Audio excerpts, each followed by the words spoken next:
Visions of you left it seems when I was without. And just rose rampant in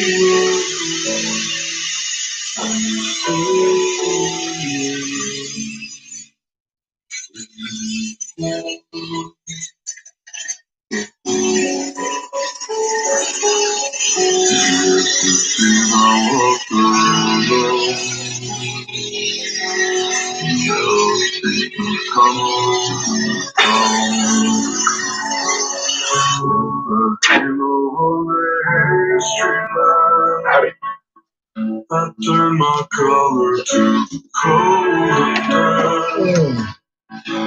Getting started a little slow today.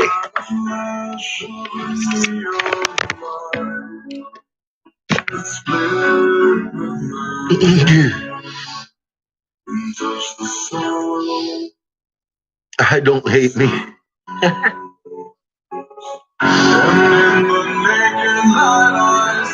I'm glad you found it's just it's just what I found.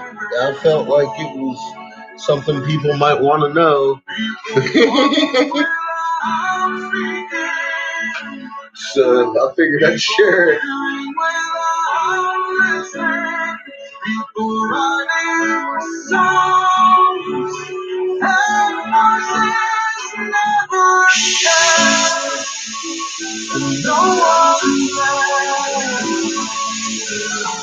I am also glad when people look, though. I mean, it's information we all need. That's for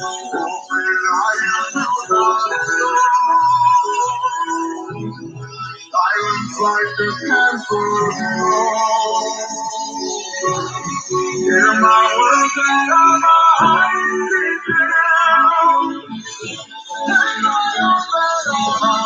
and it did the same for me, too. It answered an awful lot of questions I didn't even know I had. I didn't even know I had. I'm like, damn, that's an answer I didn't even know there was a question to. What do you do? You gotta share that shit, right?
¿Por qué no tenemos un asistente virtual? Nosotros tenemos a la abuela Alexia. Hola, Alexia, ¿qué día es mañana?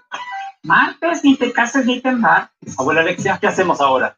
Llamen a Stefan. Como un buen vecino, Stefan está ahí.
There's our giraffe bowl, hopefully.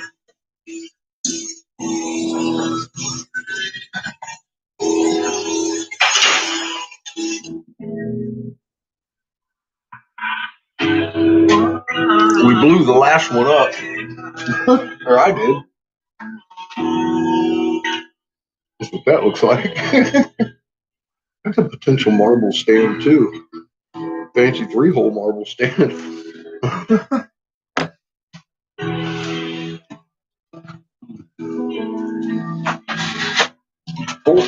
Poor Rana cut the shit out of herself while I was up there yesterday.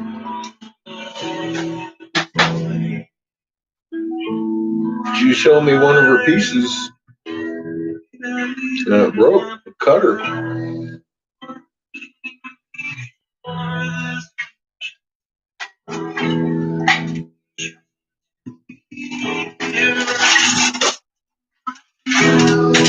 Should get, I guess, like 8 stitches.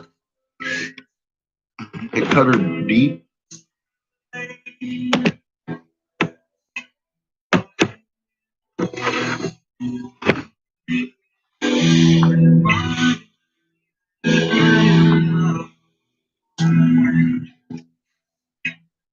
Marble stands are useful. You hold marbles. I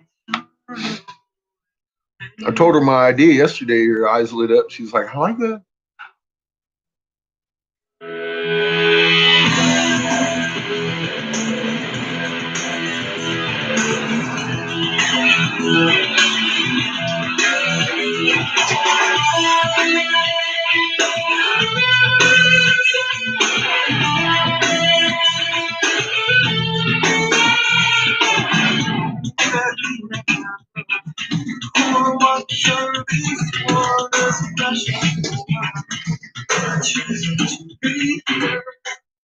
Today, as promised, we're going to start on a coffee pot, coffee mug. Hi, Jack.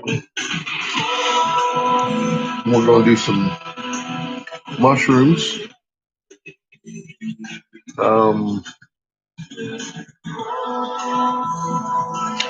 I've already started on another mushroom set, chess set, and I got to start on a Star Wars based chess set. So we'll try to get all that took care of today.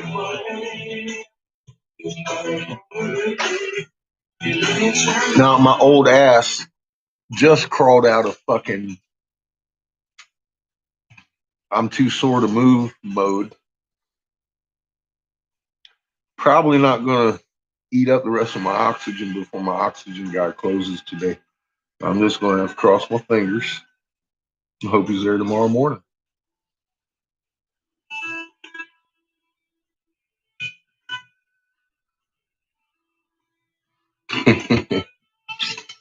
No, but I got a nice bag of fucking dingly cobras.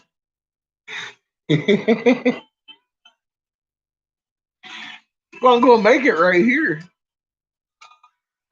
I think R2D2 is going to be the one side pawns, and the Imperial drone is going to be the other side drone or pawns. The knights are going to be like stormtroopers versus the Jedi's. I haven't figured out what for the castles yet and kings and queens, but I'm working on it. Well, good, T8s. They're good for you. A lot of good psilocybin and proteins.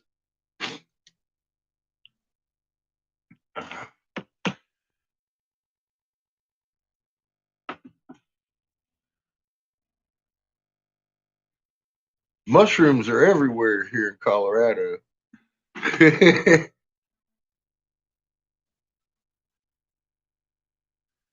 It's a fungus loving state.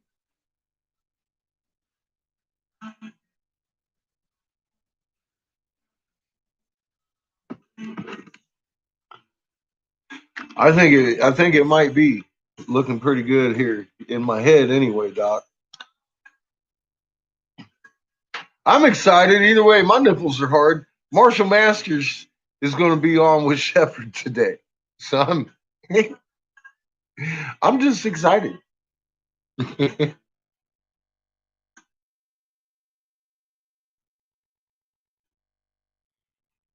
I cover that pretty extensively. Don't hate me. And a lot more than words. Just we've been lied to. Jesus was a physicist. He knew the right frequency. He knew we had a magnet in our chest. Something I didn't know until last year. Now, whether he was his name was Jesus or not, I could just about guarantee you, fuck no, it was not.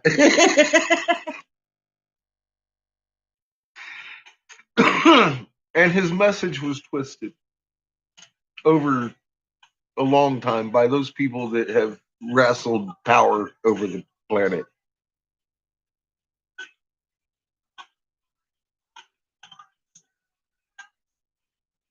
In a way or another, yeah. I mean, in what form? I don't know. I was not there. And I know that the cuneiform has him where you could think he's a couple of different characters. And it just go through history. There's a whole bunch of his story everywhere. It's hard to pin down. So I'm saying he might be symbolized in us, the body. The actual body is we are what the message is about. It isn't about him. That's why I say a lot of his message was, if it was an actual he, it was twisted because the true message he was trying to get across is to us that we are the body. We are the ones that need to come together and create so-called miracles. How you doing, Kat? Hi, Remnant. I look at it as following the laws of creation and doing what we were made to do by a very wise creator that really had some shit worked out right down to the freaking atom. I don't like to complicate things with names, and as we was created. I found a design that I can't deny, and it's not any that I really read in a book anywhere. So that's what I do know. I know our place in creation, and we knew that magnetically and energetically back in the day. And we had some pretty high knowledge of creation and the way things work. We're healers. We're made to heal. We're not made to be killers. That's for sure. We can heal bone. We can grow trees. We can heal little bunnies and shit and sicknesses and disease and all that stuff. We're frequency magnetic, electromagnetic beings. And some people have already proven that we can do these things across the world. But the problem is everybody looks at them as if they're special. Well, they're not. Simple as that. That's human of them to be able to do that. And we have to program ourselves out of here, start learning where we're from down here in this brain that we've been totally ignoring for generations.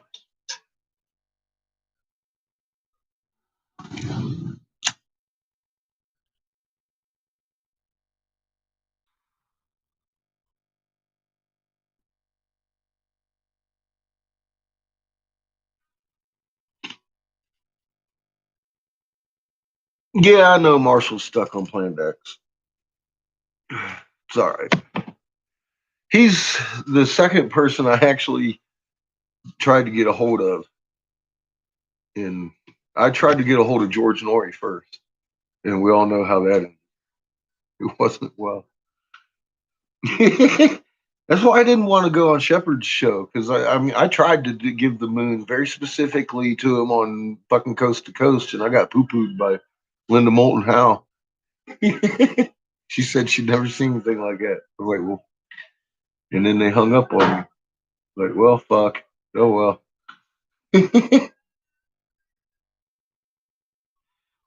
But I did that in 2014.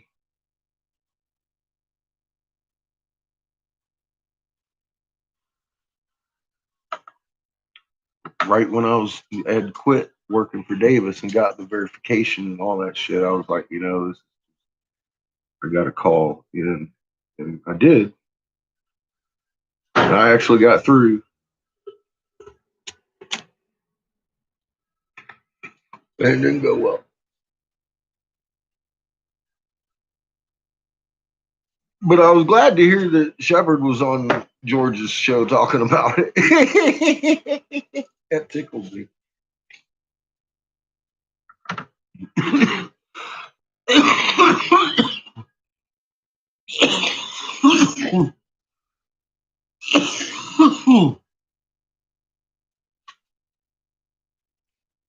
Yeah, I've followed that show for years. I just, you know what? You want to know the last time I called into that show and listened to that show?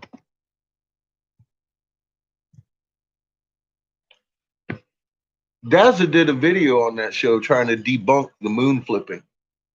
That was the last time. That was the last show I ever listened to George Norris. That was in 2014. Now everybody's talking about the moon doing cartwheels. I love it. I love it. I ain't trying to badmouth George or Linda, because I mean I came on out of the fucking middle of nowhere and started talking. Look, the moon's doing fucking cartwheels, motherfucking crazy guy on the end of the phone. You know what are they gonna do? Obviously, Linda stated it properly, though. She is an amateur astronomer because she didn't notice. It's pretty fucking amateur not to have noticed.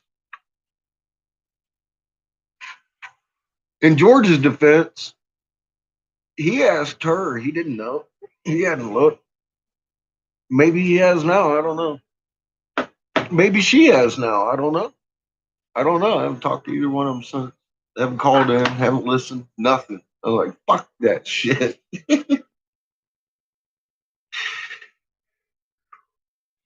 How you doing, Sheila?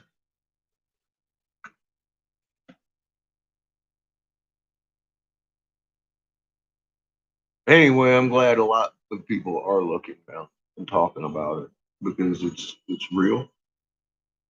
Uh, something you can't unsee once you see it. It's hard to not see once you've been told about it. Because do you? Yeah, I mean, look. Last night I got home from driving up to Denver and back, and the moon was setting. It was a few hours after, a couple hours anyway, after sunset. The motherfucker was setting like a Cheshire grin. That's creepy. Number one, that's fucking creepy. Number two, if you look at it at rise a couple hours after sunrise, which you can see it in the day, you're gonna see how motherfuckers rising like a frown. That's fucking creepy. To me. No, I'm not wearing a suit in a dungeon. Well, I don't know. Depends on if I have company or not. We might break out the ball gag and whips. It is the dungeon.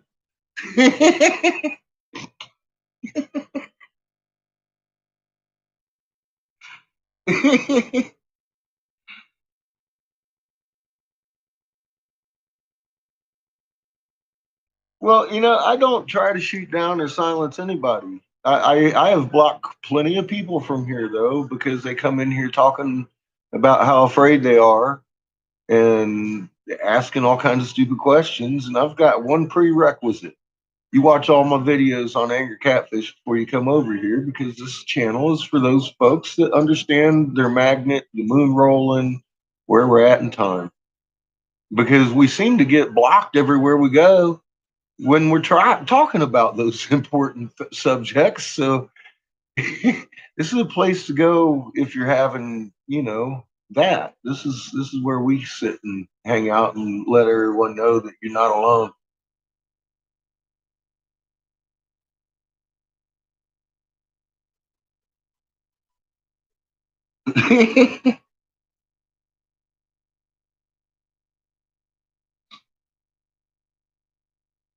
Yeah, you should follow you. That's where I'm at with this whole thing. Who started on TK? What?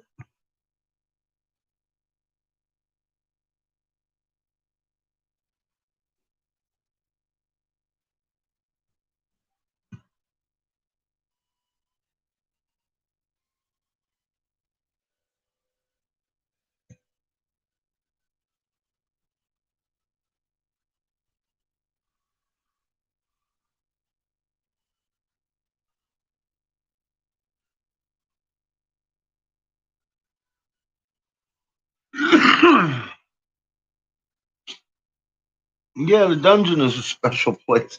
I don't want to get uptight here because the dungeon for me, this is where I work. This is where I make my money. You know, so that's why I don't want to be rehashing and covering and all that here. That's not what this channel's for. That's all. The debate channel's over there.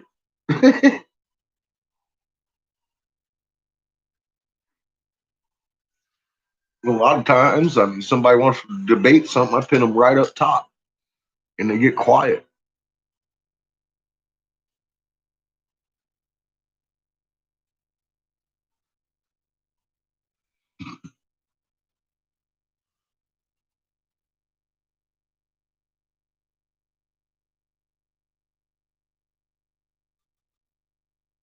Didn't like their opinions. Oh well,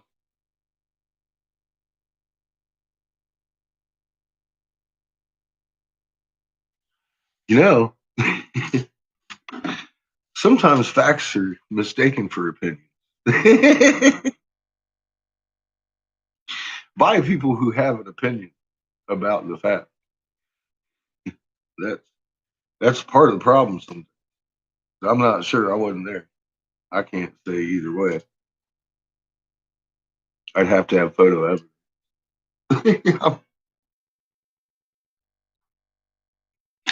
I'm that way.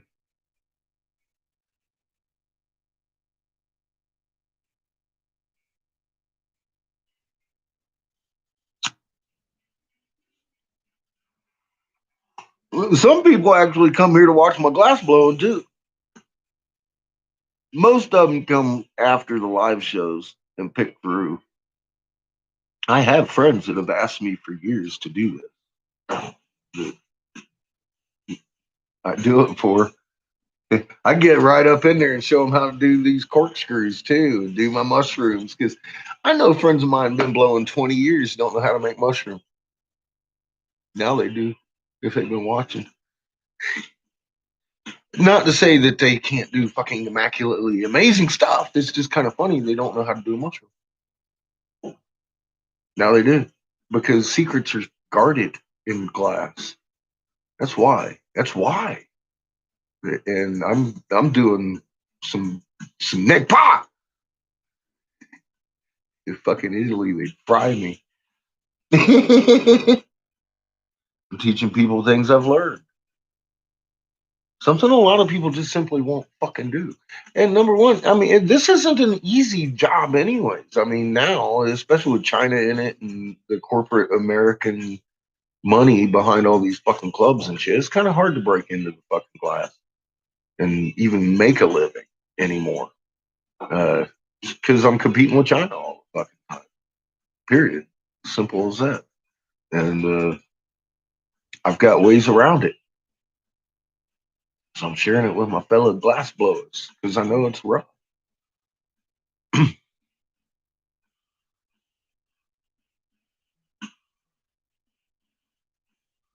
And a lot of people will shy away from doing production work, which a lot of times that's your bulk of your bread, especially in a slow day. You want to be able to do some production pretty quick, pretty cheap, so you can get it on the shelf instead of Chinese shit.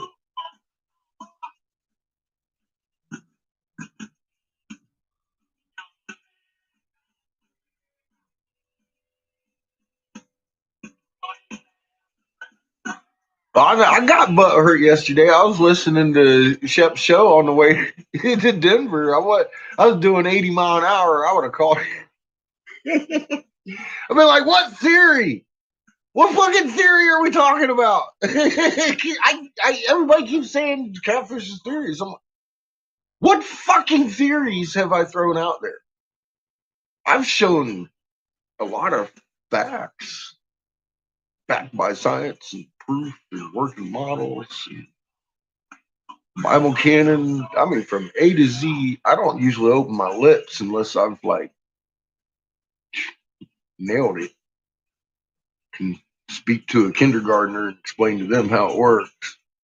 So, in general, just saying, I don't remember making too many theories. I know what he was talking about, and that's cool. Like I said, some people, they're harder to get a hold of. But one thing I've noticed unanimously throughout the nation of pastors that really don't like me, none of them are telling their flocks about the confounded moon and warning them about the storm coming. And I wonder what leg they have to stand on. Because that fucking moon is confounded. And if they're observing and watching over their fucking flock, they're doing a piss poor fucking job. And that's not an opinion.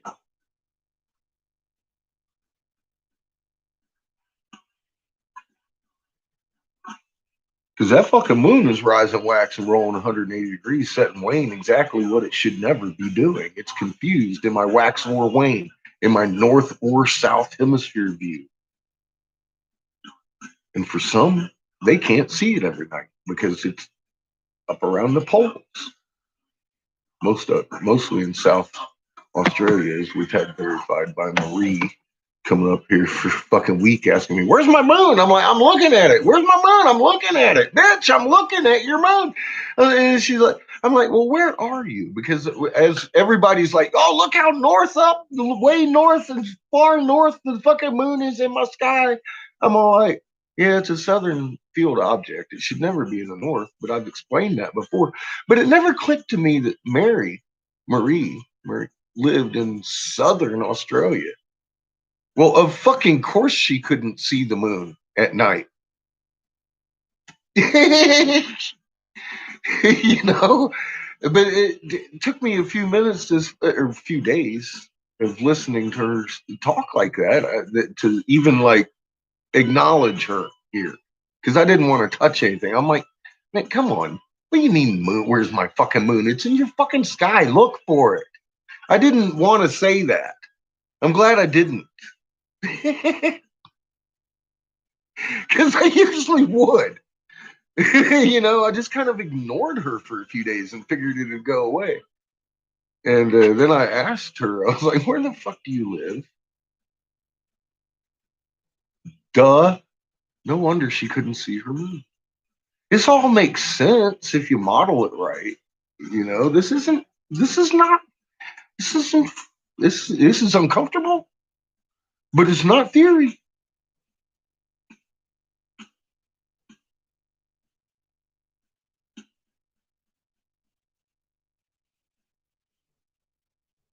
Give him Daz's video about. Give him my video about Daz.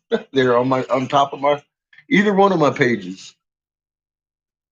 Daz finally admits it isn't normal field rotation.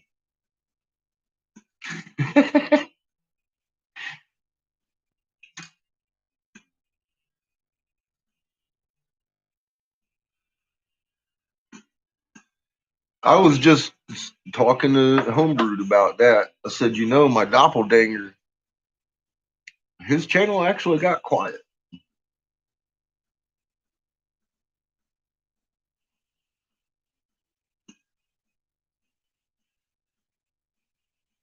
They're up the road from you. You might want to give them their cartwheeling moon, Katniss, because I know that's something you've looked at your damn self. They can't tell you that it's not cartwheeling, because it is. But that's the funny thing that you get from observatories. I know who it is. But that's the funny thing that you get from observatories unanimously. No, it's not. It's not Roland. What are you talking about? Are you actually observatorying any fucking thing?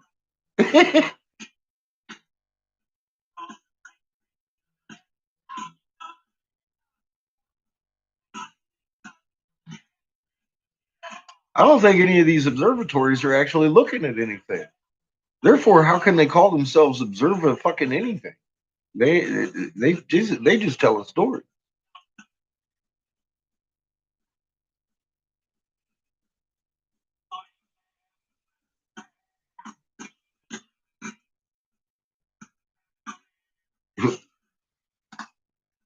You should ask him why the hell Tycho craters at 3 o'clock on every afternoon.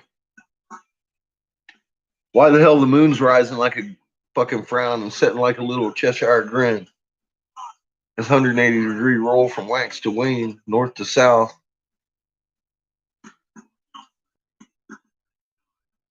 And they said it's not doing that.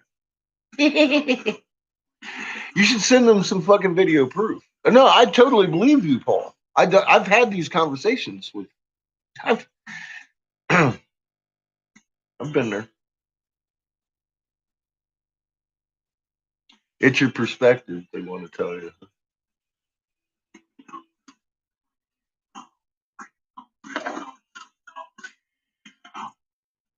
You sent pictures. They'll probably tell you tilted your camera then. You might want to not tilt your camera.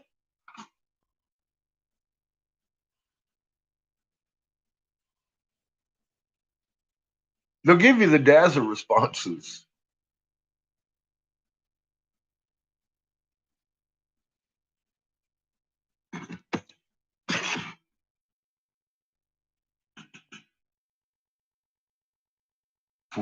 Yeah. How are they going to argue that shit?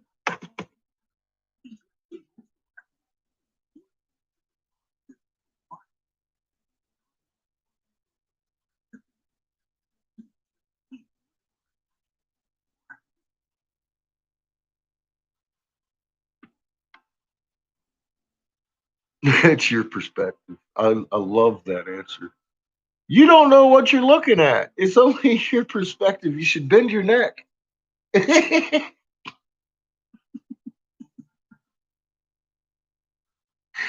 Somebody told me I had to lay on my back to look at the moon proper. I was like, if I was on the deck of the USS Texas and laid down on my back to get a fucking proper view of the fucking, they would have promptly thrown me overboard as useless garbage.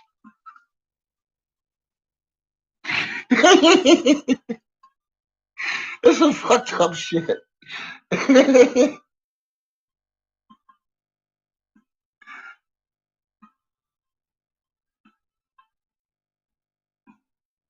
Yeah. Well,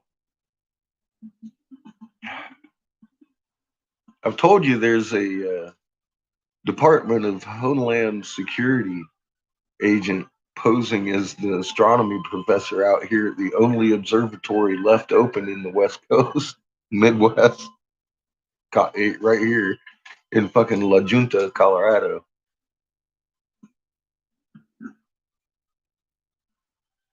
It's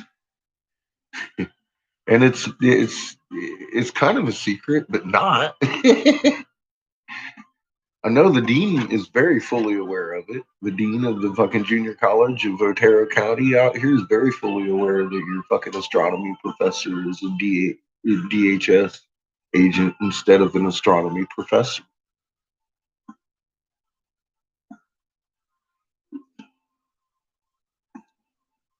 Very fully aware. So are other people in the county very fully aware. And the only reason I don't name them is because they've actually done good for the kids in this county. But they're in the school system too.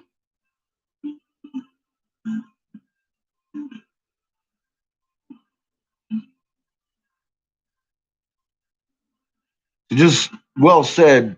Damn near everybody in the fucking school system knows this motherfucker's a DHS agent instead of a fucking actual astronomy professor out here at the junior college in fucking La Junta, Colorado. Just about everybody fucking involved knows. And I'm sure the politicians out here are very well aware of it too. There's one person I'm not going to name. So.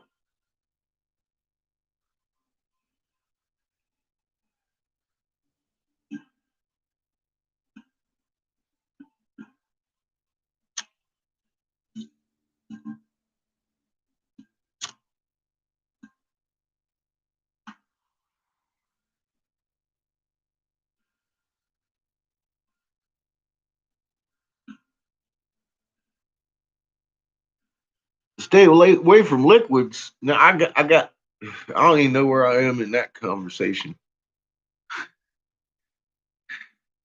I got to have my milk.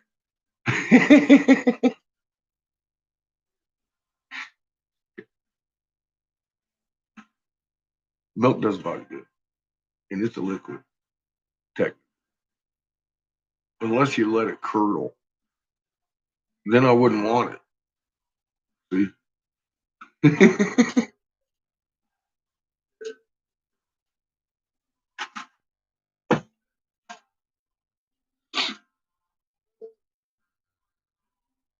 Ah, I, class of '68. Holy fuck me! I was born in '67 or '68. My bad. When the hell was I born? '68. When you graduated. That's funny. So we've still got 10 whole minutes to wait for this Shepherd Marshall Masters Fest going on over here. I'm very excited. Hi, son. Glad to see you around. We're fixing to listen to some Marshall Masters and Shepherd and Bellis get down with the bad cells over here on the Redidio. All I want in the world is Marshall Masters to get raw and raw mapped in the world. I just want Marshall to see raw map. I hope it helps him.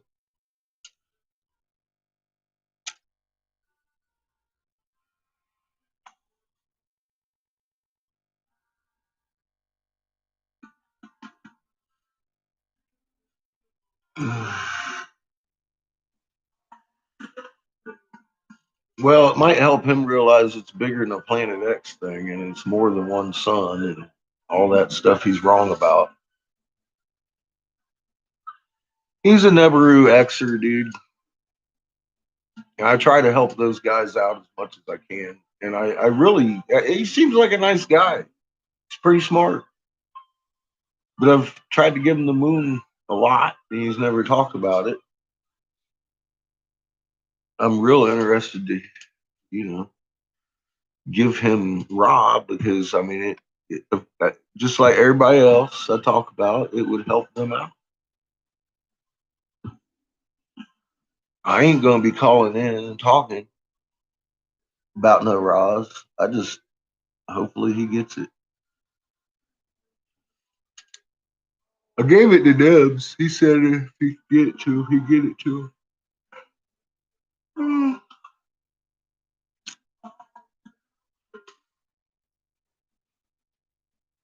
Hi, DK.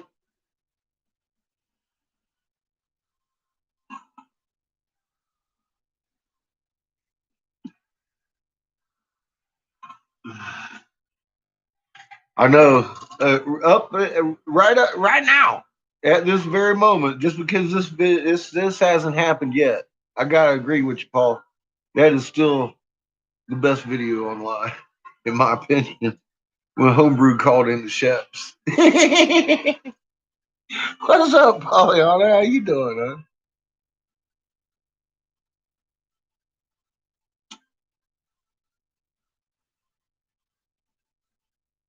We're waiting for Marshall and Shepard to go live here.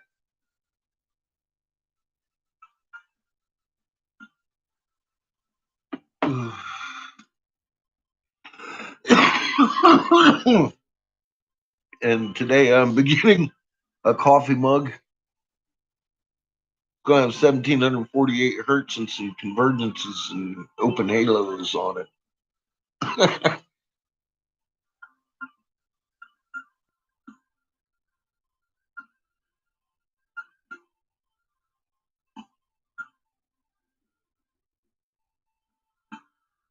Hey, Brood.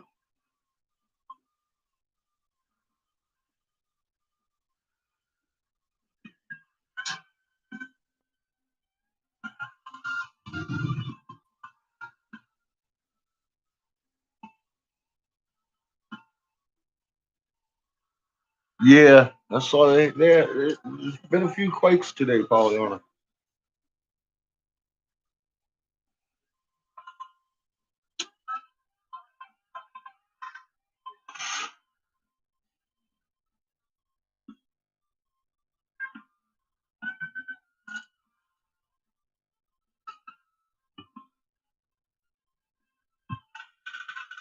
Holy shit, 6 minutes. Oh my god, it may as well be an eternity.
Uh-oh. I might get blocked over here. I'm threatening people with karate chops. Where the hell is your wrench? Dude, come on now. It's getting silly. What are you doing? What are you doing? Did you quit again? Report or pin message, it says. That's the only options I got with you, John. Hide you. I could hide my user. Put you in timeout. God, there you are again without the wrench.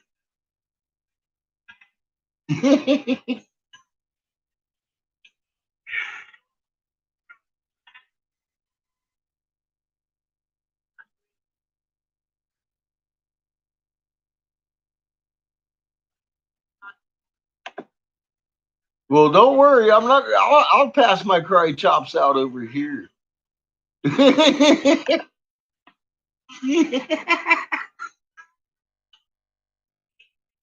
Y'all don't want the fucking abuse. I'm just stay over here.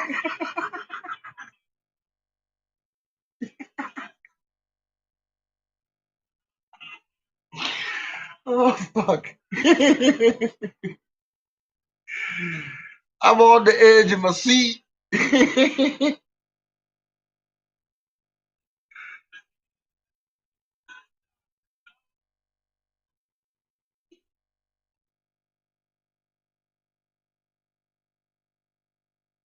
What was he getting picked on for?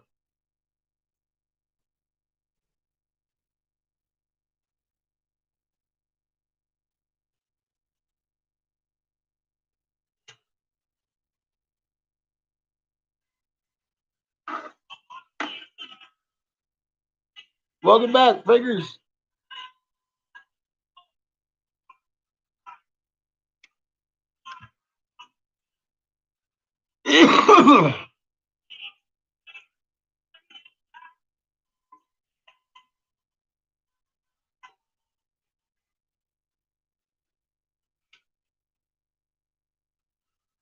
Oh my god, it's still 2 minutes.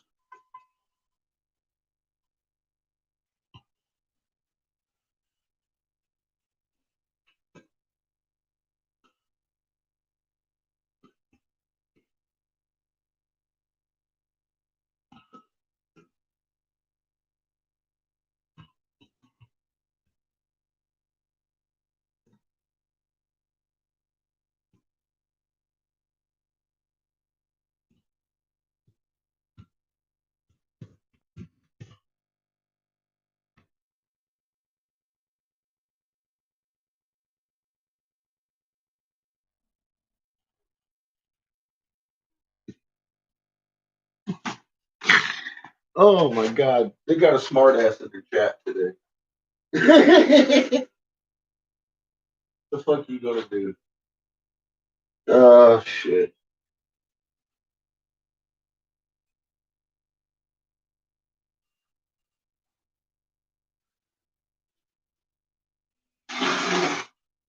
About 1 minute to go.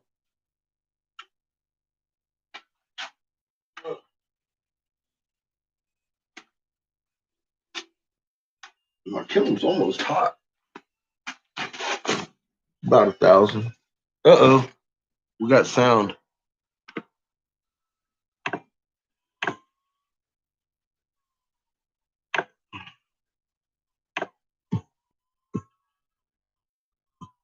And hypervolcanic activity. Is it a coincidence?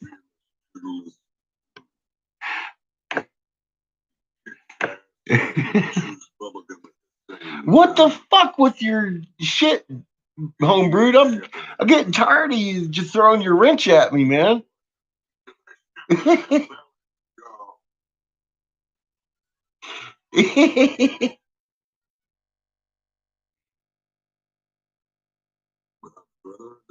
Hi, Bruce. Yeah, it really is. It is rolling. It's a hard thing to believe if you don't look at it. I'm glad you look.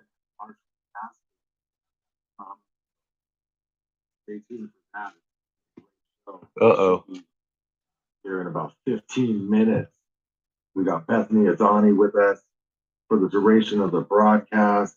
I don't know, Christmas is coming up soon. I think Marshall Masters wants to talk Christmas. Yes. We'll talk about Christmas with Marshall Masters, along with other stuff. But he just wrote a new article. It's out now on website YOWUSA.com.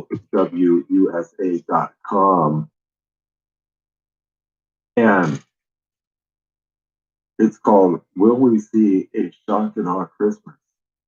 So we'll get into that with him. Oh, He shit, does yeah. great work. God, let's do some you shock can and check it awe out for over Christmas. That sounds The fun. links are in Where the hell is description your blue below stuff, to Homebrew? his You must have website left that to at home or something. I don't Berlin understand. Survival Communities. Well, of course, Bethany, Christmas is Pollyanna. approaching quick.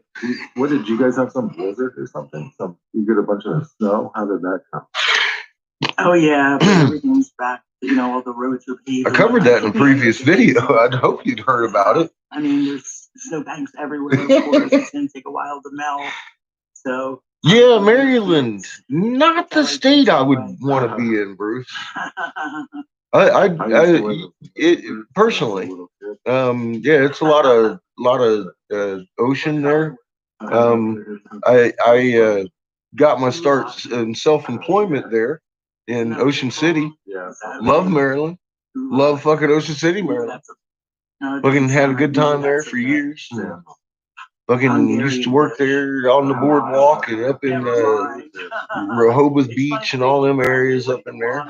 But I wouldn't want to be there. Are you doing anything for Christmas, Pat? Not really. Just they're gonna make it hard to get out of there. Yeah, it's so overrated now. Unfortunately, I know, Pollyanna. My kids, as they get older, they want more electronics and stuff. Cha-ching. Yeah, it's crazy, huh? Yeah, I don't. I haven't even been near the malls. I can't remember the last time I went to a store, just because of the mask situation. I remember, like when I was a kid, it was cool to walk. Yeah, I mean, they've already got fucking quarantine, or not quarantines, but what you call it? Things I do not acknowledge going on here. That's why you gotta try to stay positive. Curfew. You got a curfew going on here in a lot of states. So I'm all like, what? Wait a minute. Curfew. At 10 o'clock at night, they got to be at home. They could be out all day breathing and coughing on everybody, but at 10 o'clock, when most people are already in the fucking house, nobody else is allowed out. I noticed a little more close because of the mask situation. But how's that going there? Are people more rebellious or about the same? Nope. No, they're about the same. They're just doing what they're told. It's a sad state of affairs. I didn't realize so many people just, are just do what they're told. They're afraid. I can't believe it. Because they're uninformed. I'm not that courageous. It doesn't take that much courage to keep your masks off, people. I mean, I really think that just because they're trying to make everybody feel guilty. Because sometimes when people look at me, I think, what do they think? I don't care about other people? Yeah. No, it's actually, I do care about people, and that's why I'm not wearing a mask, because this is a freedom issue. But I think people just do what they're told, and I don't think people even care about wearing the masks anymore. They just seem to have just gotten real used to it. It's just part of the new norm. You would think that once a vaccine comes out and people start getting vaccines, and it's not like they're wearing masks. They think, oh, just a little bit more and we'll get the vaccines and we'll be fine. They're hearing the same things we are. No, you'll still be wearing a mask. And I just can't believe people are that downtrodden that they can't think for themselves. I just don't get it. I really honestly don't. It's bizarre. It's like, I wonder if it's like conditioning for Sharia law or something. The main body of the population gets their bulk of info from government-controlled web pages, YouTube channels, or mainstream news. No one seems to be able to research themselves on anything. And that was my statement. Acting Secretary of Defense orders Pentagon to stop Biden transition. And this is out of Axios, and I did this little blurb, and it says that this Secretary of Defense Chief Chris Miller has ordered staffers to abruptly stop the Biden transition under the guise that Pentagon officials involved with the transition have become overwhelmed, causing great delay. But it makes me wonder if this plays into that continuity of government situation that we were talking about. Because now they're coming out kind of saying they're halting the Biden transition, but then they're saying, well, no, I'm trying not to watch it. I already Yeah, see after what's the holidays. coming with that vaccine. Scary shit. People are lining up for it. Every day it's a new narrative, Chef. I mean, every single day is a new narrative. One day the president's going to get his vaccine. The next time he's not. Now he's going to do it again. Mike Pence got the vaccine at a court, supposedly. Yeah, it makes you wonder if it really Well, was. a lot of this stuff looks fake anyway. Even my son is looking at videos. He's like, "Mom, they're not even putting the needle in people." I'm like, I mean, even my son, 16 years old, almost 16 years old, even he can see it. Like, Did you see the one where the nurse fainted after getting the vaccine?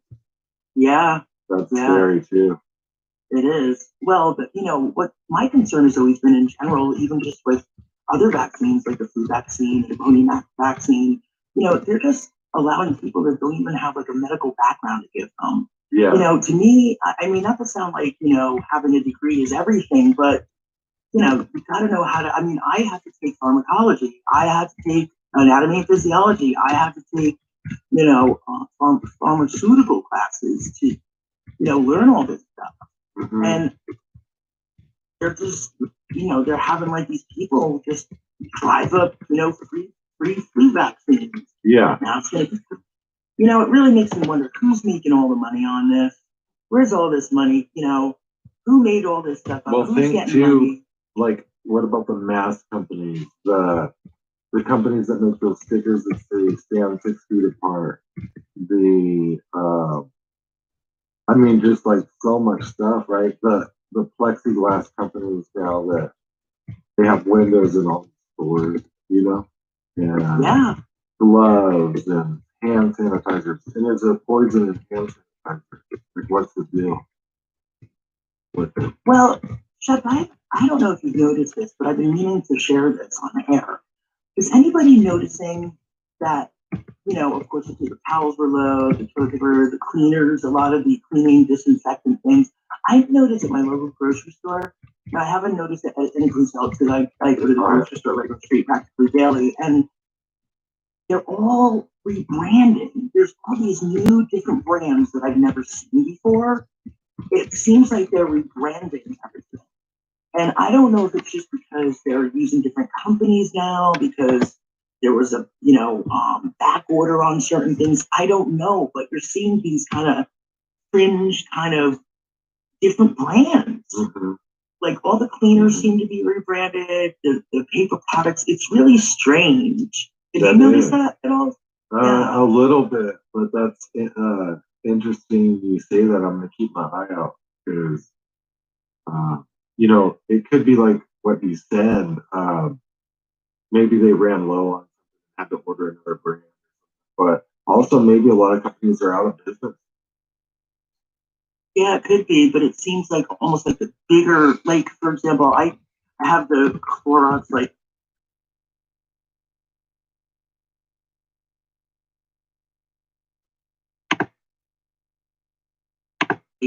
you have a stick. Oh, they were out of that Clorox toilet bowl cleaner for at least a month, and that's in 2 different stores. And now they're carrying these like off-brand kind of. Yeah. It just looks rebranded, and it's specifically in paper products and cleaning products. So maybe if you get callers in later, if anybody notices that, I'd be curious what other people are saying. I don't know what the significance is. It's just something I recognize. Yeah, I mean, I was talking about this with Daniel. We were kind of talking about, the toilet paper issue and food disappearing, but it makes you wonder also too how much is the government buying up versus how much are people buying up, and are people really buying extra? Are they hoarding anything? I don't really find myself buying anything extra at all right now. So I don't know. Are other people? Call in 260-217-7437. We're gonna have Marshall Masters coming up as well. But open lines 260-217-7437. Follow along with the topics. Yeah, the whole mask thing is just There's a lot of people making money off those masks, I bet. I mean, big time. Oh yeah, well that would be a curious study to follow the money trail of, like you said, hand sanitizer, all these, the chef, they're not masks anyway. Be politically correct. They're called face coverings, remember? Yeah.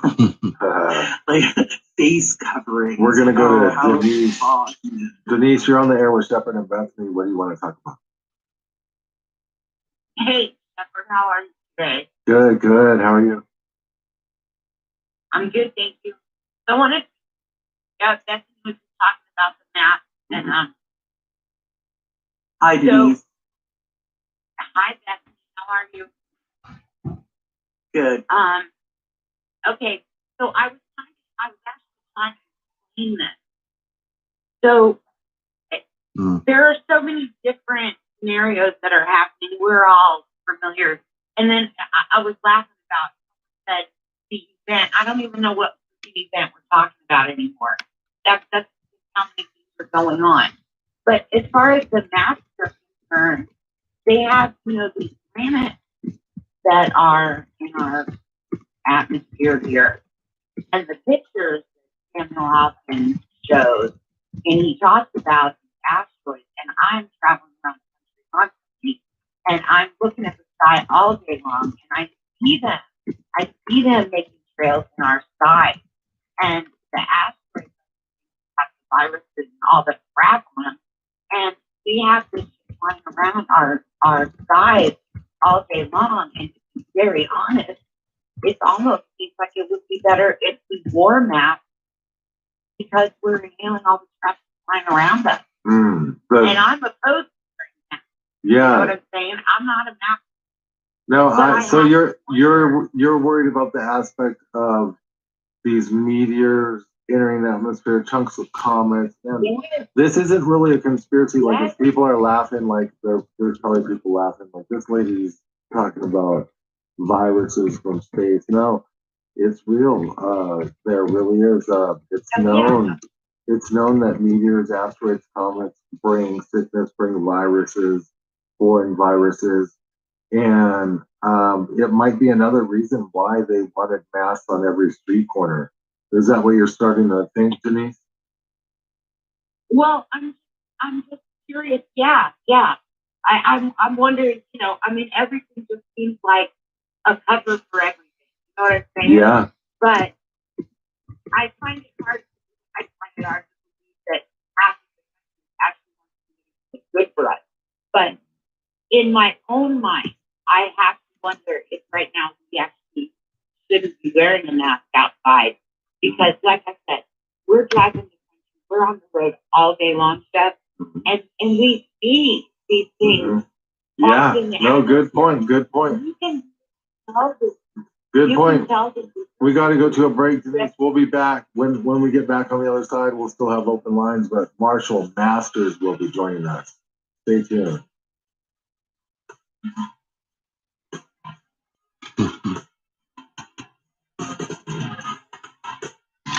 Yeah, they haven't actually coded it, but I mean, they created it. They already know the code. By law, you have to have the curative, which is not a vaccine. It's These lives were turned upside down. Were you prepared? We're not talking about the end of the world prep, but feeling more secure, safe. You have to have a cure before you can patent your virus in the first place. Has practical tips, gear reviews, and the skills you need to know from the experts in disaster and survival planning. That's DERsurvive.com. And we saw this come out of Canada. People got arrested, and it went right into Wuhan, and then mysteriously showed up in Wuhan.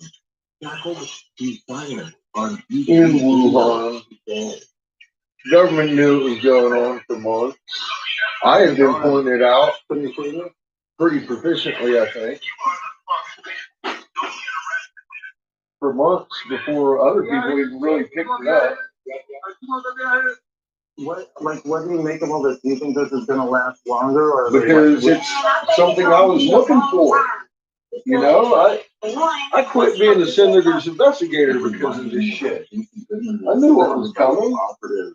I've been telling people they need us in martial law. They're gonna have us in lockdown for this, so nobody can move anywhere. Now I didn't see COVID coming until COVID started coming, and I was like, damn, they're gonna use this. No wonder. And I was wondering how they're gonna get lazy ass opinionated Americans off of their couch, other than shutting down the grid. Then more people would notice that the moon's doing cartwheels.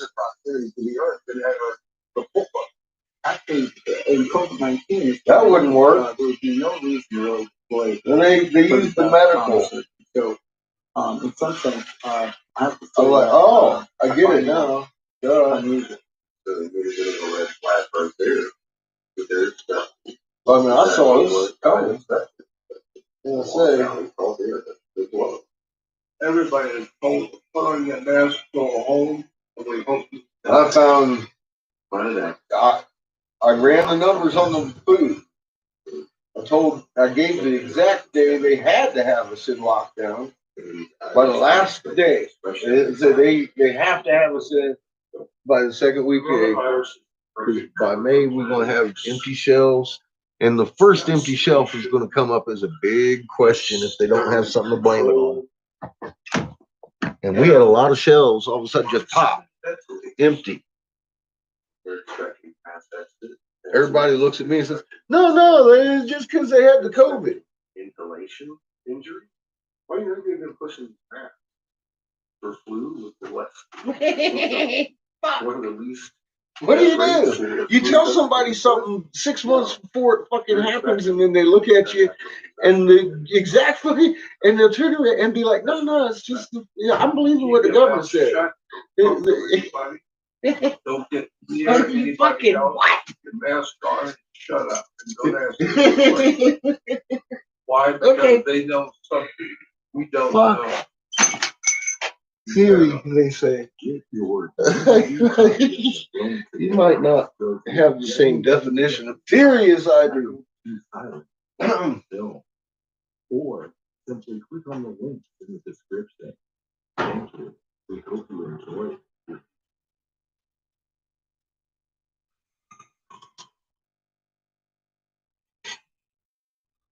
Intellihub.com is an independent news outlet covering a variety of topics such as politics, the economy, the surveillance state, the liberal corporate media bias, and much more. IntelliHub delivers up-to-date, groundbreaking, power-packed, and to-the-point information to daily readers worldwide, making content secure, free, and readily available via a user-friendly and streamlined website team. Please visit IntelliHub.com for your daily news and views. That's IntelliHub.com. You can follow us on Twitter at IntelliHubNews. Remember, don't forget, go to IntelliHub.com.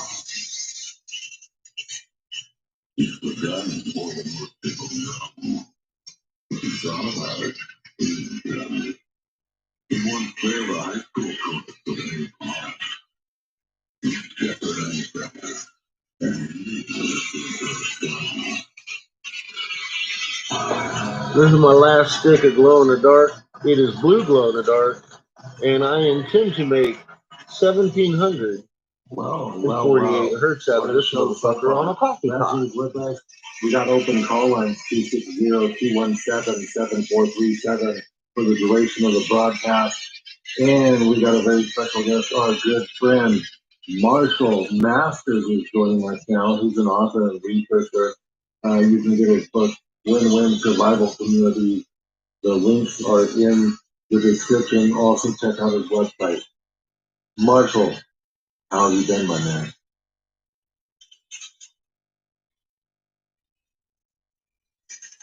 Hello, Marshall. I think he's with us. You hear me? Yes, I knew it. I knew you were there. It's like, Yeah, yeah. No, mine tried to update, and I was thinking, no, I'm not playing that game today. Always, always. We let you know on Win-Win. Actually, I'm bringing the book out again. I've done a lot of work and updated it because found new technologies. And so I'm packing it with a tremendous amount of illustrations, and it'll be out January 1. Well, that's exciting. Yeah.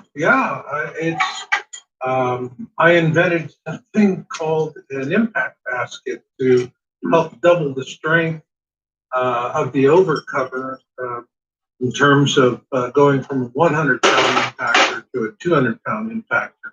Now, what's that? What's an impactor? Meteorite. Ooh. The big rock that hits the ground. So it's like a protective covering? Yeah, it's a protective cover, and I really see that 100-pound meteorite is going to take out your fucking house. You know, one of the things I really your block. about your new video, Shackled to Science. Which you're in, by the way. You appear in the film, and everyone's got to get their DVD copy. You can now watch it video on demand. Yeah. Yes, and shooting it with you was a hoot. I just had a lot of fun. That was. What I can tell your audience is that this is not your good old-fashioned sit in front of the camera, talking head Pravda kind of delivery. Comrades, it is so cool. It is so edgy.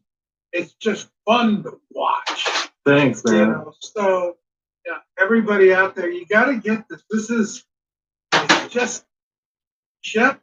I just love your production style. That was the first film I did virtually by myself. Aaron Cole traveled around on a lot of the investigations and helped me out with the cameras and a lot of the, getting from point A to point B and all that. But primarily I did it myself. What do you think of the, there it is. The What style? the fuck did I do with that? Because I'm trying to grasp, like if I was a band, I would want to know, like, well, what do I sound like? I know it's not cookie cutter. Like, I know it's not cookie cutter, but like, what's the feel? Like, what kind of vibe did you get when you saw it? That kind of thing. Like being backstage with the Stones. Yeah. Yeah. You bring such an interesting perspective to it. There's a tremendous sense of immediacy. You're there, you're seeing this, you're seeing people grapple with things. I just think that this is going to be the first of many similar productions. I hope so. And I see it. I just see it. I just am so impressed with your style. And I mean, I've been doing video for years. I got YouTube channels with over 18 million views to date. That's amazing. That's so, when it comes to Planet X, I'm still the guy that's had the biggest videos. But it was interesting. Most of that was in my first efforts. Really? That goes to show though. Format. That goes to show though how much I think they've clamped down the censorship. Because have you noticed that too? Like, it feels like you're working against a brick wall now, right? Soft. Yeah. It's soft. I mean, I would love to go back and be posting videos on YouTube again. And know what you know now. Well for me, but I'm afraid if I put a video on YouTube titled "How to Grow Better Roses with Horse Manure," they would cancel me for manure abuse. Yeah. Yeah. That's it. They'd say, "Oh, poor manure. Poor manure. We got to get rid of this guy." So it has gone. It's gone off the edge. But on the other hand, one of the things I've started doing, because it was particularly after Fox went out and stabbed Trump in the back on election day, declared, all right. Right, I know. Didn't they like all of a sudden like flip the script? It seemed like. Yeah, they went ahead and threw it before the polls were closed. Nobody else was doing it. I mean, this was definitely their suck up to the PTB. Yeah. And we're seeing that. Look at Mitch McConnell on Tuesday. What a piece of I hate this man. He went out. I mean, it's one thing to say, okay, I'm going to welcome Biden in. He won. That's sick enough. But then he says, I don't want anybody to contest this. Get out of here. Shut the Yeah, no, you can't contest it. On YouTube, you can't contest it or they'll ban you. Like, we're not even allowed to talk about I can't talk about it because we can't talk about it. we're not allowed to talk about the FRAUD. The fraud, it doesn't exist. It's crazy. The fraud is the American public. Yeah, so pretty soon actually believes they have a voice in the matter. Because the presidential election, very specifically, there will be no more talk do radio. not. When the Shepherd and Willis show airs in 2022, you will just hear dead silence. I just can't get that through to people. Yeah, well, I'll tell you, I could have felt that way on election day, because that was the day. I'll tell you what happened for me that was my throw Fox out with the garbage day. Right? The only time I will ever watch any snippet of Fox or anything is on YouTube, and if it's on somebody else's channel, like Trump is putting it up, or somebody else that I know trusts, and they go, I found something useful there. Other than that, Fox is a communist manure pile now. Yeah. And you just got to pluck out some good seeds from here and there, and you see what's going on. But, they say it takes 2 weeks to break a bad habit. And for about 2 weeks, I had Fox withdrawal. But then I started looking around. Go to my site, marshallmasters.com, YOWUSA.com. And I'm listing all of the sources that I'm following. And I had no idea that there were so many of them until I actually I know where to get a hold of them, but it costs money. And so, while they're very successful at deplatforming people, that strategy is beginning to fail. They went out and CloudHub was, they deplatformed them, IBM pulled all their content down, put it out, minus a bunch of videos. You have the constant problem with YouTube getting stabbed in the back. I mean, even articles on my own site. On my own site, I get notices from Google AdSense that says, your article is morally sensible. Yeah, we're not going to monetize it. And I go, well, kiss my grip. If that's you, that's it. I'm going to keep writing. All right? But I'm looking at all of this, and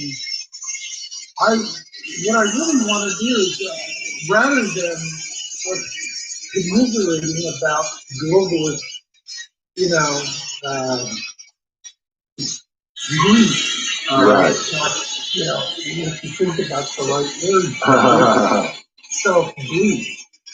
But I just put up an article on that, and people have been contemplating this article for a very long time. And it's titled, Will We See a Stop in Our Question? And what I'm really doing is putting a 30,000-foot perspective on this. It's tough. I mean, I see a lot of good people down in the trenches All right? Yeah. We're at the tree line, and we got bloody foreheads to show for it because we're banging up against the tree trunk, right? Mm-hmm. So I just said, let's go up on the hill where the generals were at and see what we see. All right? And it's a different thing. And first off, what I see happening, and I'm writing about, is fuel has been piling up. All right? In California, the forest fires every year are just absolutely horrendous. I mean, when they start, they just don't kind of burn a few areas or a little bit of acreage. I mean, they spread fast, they spread far, and they engulf entire cities. And it's because California has actually since, for 20 years. What have they been doing? The green movement is saying let's not clean out the forest. Stop being a dumb fuck. Stop for fuel. Now, to your listeners who go, well, control burns is a stupid modern idea. No, it's not. The Native Americans. Yeah, I knew I better not call in because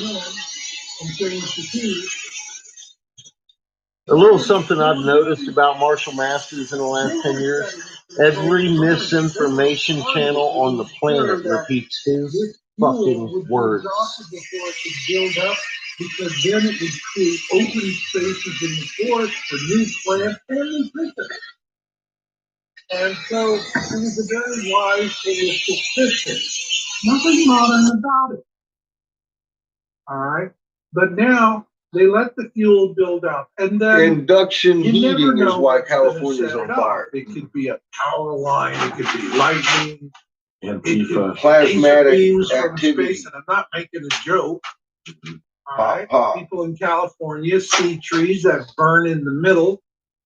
They see cars that catch fire, and they're burning in the middle because of the microwave energy. I mean, all of this stuff's going on. Makes my head hurt. Makes my head hurt. It's making my head hurt. I'm gonna have to turn this fucking shit off because I don't listen to bullshit. There's another aspect of that is how the fire spreads, and this is really the essence of the article that I'm writing. But it's not helping. I have been spending probably for the last year and a half hours every day. Let me give him one last chance. What have you been doing? Because for me, it's about Planet X. And I've always said this on your show, is that what we have is the biggest game of musical chairs in the history of the species. And when the music stops, whoever's left standing gets to go sleep with the dinosaurs. Oh, dear. And that is what it's all about. I'm thinking music might just be it. Planet X comes in, and nothing I'm seeing in the science tells me it's not happening.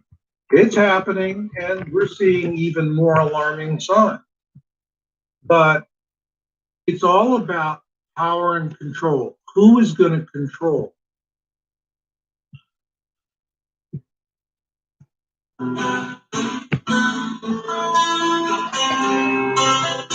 I think music too. I'll get a lot more done.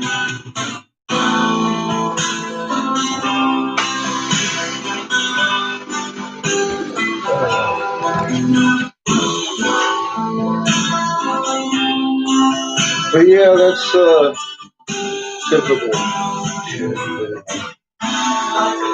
That's what I expected, but I was hoping not more to hear.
I don't like Mitch McConnell either. But I mean, you gotta be real about the politics. I mean, you gotta be real. This shit ain't no game, and that's the game they play.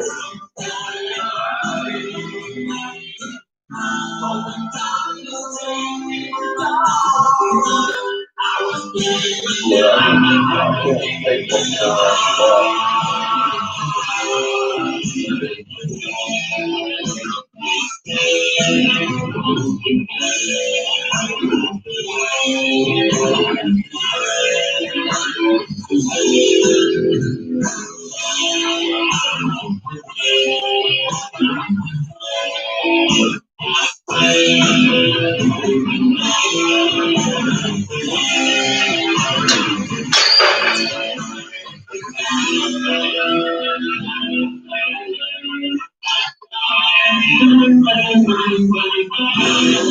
I don't know what I just talked about.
And then you start harping on dues. Come on. Get off your do harp. Damn it. What the fuck?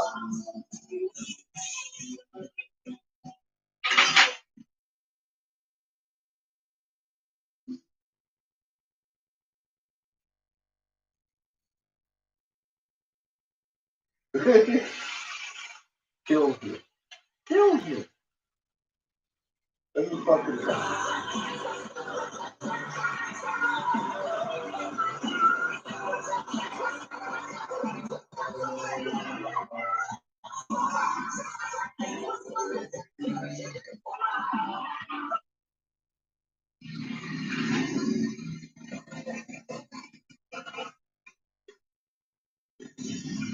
If one of my family come at me repeating his words, I'd look at him like it was crazy as fuck.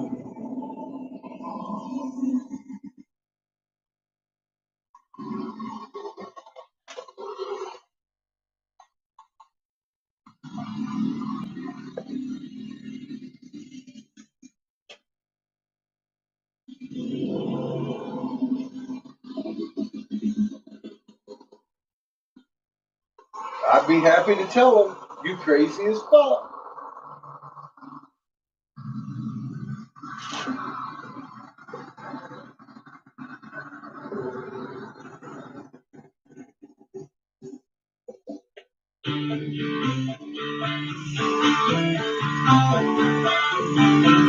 I was excited. I was hoping to hear something different from him.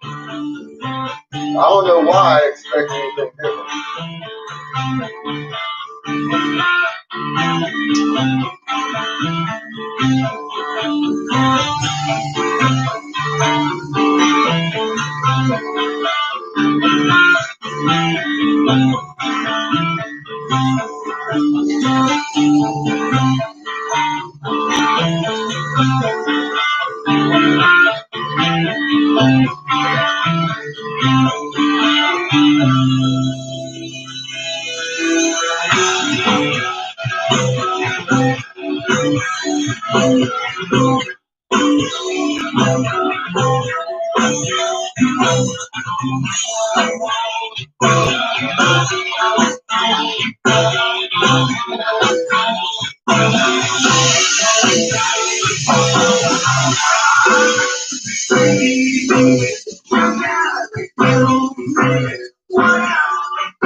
Fucking hertz on a coffee mug.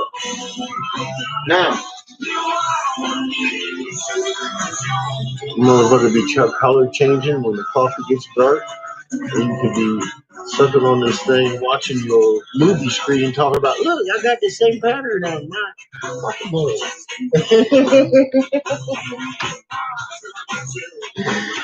How the hell are you, Polycentric?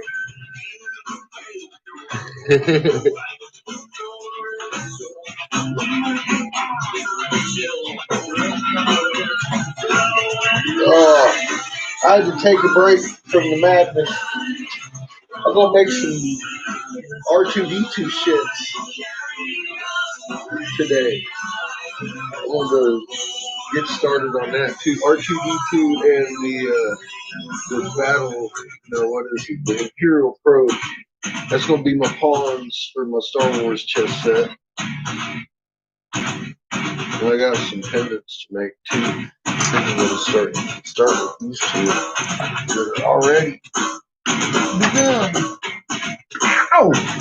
Then I gotta do another chess set. And do this coffee mug. Coffee mug.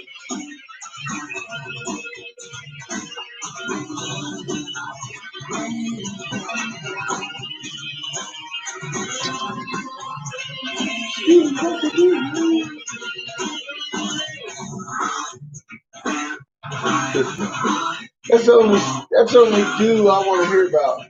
Is the Scooby fucking dude. All that other dude talk is just kidding. I thought you said he did research. What did he research? CIA cover story?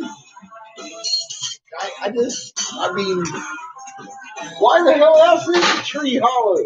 It's cooking with microwave energy from the inside out, and his bark is replenishing water. That's why. Same reason your house catches on fire and the tree don't.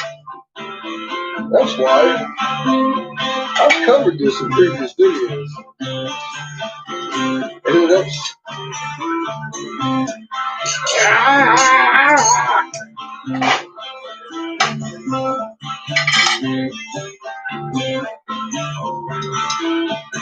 God.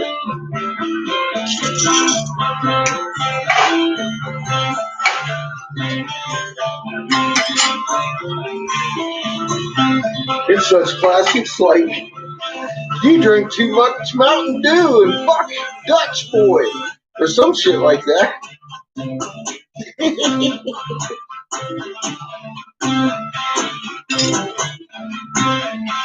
Or maybe Dutch boy's a bitch. I can't remember exactly what the title is because it was something very colorful and off the wall.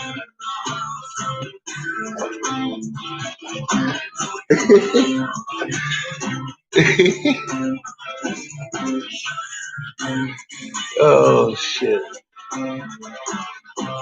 Where'd I get this thing from? God, I've had this for a long time. I don't remember. It's been a long time. It's a nice coat though. It's lined with fuzzy on the inside. It keeps you warm in the dungeon. And it's semi-fire retardant. I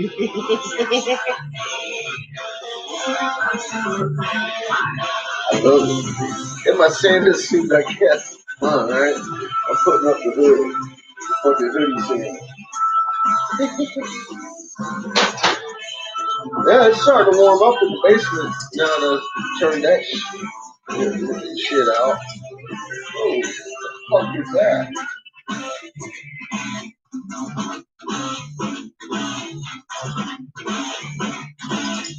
Probably the child.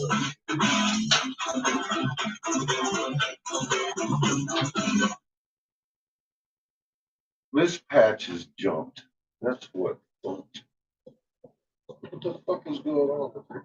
This patch has jumped off the fucking couch. That's what that was. She just did it sulkily.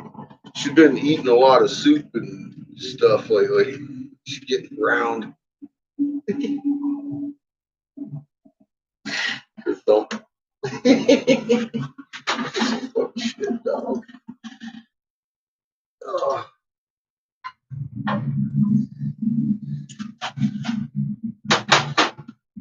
So I want to pause this and see if he's done talking about dudes.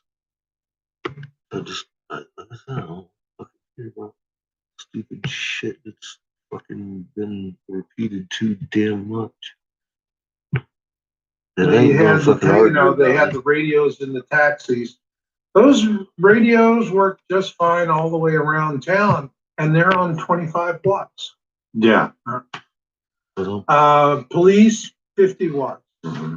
Okay, and our bodies are 100 watts. Now, in order to bounce signals off of a satellite, ham radio operators can relay signals through satellites that are designed to work for ham, but they also have something called moon bounce, where they can send a signal, bounce it off the face of the moon, and it comes back, covers a third of the earth.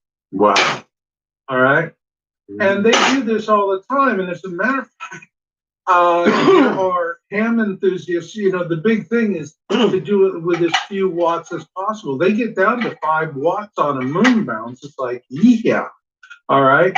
So to communicate over these vast distances, depending on how you're doing it, there's a lot of technology that the average person doesn't understand. They understand bubble pack radios and baby monitors. Mm-hmm. But what they can do is, and this was the part that this individual who told me about this and this was solid information, is that they have identified, the globalists have identified the God frequency. We do speak with God. All right. You ask people who are of faith, and they feel the presence of God. They feel that they're receiving information from God. This is very real. What they've done is found a way to The God frequency. Stay there. One more break, and then we got one last segment with Marshall Masters till the top of the hour. Stay there.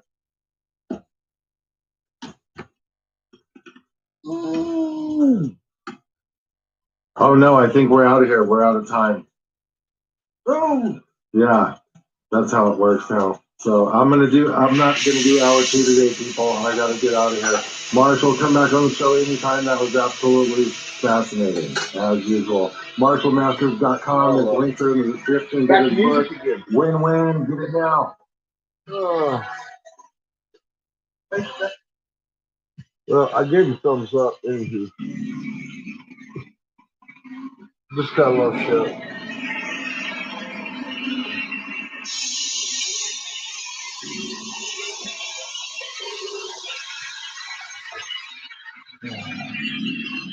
Hot motherfucker.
You know what I think the best argument for do and fucking harp is? They've been saying that since I got online. 8 years now. I've heard the same fucking thing, and everything has escalated exponentially. And we're still hearing about the same fucking shit. No, it's a different cause.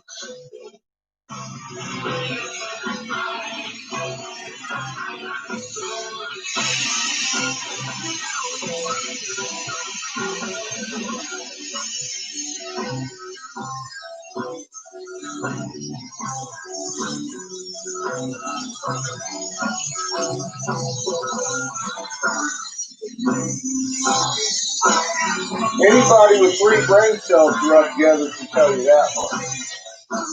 Yeah, it don't take hours and hours, days, a week, and weeks of fucking research. It doesn't take that much research to figure that fucking shit out. It took years of observation to be all like, you know what? This shit's just well beyond the scale of where it was. I don't see them updating your fucking heart. I see you shutting it down. And dude tells you to shoot Mandy. That's just the simple fact of life. And he shoots Mandy with those $1 billion fucking ladies. And what kills me is all these pictures of dudes tell me the general population has no idea what a dude even is. Because why would you make a fucking invisible weapon a collar to begin with? Dudes are fucking invisible. They ain't green. That's some Star Wars shit. And we don't don't make a Star Wars chess set. I'll show you.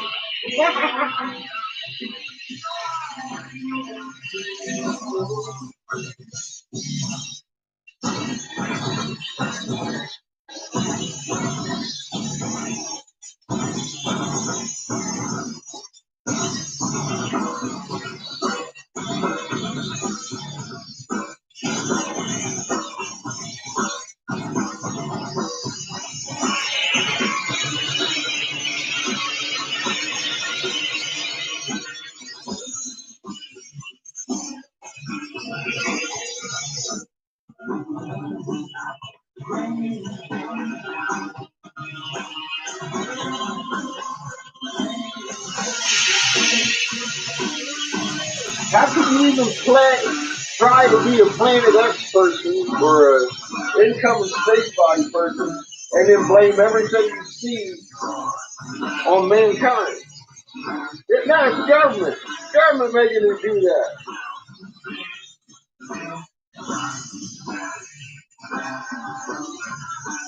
Who that sound like? That sounds like the government to me.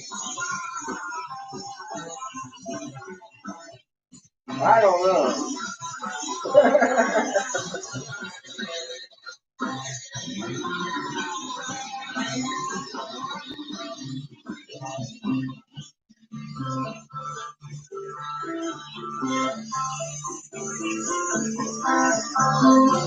That's how you do that.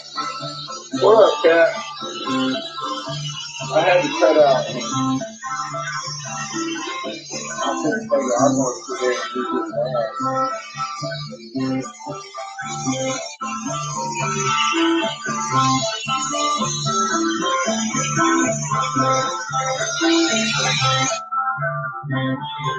So instead, we made a mushroom.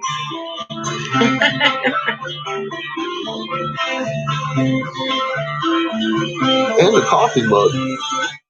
Oh. Yeah, I know. I cut it off because he was talking about dues and shit, and I was like, I ain't hearing it. So then we cut back about the time he cut off the show. I was like, oh, well, okay. Well, dues are definitely not. I thought you said invincible. Yeah, they're invisible. You can't see a fucking dude. Where the hell is these pictures coming from? I already showed you how to make a dude. Picture, anyways. But yeah, it's fucking dudes are invisible. I'm always seeing these pictures of dudes and look at this, all they're doing everything, and I'm like,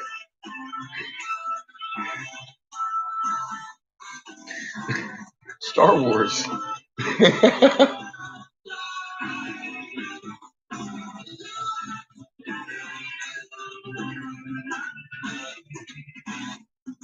I don't care. That's why I didn't touch it, because I had a feeling what was coming, and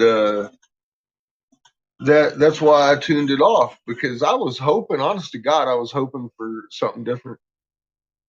I was hoping for something different, because he said, look, I got new technology and this and that, and then he started coming out with the dudes and shit out of his mouth, and I'm all like, dude.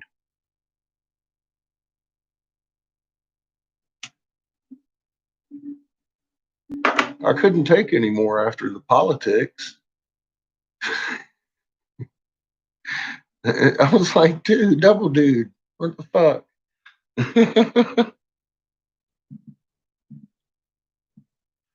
But I even went and tried to turn back. But yeah, he cut it off early. He said he had things to do. That's cool. I mean, once you see this shit, you start to understand it's not fucking due. And I'm betting you, look, Shepard's a smart man. He's seen the Dingley Cobra and he looked at the moon doing cartwheels. There's no question in his mind that ain't no dude making that happen. So.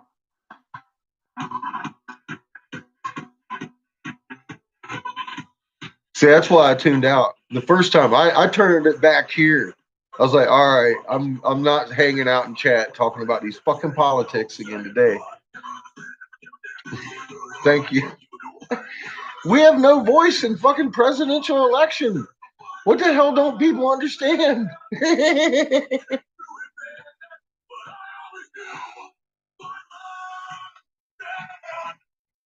I'm not gonna do it.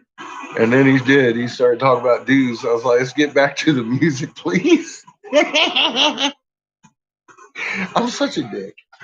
But no, I mean, no, I'm not. Because when you start talking like that shit around people that have any idea, you start sounding fucking crazy. Because it's like, dude, do you even know what a do is? It's a weapon. Lasers are invisible. You actually have to take extra steps to make them colored. Why would you color a laser to lead the enemy right back to the target, your soft target, your fucking weapon itself? Ah, it hurt my head to even say shit like that. It almost made my eye pop right out my skull. It just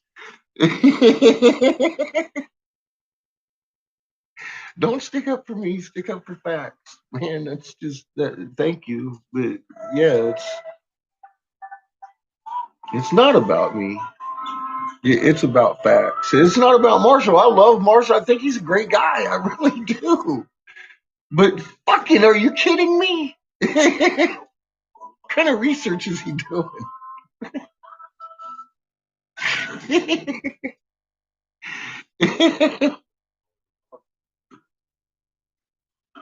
There you go. Well, you were standing strong in your knowledge. That's what that is. That's once you see proof and the facts, you know what the truth is. And you don't need me. You don't need me. That's the most important part. Keep in mind what you're talking about here. Mister, you don't fucking need me. Under anything other than under the fact that we need each other. You know what I mean? You don't need me. You got it. You got this.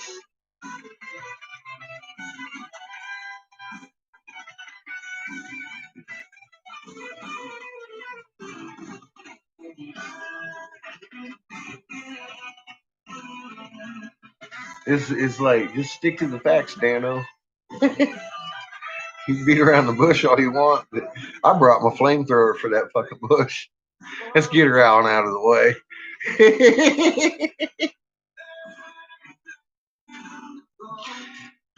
All right, now let's take care of this debate. Well, I mean, seriously, when you even start to pull out the facts about a do, the whole argument starts to look silly, especially to someone who's completely asleep and believing half of what the government says. Because now you're going against their fucking government. Why would they do that? And I gotta agree. Why the hell would they do that?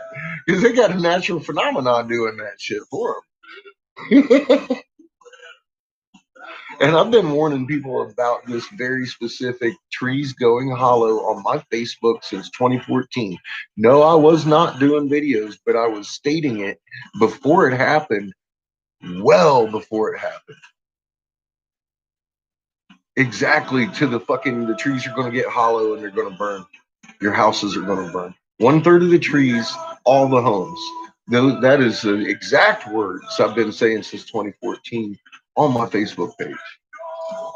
And it's timestamp, all that shit. Like I said, this isn't guesswork. It's physics and understanding what's going to happen in physics, right down to the fucking trees burning. And your houses, all of them. Not one of them be restored. Not one. Not one. Except for maybe your dirt houses, stuff like that. Anything built modern days, modern construction, gone. It will be gone. Gone. Don't think it's going to be spared. Is it simply? Ow. It's like touching that mushroom that I just made. It's hot. And that was going to change that fact.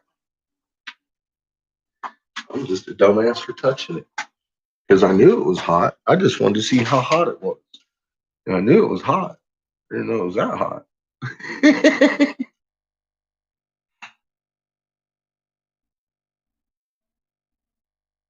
Hi, Jan. How you doing?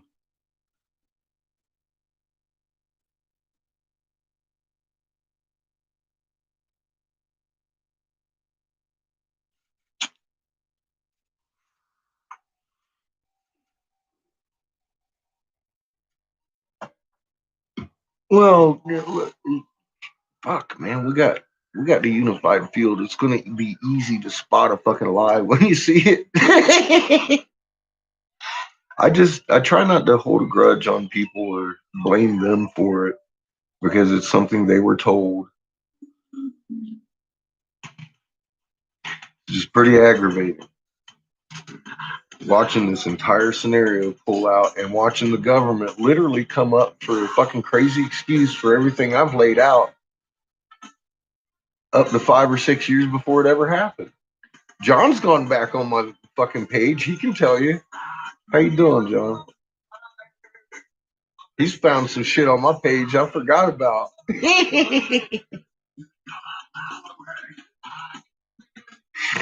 Oh, fuck. He'd be an investigator, man. How long? I mean, I've been telling people about the hollow trees burning and the fucking 1/3 of the trees in all their homes for fucking years, haven't I? Long before I started making videos.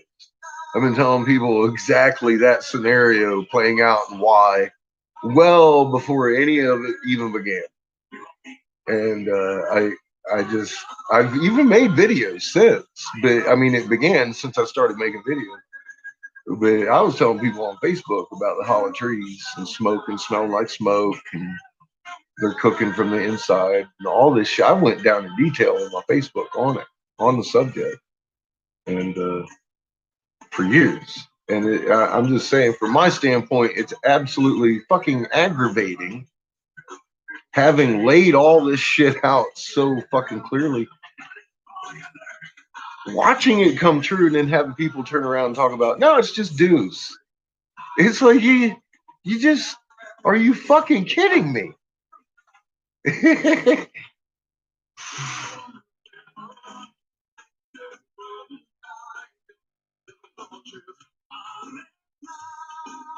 Kale, nice. Kale's good. I like making smoothies with kale in it.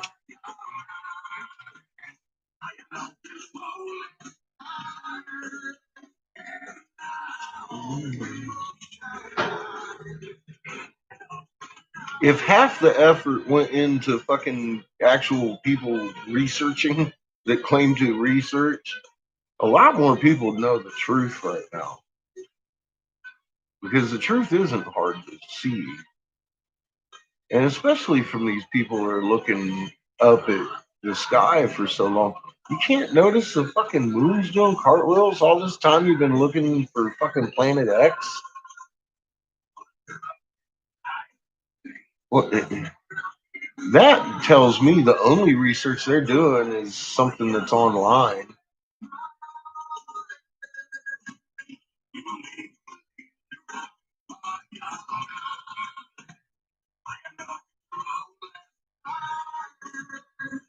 Some people do like the lie, but when it comes apart on them, it's going to really suck for them, John. That's all. I feel sorry for them.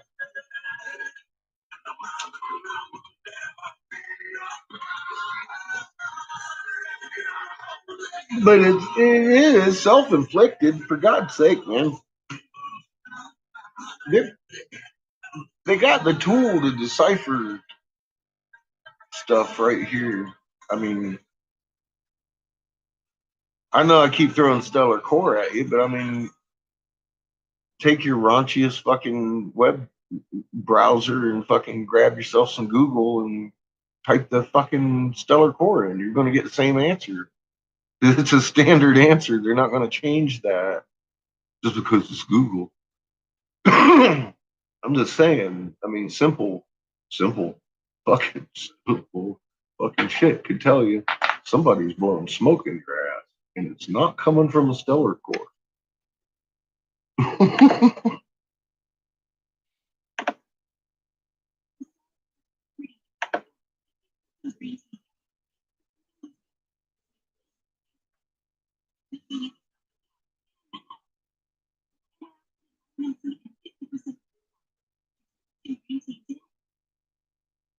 I didn't know there was different kale.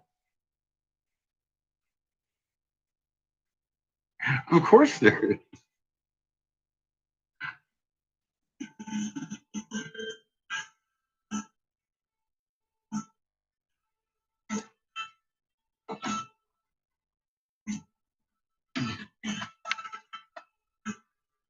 One of our friends wanted 1748 hertz on a fucking cup. I said, you know, I could probably do that with color changing effects.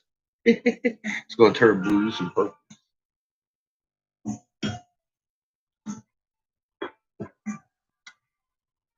And you don't have to pour coffee or tea in it, anything hot or anything. You can pour soda in it, ice soda.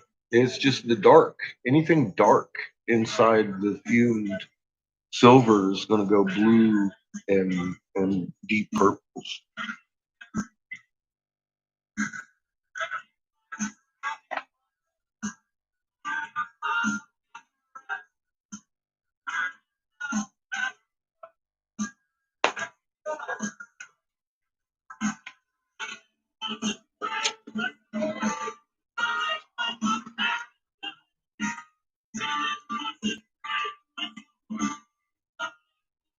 I've never liked making movies.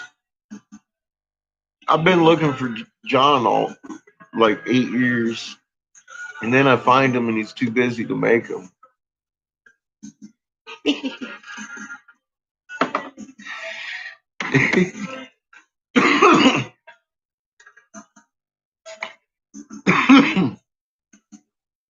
He makes better videos than I do.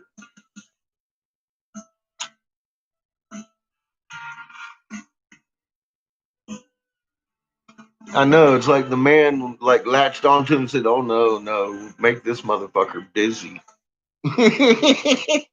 We're gonna put him working at the Pentagon, fucking high offices. Keep an eye on that motherfucker. He's reading hieroglyphs.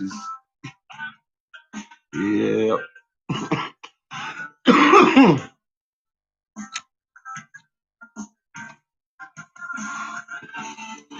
Well, you know that whole continuity of government, and when they fly in the and then they come and kidnap the ones that are worth something, they're gonna cap me and take homebrew. You know that, right? Because he's gonna welcome them. Yeah.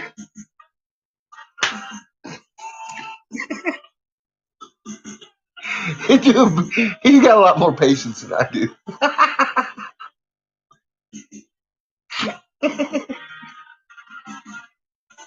They're gonna be like, "Yeah, you want us to get this motherfucker on a plane? Take homebrew."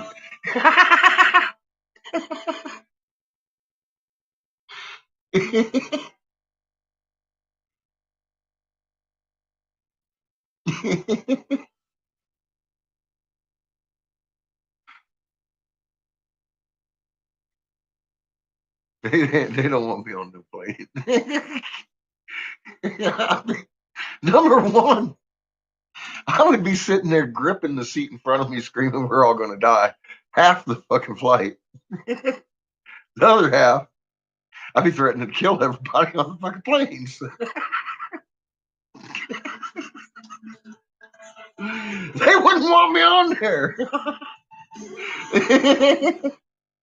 They might just roofie me and tie me up in the back. Oh boy.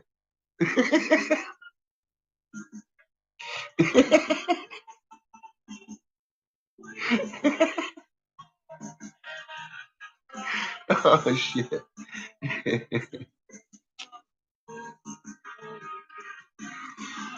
That would probably be in their best interest. Otherwise, there's going to be issues.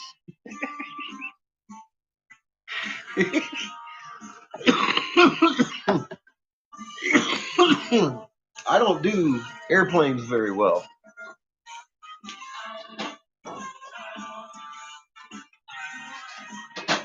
They're up like way higher than I can fucking fly.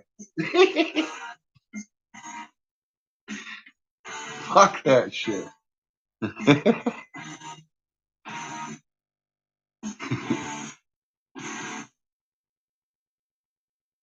Or put me in a steel cage. That would suck. I'd have to start practicing some cage bending.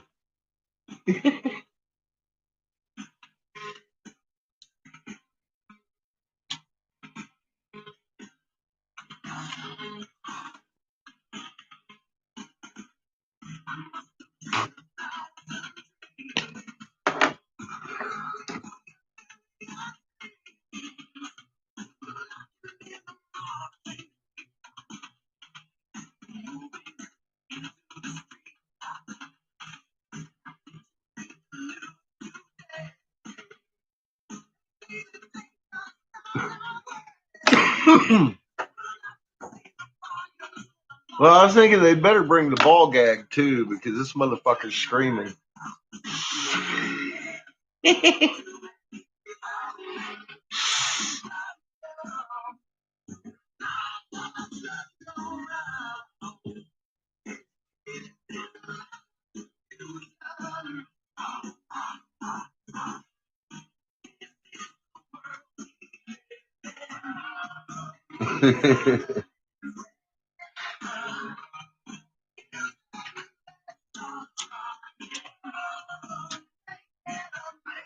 See, with my luck, they would already thought of it.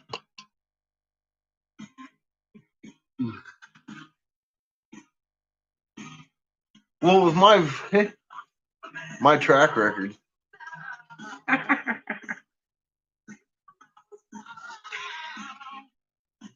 just put it this way. I have escaped police custody more than once with handcuffs.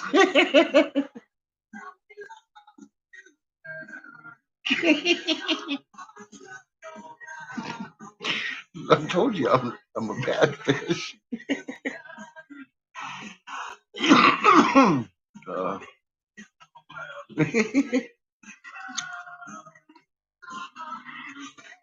Well, the first move,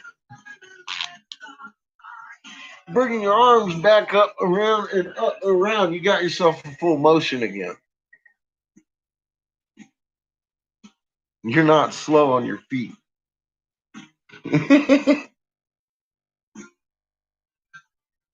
Fuck a dog biscuit, I'll break a motherfucking dog's jaw and roll. I mean, like, now. I'll shove my hand down its fucking neck. I mean, you know, fuck, dude. I've been attacked. Not by a police dog, but I mean, I've been attacked by dogs. You're bigger than they are.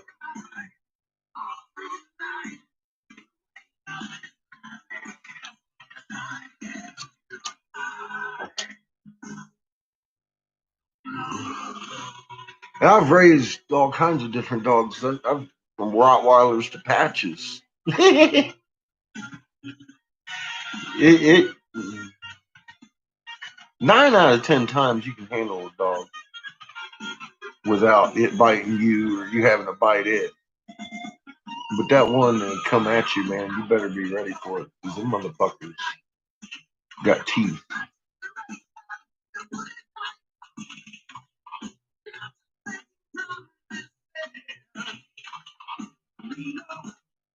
A dog. Fuck. Okay.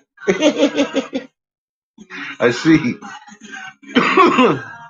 Like handing a dog biscuit is gonna slow me down. I'm just gonna run by and break his neck.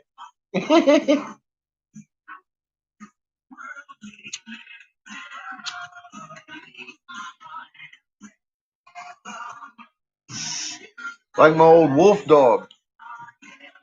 Yeah, dude. Motherfucker never barked unless something was already going down.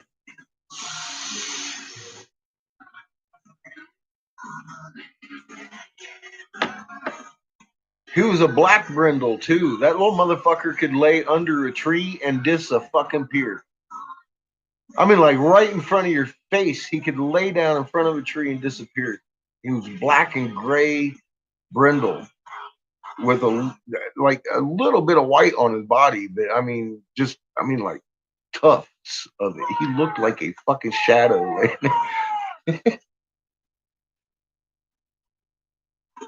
he was part timber wolf. He was timber wolf, pit bull man.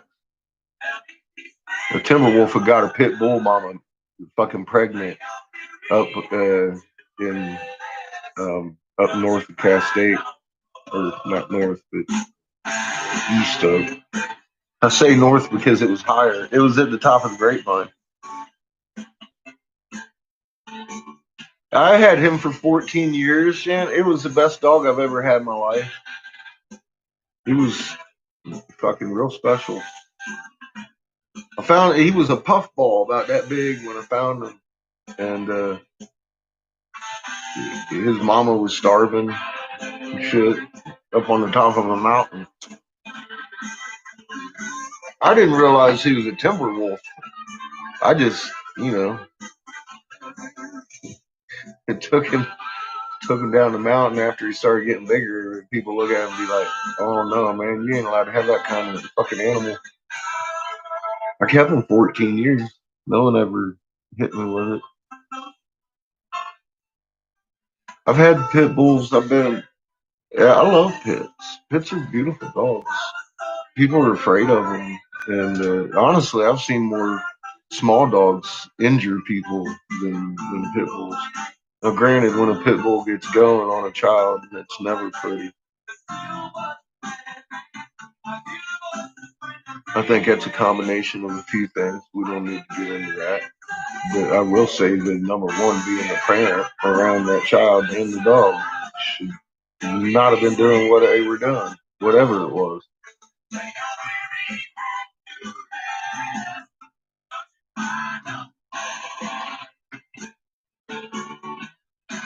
A lot of people get pit bulls with it in mind that they're a protective animal. They're going to protect the house. They're treated that way, and that's the way they act. So it's all about just like kids, man. What you put into your fucking dog is what you're going to get out of your dog when your dog gets squeezed. Just like you put your kid in that position. So your kid was shit, you squeeze them, you're going to get shit.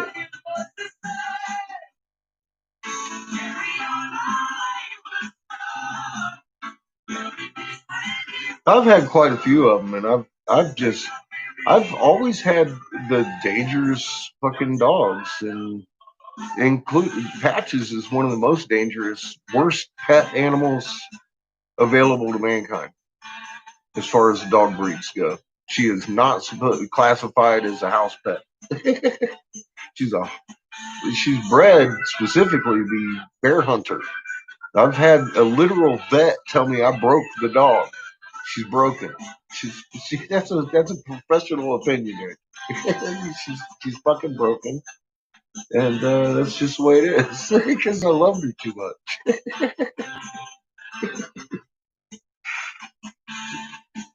Schnauzer, see, that cat's got some fucking attitude, some personality to him.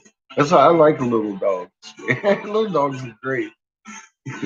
We got Chico, man. Motherfucker's all about it.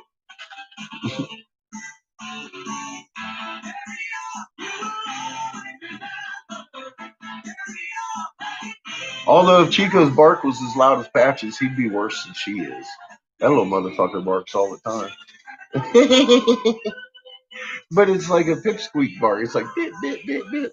It is what it is. He's he's fucking food, man. He barely make a sandwich. Oh shit. Fucking Chico. Damn it. Alright. So let's put a handle on this coffee mug.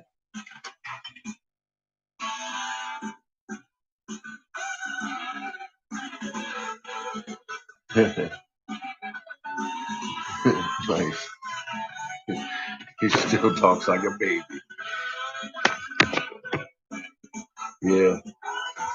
Doesn't have that Patch's finesse. Fucking nuts.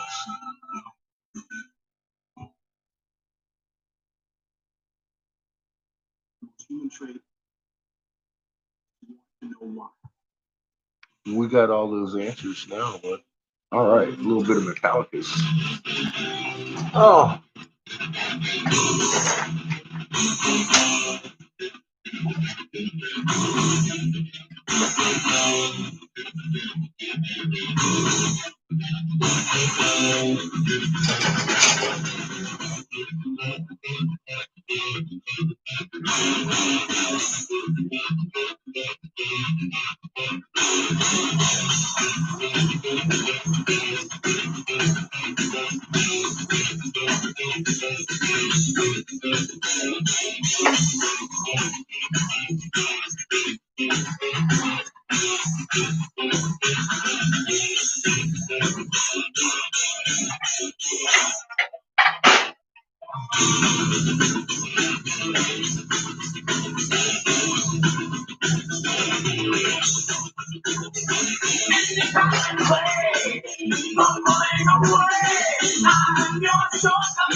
Easy now.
I'm gonna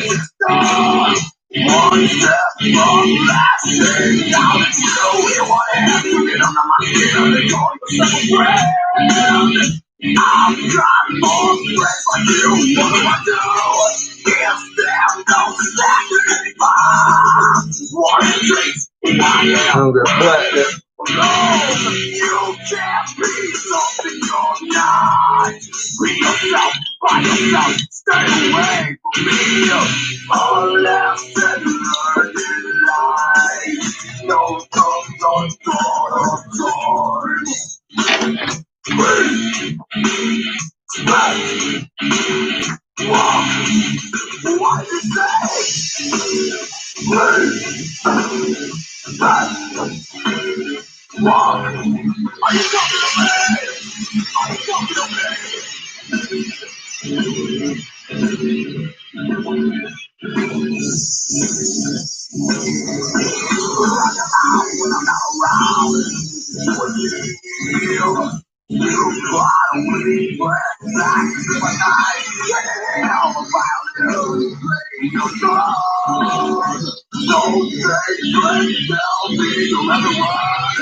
At Purely, the most important ingredient in agency is saying no. In our real breed IT, we say no to artificial flavors and sweeteners, which means no supplements, unless people are comfort share. Purely, no confused.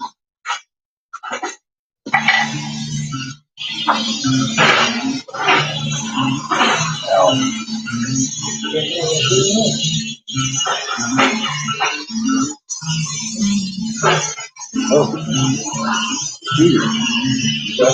not blowing. Holy shit, my back's in the way. Oh, what the fuck? My back is causing this grief.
Really ready for this? Are we ready? Are we ready? Are you ready? Am I ready? I'm ready. Are you ready? Are you ready?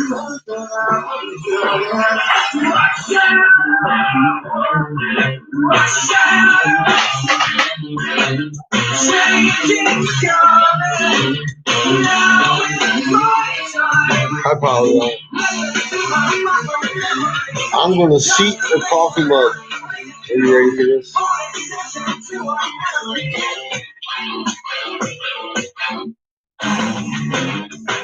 It's going to be rather exciting. Okay, maybe not. Just for me, though.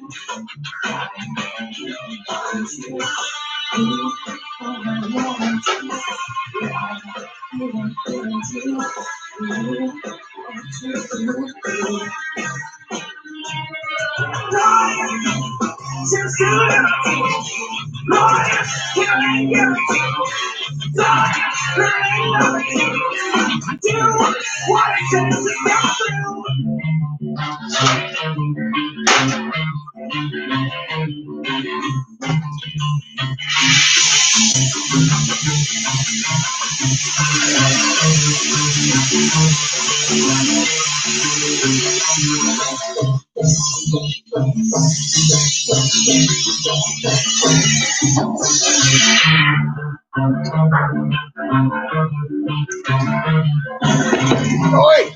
Hey! Stop all that! Let go of my head. Oh, beautiful. Don't tell nobody I said so.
That's how you do that.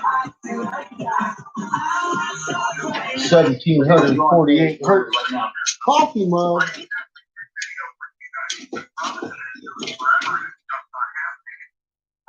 I'm not sure anymore, man. Never enough. Dude, you have to be in the video. That's how you do that shit. Now I can start my R2D2s, motherfuckers. I think you were there. Another happy dance. I can start the Star Wars chess set. Stand back.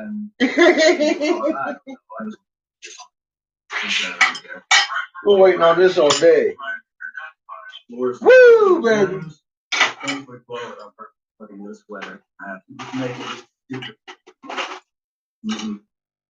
First, I begin with blanks. R2D2 is going to be easy blanks. I think that we're going to do the same thing we've always done, and that is. So's the droid. All the blanks are going to be easy. Deep pleasure. So I like this idea where we just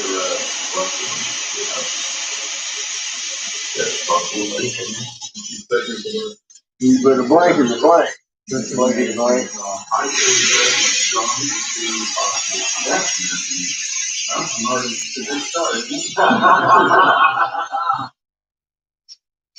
There's so much goddamn weight on my shoulders. All I'm trying to do is clear my motherfucking life. Supposed to be happy, but I'm only getting colder. Wear a smile on my face, but there's a feeling inside. There's so much goddamn weight on my shoulders. All I'm trying to do is clear my motherfucking life. Supposed to be happy, but I'm only getting colder. Wear a smile on my face, but there's a feeling inside.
Now, of course, to make that R2D2, I'm going to have to make 8 of them, then size them, round them out, Make them look good.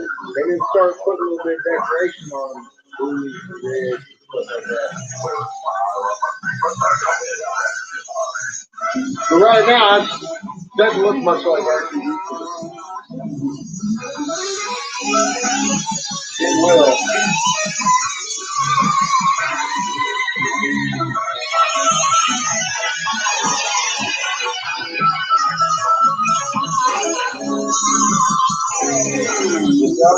Actually, I gotta make, well, 8 of them. The other 8 ain't gonna be like RTV at all. It's the Imperial Rome fucking laptop looking army thing.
So that's well established then.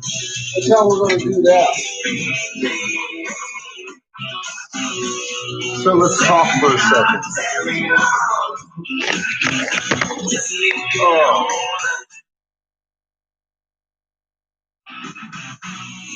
Uh-oh. So apparently, it's a good time to talk. I see some eyes rolling, complacency stuff, and all that. So here's the thing. I wasn't there. I imagine this happened yesterday. And all I got to say, guys and gals, is no. I'm sure you can recall the days of doppelgangers and misinformation channels that were talking about how normal it was for our moon to roll. All those highly charged days are over. Those channels are just sitting silent, losing subs every day. Ain't nothing to get excited about over here. If people can't see for themselves, you can't blame them, except for not looking. And how you gonna get mad at them?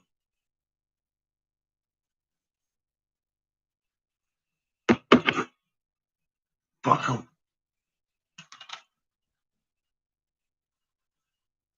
There's people out there really looking for answers. No, I don't even know what went on yesterday at all. And I can just say this.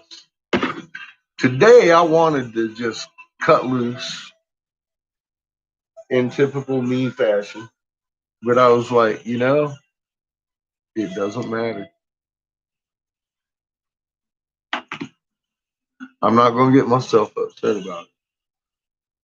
The evidence is out there.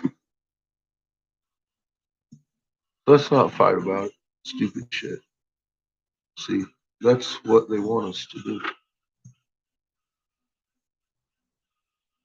And that is why I went back to music today instead of continually commenting, because I realized about halfway through my commentary, I had nothing nice to say.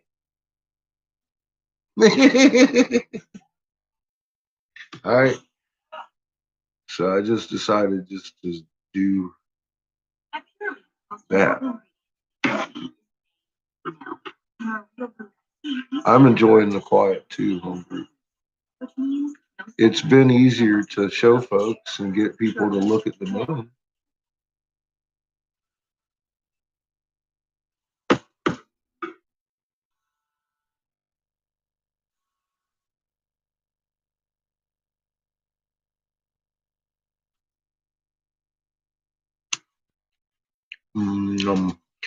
And Great Pash is just too delicious.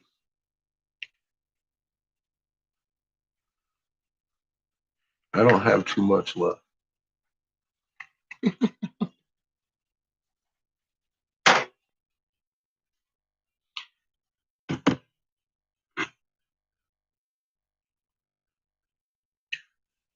Anna cut herself yesterday on a zong ball that broke in her hand, and she had to emergency dab herself. By the time I looked, she had done her dabbed herself into my week's worth of shit. I was like, oh fuck. And funny thing is, I had gone there to get some dabs from Anna, but unfortunately, she cut herself. She got like 8 stitches yesterday. So I'm, keeping her in mind. She got herself a good one, good and deep too. It was nasty looking. I was like, oh damn, we put some pressure on that shit, got her pretty under control, and then some friends of hers just happened to walk in, and we're like, ooh, let's go to the doctor. So we could help clean up everything.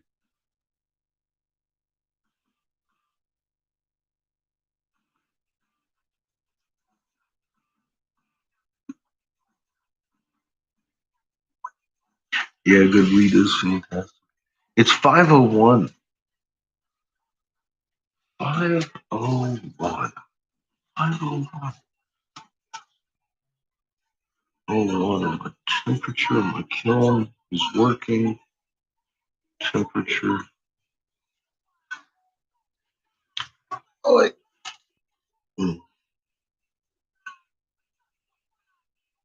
I'm hungry, is what I'm getting at.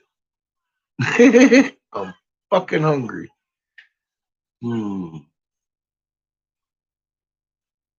I think I'm gonna see if I don't have like a bag of meatballs or something I can make into some quick spaghetti or something, because I am not feeling the cooking with catfish extravaganza tonight. Really, but here we go. Let's see what we got real quick in the kitchen.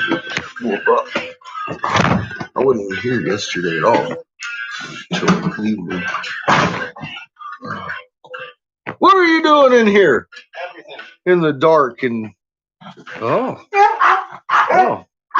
looks like you're killing people. Okay.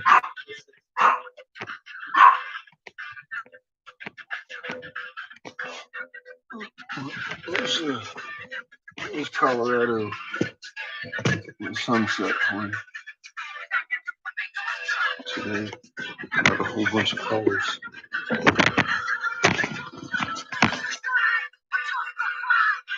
So you look over there.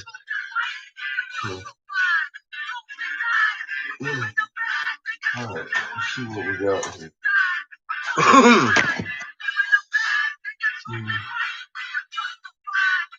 It looks like a Cheshire Grin.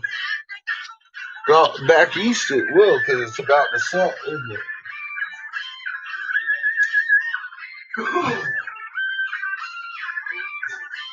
What do you want for dinner, boy? Jesus, God, dang it, boy! I'm sitting there looking at it, talking about to myself. You know, if you ask what he's gonna want, Tommy Tingus. You want jalapenos with those? Would you like jalapenos with your chimichangas? No jalapenos? Alright.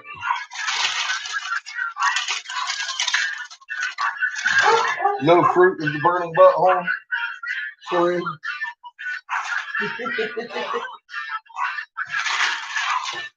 Fruit is a fiery anus.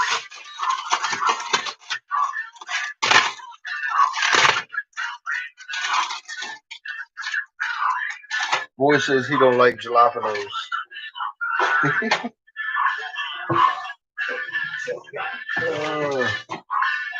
Oh shit! Alright, you know I gotta go to the store, right? You know that. You knew that before I came up here, didn't you? You're like, damn, it's dinner time. That stupid fuck's gonna have to go to the store. Well, of course I am. We ain't got about that much milk in the fucking jug. What do you want? You've been here before.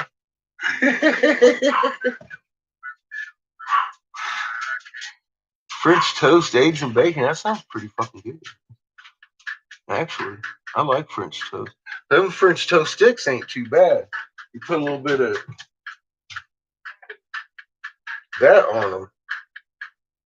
Pretty good. I wouldn't make them in the microwave, though, because I just don't.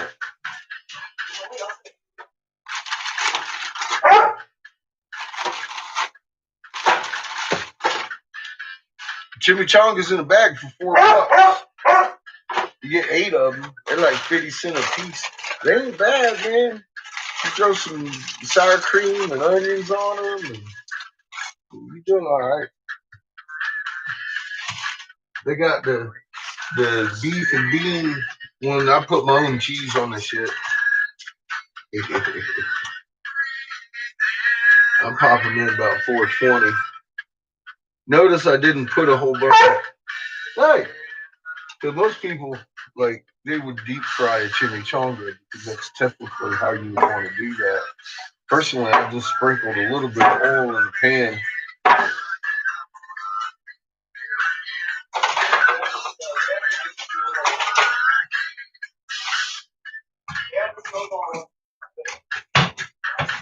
I'm going to seal them in there for a moment.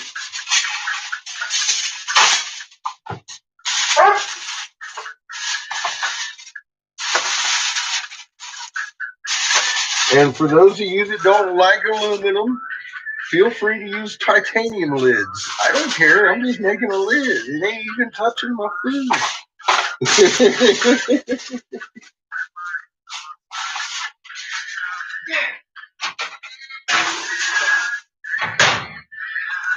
I got a whole roll of lids for $1.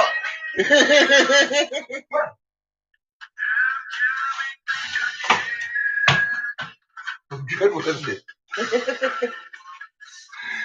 So there you go. I got bigger things I can worry about than the aluminum foil I'm cooking over my fucking food.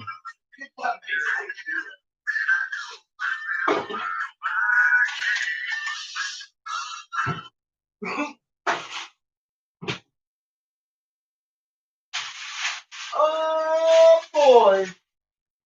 What are we having again? We're having what? Chimichangas. God, see, I was thinking spaghetti. But either way, I was going to have to run to the store. Look, they're asking us if we're listening. Are you still listening, Paul? Oh.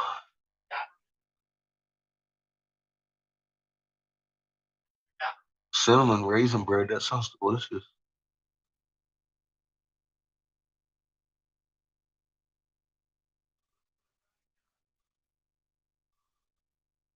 Two thumbs down. It's all good. I don't. I can't. You can't please them all, John. You know me. I try my damnedest not to please anybody, but chase them over to your channel.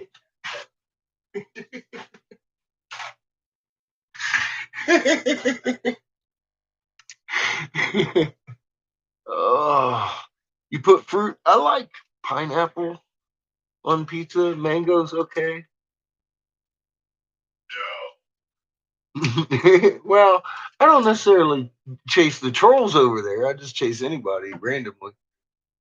Anyone that speaks too much. It's like, what are you talking? Why are you talking? You talk on John's channel. Don't talk over here. The fuck are you talking about?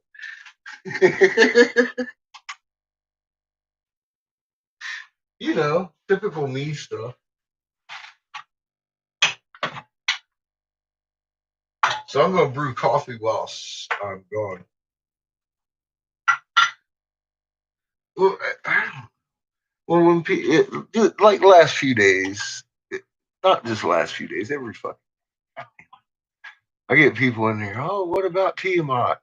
What the fuck about Tiamat? Google the term and then come tell me about Tiamat.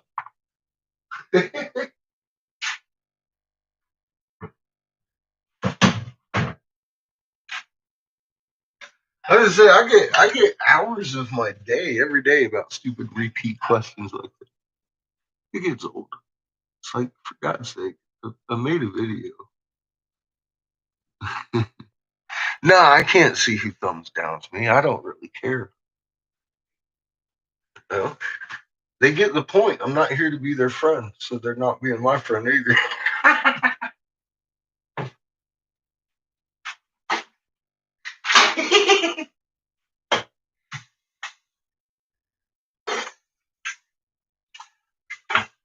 Hell, for all I know, it might be Ben, you know, the suspicious one. He doesn't like me. I mean, you've seen it in real time. You've witnessed me make friends, right?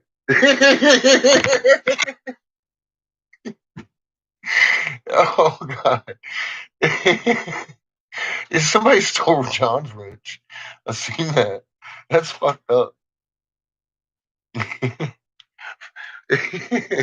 Well, you know, Joey, me, I'm here. And for somebody, some people, that's all it takes, buddy. It's okay. It's okay. I'm cool with that.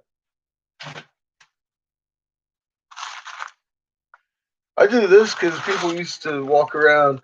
You know what I don't hear anymore? You know what I don't hear anymore? It sure as hell ain't Patsy, because I hear her all the fucking time. You know what I don't hear anymore? You're just a miserable old man and want the world to end. Because that used to be what people said about me all the time. Just because the way I tell people what's coming, and they'd be like, "Oh man, you just miserable." I'm all like, "Really, really? You think that's my life?" I just sit around thinking, "Oh, I wish everybody fucking die." Patches, what? I have nothing for you. Nothing. The chimneys are chongled already. See, it's his fault. There would have been drippings. I had sausage. Oh, oh, she's out of water. Another thing she has to drink out of is toilet. Oh, yeah, you don't like toilet water. Well, why are you telling me? Oh, because he's just a lazy little mouthy punk. 16-year-old little teenager that doesn't give a shit. Is that what you just? Oh, look, he's gonna give you love. He's hugging her. Hugging it and pooting it. Patches gets love too. She's mad. Look, it's Nibiru. I got a lens flare. I can't even find it. I'm gonna give it a finger test. It fails.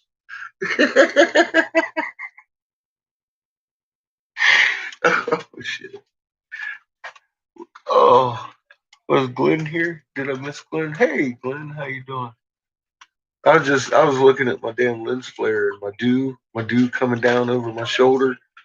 Gonna catch people on fire and shit. Pew, pew, pew, pew.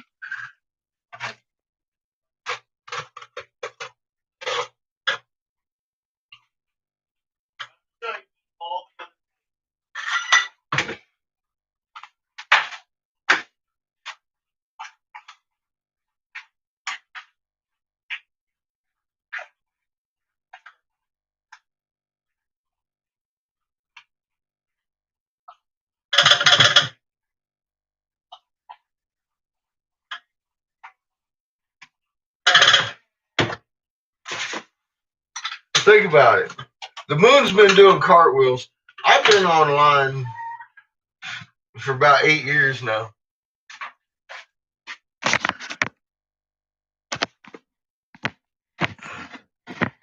And that's the best evidence these motherfuckers collectively can come up with. Fucking lens flare. Harp.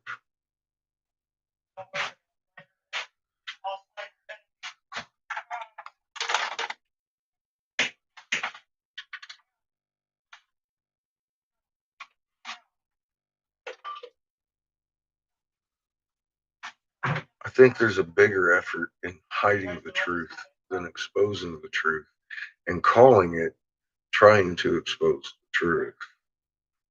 What do you think? I don't know. But it's aggravating. Me, because I feel that way. Yeah. Just saying.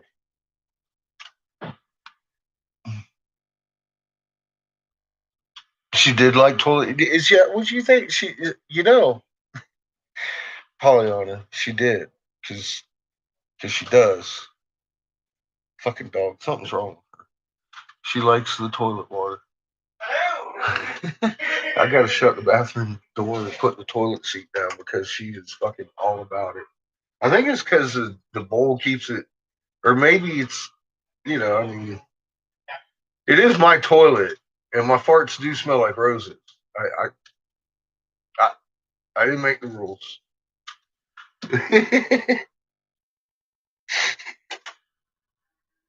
I don't know why Elmer didn't have a damn I think because it's a conspiracy against homebrew. I'm going to click on his name again here. Now I can pin his message or report it. I don't even have the normal options for him. So I don't know what's going on with John.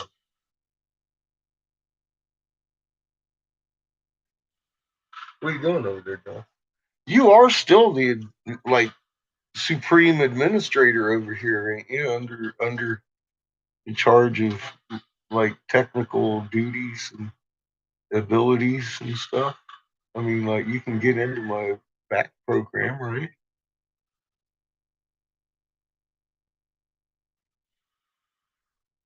I I don't know by who though. That's what's up. Yeah, you still can. Okay.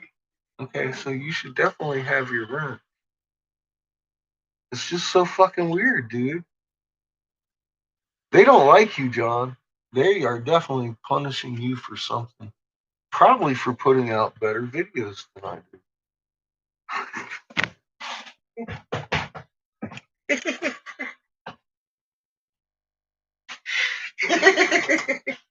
More informative, even. They're like, fuck, look at this guy. We gotta take his wrench away.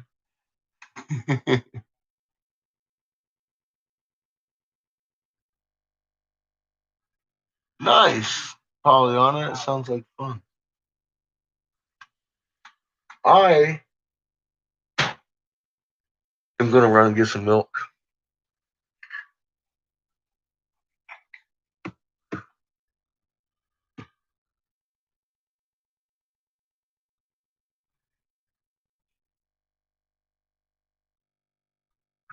They don't do live streams anymore. I do. Can't help myself.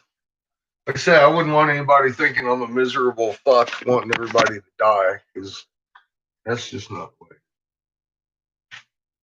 I like my coffee too much. And that requires people being alive so they can pick the beans, crush them, roast them, bring them to me, and I can roast them in the brew. See, I don't want everybody to die. 7. Last time I talked, I'm going to go get milk.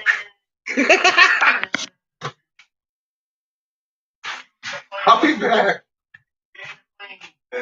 Oh my God.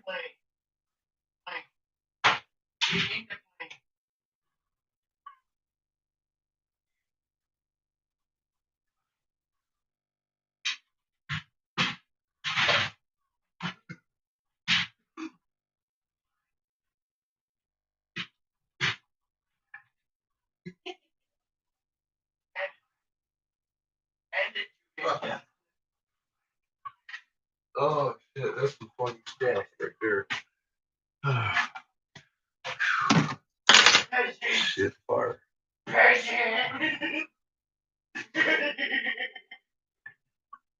Look at that coffee brew. I can't wait to get back to drink it. Oh. Don't let the chimichangas burn, boy.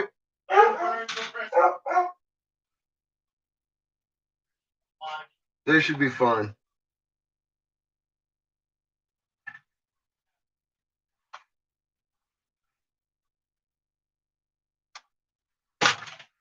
Okay, I'll be back. I'm gonna put on the music for y'all here. It'll probably go silent.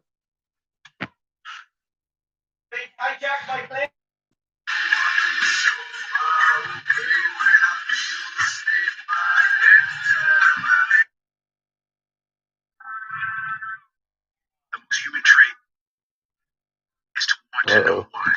So we got a Metallica Down with the Sickness back-to-backer coming. And I gotta beat it back so my thank you. Yeah, I had some lady made that here locally. I I got it last year for like $2 at the thrift store. I was like, fuck yeah. I got Seamus a big red one. I'll be back quickly.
Now I'm leaving.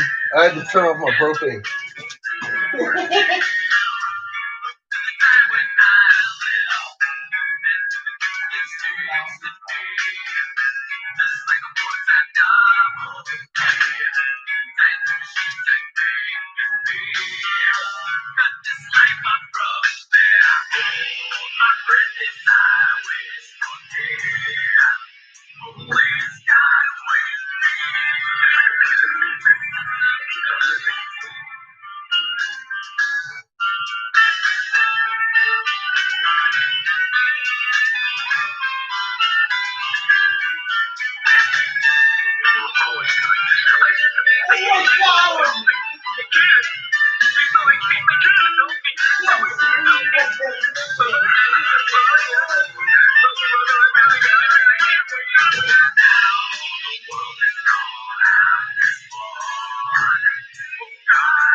For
some reason, I turned on my sweat. My friends and I all sweat mode activated. It's like sweat mode activation confirmed. Sweat mode activation confirmed. I have to engage one. I have to engage one time. I don't like it. It's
mind.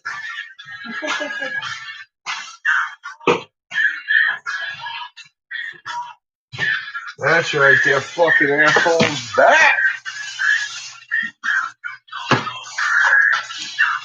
I got thinking.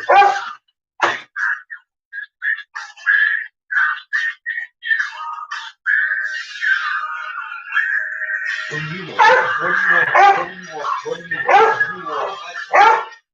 What do you want? Finish it well.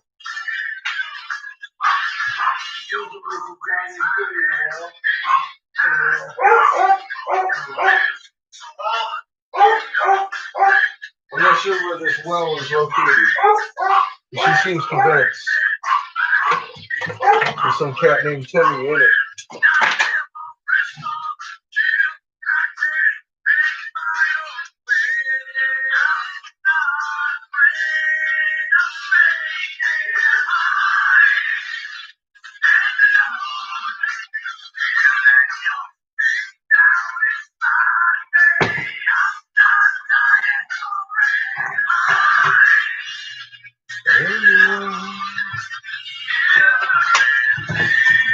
That'll stay hot for hours. I've poured coffee like that at night and been all like, fuck it, I'm going to bed. Hours and hours later, I wake up, that shit's still hot. I'm like, yeah, baby. Pour a little milk in there, it's perfect drinking temperature. Hi, John. Sorry, I got boring there for a little bit and had to go to the store.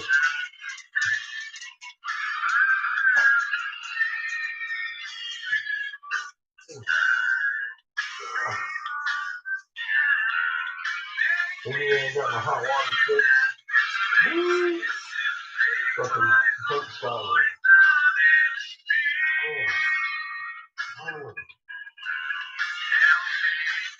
Are you hungry, kid? Maybe. I'm just asking if Patsy swears that you said that she could have yours because you're not hungry tonight. And it's like, well, you know, Patsy, that's the same bullshit you told me last night.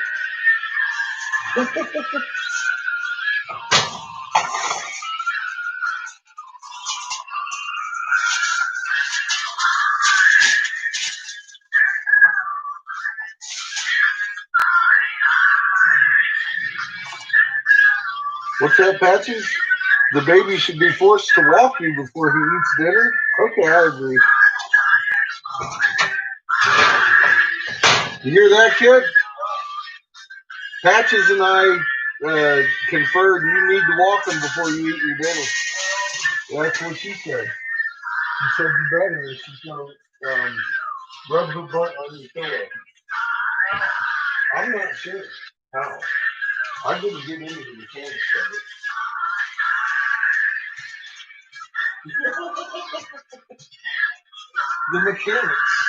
The mechanics of it. They're not for me to concern myself on. I'm just telling you what she said. Chico said he'd poop on it. Didn't you, Chico? Yes. Look at him wag his tail. He did. He said he was going to poop on your pillow.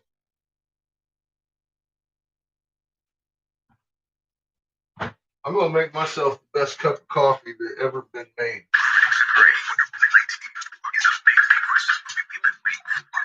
Ever.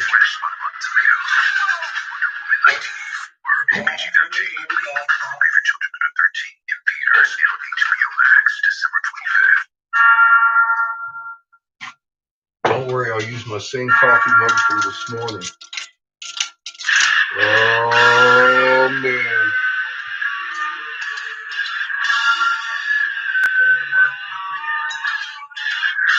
Thin mint coffee. Uh-oh, we got a blue person. What up, Thomas? How you doing?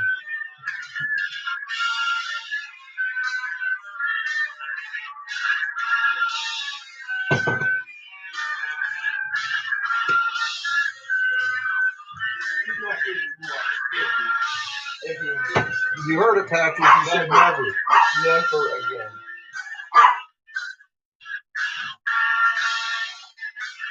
While you're in my way.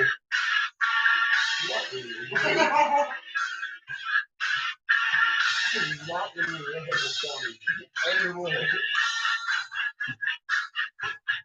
you want in there for? Milk? Or did you just open the door? I ended up opening the door. To let the cold air out. That's what I was going to ask. Did the power company give you extra money to cost me all this money? They just go around randomly opening the refrigerator door for no fucking reason. Cost you that 3 times a day, right? At least, right? That's the goal here. I mean, I saw that blank stare in your face, and I was like, look, he's looking for what Daddy got at the store. That's what you were doing. You were, what Dad get me at the store? I ain't got you nothing. You can't have none of these Thin Mints, even though I know you're one of your favorite foods in the world. They're from my coffee only.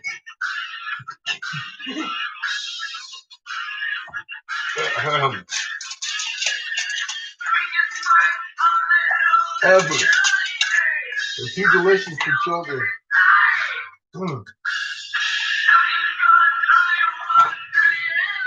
Way too delicious. Holy cow. I'm interrupting Metallica. I'm doing pretty good. Have fun with the kid. We're having chimichangas this evening. I had to run to the store for some emergency milk supply.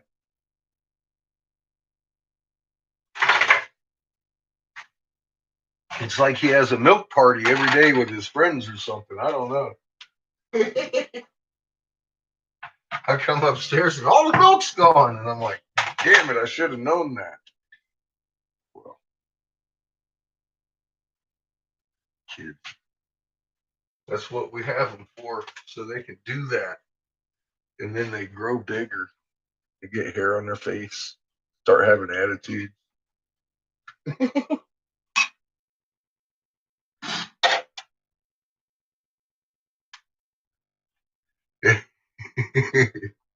I remember the first time mine had an attitude. I had to point out to him how cute the fucking dirt on his lip was.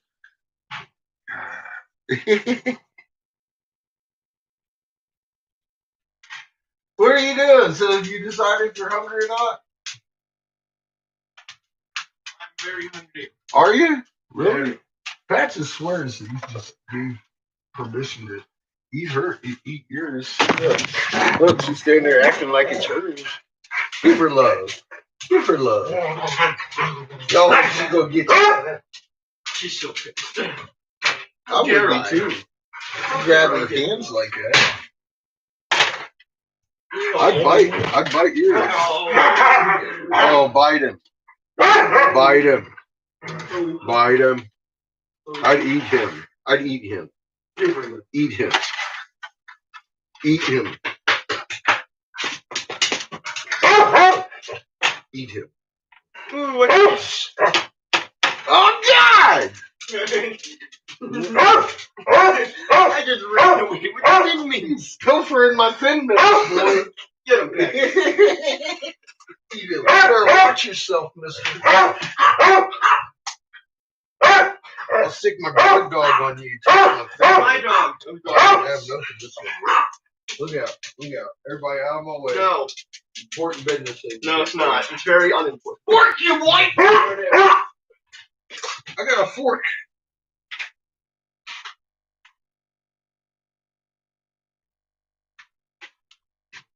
Important business going on. Sour cream everywhere.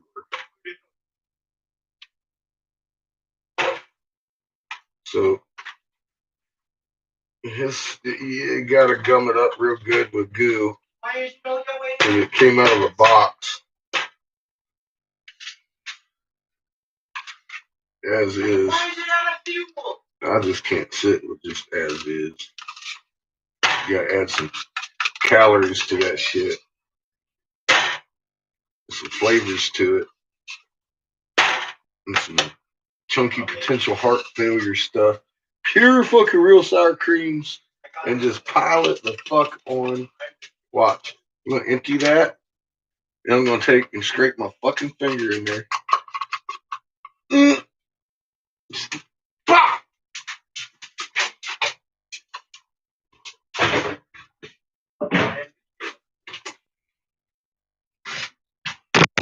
Don't worry, I wiped this one on my butt earlier. It's clean.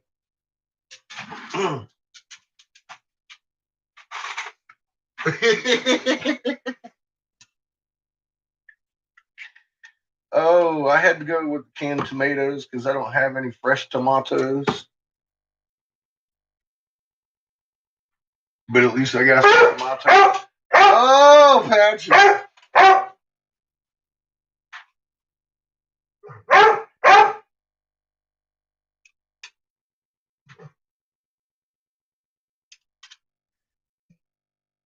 Now, I had the option of tomatoes and chilies. I like fuck the chilies.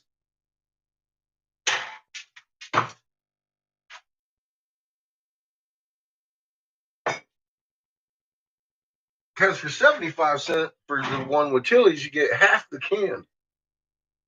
It's only a tiny can. I was like, fuck that.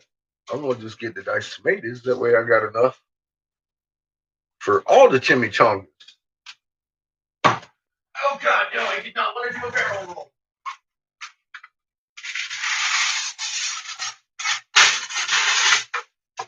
Now we'll refer you to my $1 versatile lid again. Oh my God. And it keeps me nice and fresh.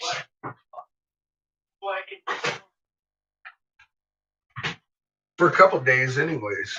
So I get around to them. It's gonna be close.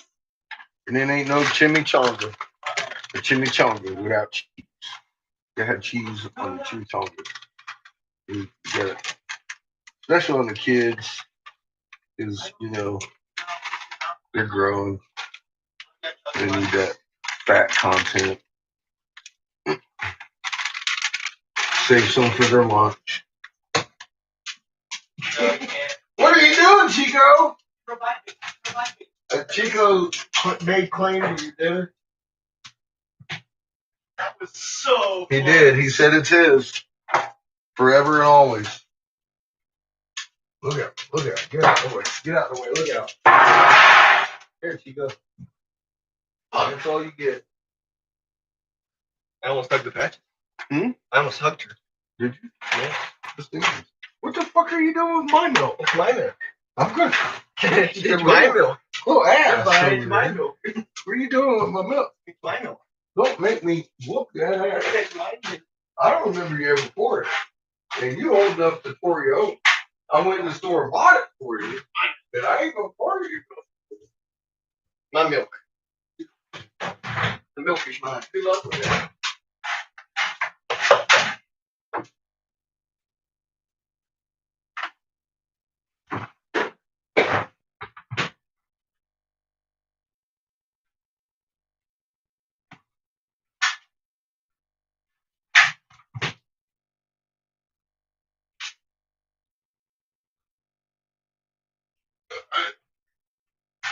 Chico wants to fight.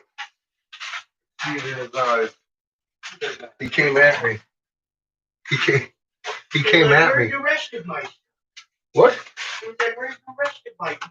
Why do you get stuff? I'm gonna save that stuff for tomorrow's stuff.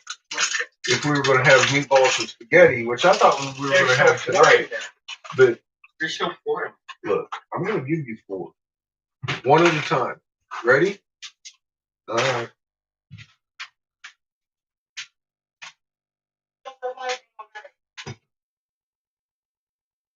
What happened? Did somebody kill you while you were not paying attention? Huh? Their pickaxe better than your pickaxe?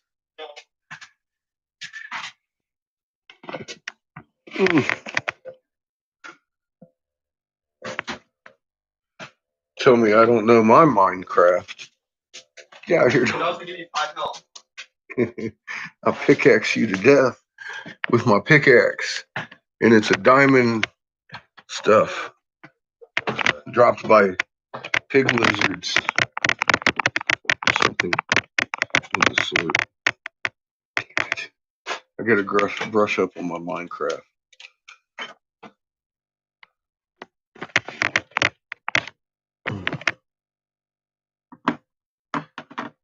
Some zombie pigs. That's what it is. Something like a zombie pig makes diamonds or some shit. I don't know how that works. But that's the working theory in Minecraft. Oh, you're plugged back in now. You're at full power. All right. Get out of my basement right now! Look out. Nothing's for you. I chimichangas. Crazy dog. You want my chimichangas? Okay, give me my chimichangas. So we're gonna listen to. I wonder if Homebrew's made a new video lately. I got motherfucking Thin Mint coffee.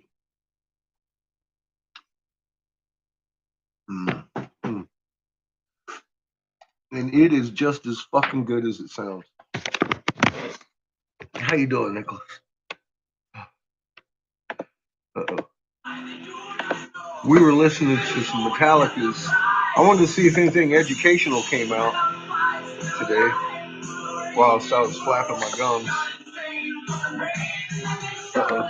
And it did. Robert Seffer seems to have produced something. Ancient Origins of the Werewolf Vampire Wars. Holy shit! Hold the press. We're going vampiring with werewolves. A migraine hope from Innovative. We're fucking vampire hunting werewolves.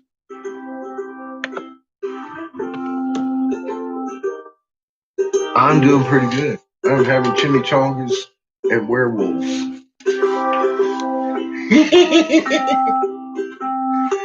Oh my goodness. I've already made a coffee mug and got some R2D2 blanks started. I'm gonna have a good evening, I think. Got the coffee brewing and hot with the Andes. Look.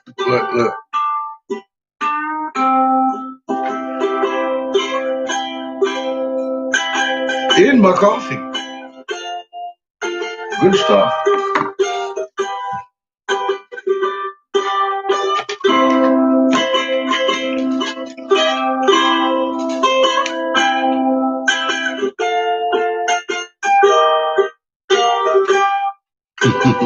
Well, you see, I'm in the park again, hanging out with my friends. And while they don't really follow the social distancing guidelines, spending time with these peaceful animals seems to have a good effect on my health, even if just psychological. Animals have been part of mythology since prehistoric. Observation. Dollar store is out of a lot of shit, food-wise. They haven't replenished any of their cookie stock. And all their, just before Christmas, all their Christmas shit's almost like gone. And they haven't restocked hardly anything. Just saying. I'm just noticing that. Historic times. And while they're often portrayed in a positive light, they're sometimes used to symbolize monsters or invasive threats, depending on one's cultural perspective. Mm-hmm. In folklore, a werewolf was a term which usually referred to a human with the ability to shapeshift into a wolf. We're all familiar with movies where this tendency to transform takes place at the sight of the full moon, usually after being scratched or bitten by another werewolf. Mm-hmm. This isn't the only variation of the myth, or a zombie, as it was widespread in European folklore and in earlier times also applied to terms such as wolf riding and wolf charming. In Bavarian folklore around the Middle Ages, terms such as wolfsagen and wolfbar refer to charms or incantations that either protected against wolves or spells that caused wolf attacks.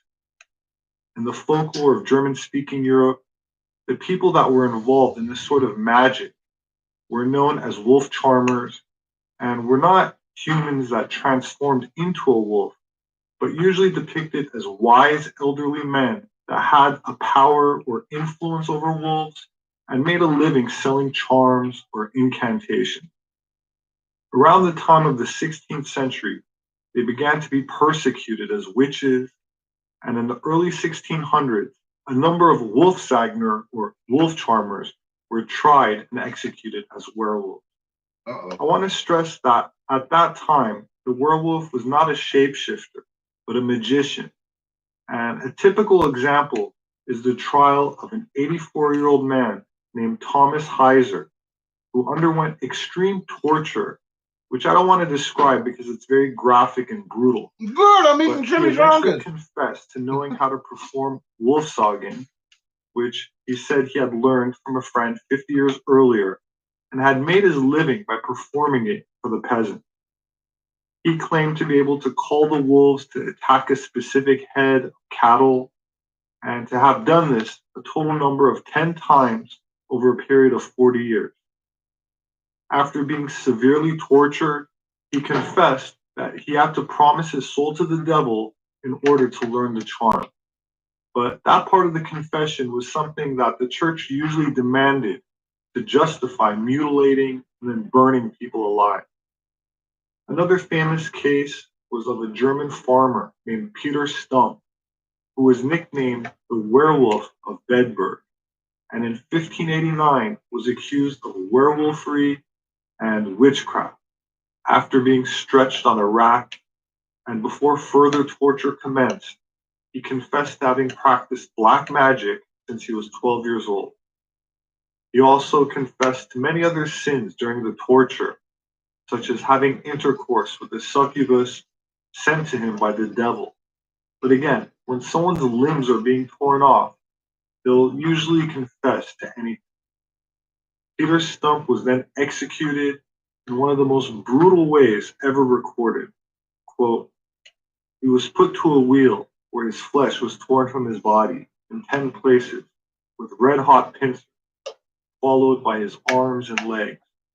Then his limbs were broken with the blunt side of an axe head to prevent him from returning from the grave before he was beheaded and his body burned on a pyre. His daughter and mistress had already been flayed and strangled and were burned along with Stump's body. As a warning against similar behavior, local authorities erected a pole with the torture wheel and the figure of a wolf on it, and at the very top they placed Peter Stump's severed head.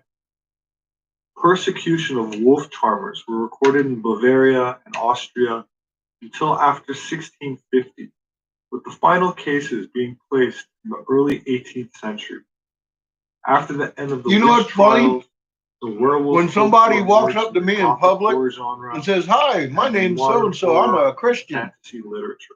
and people do But that. in the pre-Christian pagan era, That's the first thing that comes to my head. Proto-Indo-European or Aryan mythology often includes Scary a wolf as part of the motherfucker, aspect get away from of me. the initiation of the warrior class, where a ritual is conducted to symbolically turn men into wolves, which from a medieval Christian perspective became associated with the devil. Scares the fuck out In of me. Turkish and Central Asian folklore, shamans, after performing long and arduous rites, would voluntarily be able to transform into the humanoid Kurt-Adam, which literally means wolfman. And since the wolf was the totemic ancestor animal of the Turkic people, they would be respectful of any shaman who was in such a form. So in a shamanistic context, the transformation is on a soul level, where his spirit form may leave and his body remains behind in a trance state, unchanged physically. In some rituals, clothing is removed, and a belt made of wolf skin or the entire animal skin is worn, and a magic hallucinogenic ointment is rubbed on the body.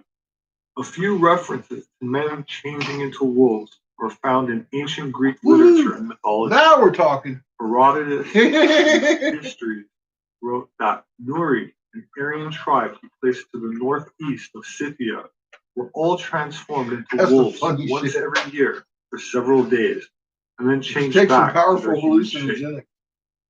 There are also stories of a temporary transformation Turn into a wolf during sacrifice That's rituals possible. to Zeus. The ancient Roman poet Virgil wrote of a man who used herbs and possibly psychedelic poisons that he picked to turn himself into a wolf. It seems implied that certain characteristics of the wolf were attained rather than a physical transformation. In Greek mythology, Dolon fought for Troy during the Trojan War and is often depicted wearing a wolf skin. The wolf also turns up in nationalist Germany as a term for the Führer, whose military headquarters was also codenamed the Wolf Slayer. Its earliest origin possibly stretched back into the Pleistocene or Ice Age, with the earliest domestication of wolves, which became companions to early modern humans, or who in the Ice Age anthropologists refer to as Cro-Magnon. Some researchers speculate that the relationship between Cro-Magnon and domesticated wolves was an alliance that contributed to the victory of Cro-Magnon over Neanderthal species, which were eradicated around 30,000 years ago. The most popular explanation for the extinction of Neanderthals is climate change, but modern bone redating methods don't support that long-held theory. The evidence suggests that while Neanderthals had lived successfully in Europe and Asia for several 100,000 years, they became extinct when a newcomer suddenly shows up in the fossil and genetic record. Cro-Magnon appears around 40,000 years ago with a fully developed toolkit not found anywhere else on the Earth. There were no gradual stages of development. The bifacial stone tool technology was sudden and a characteristic attributed to Cro-Magnon. That means bow and arrows, stone-tipped bifacial spear tips. They were killed off by the Anunnaki. Not just pointy sticks with a sharp rock attached to it, but the kind that you throw, especially with an atl, which is a spear-throwing device that makes the spear go farther and faster.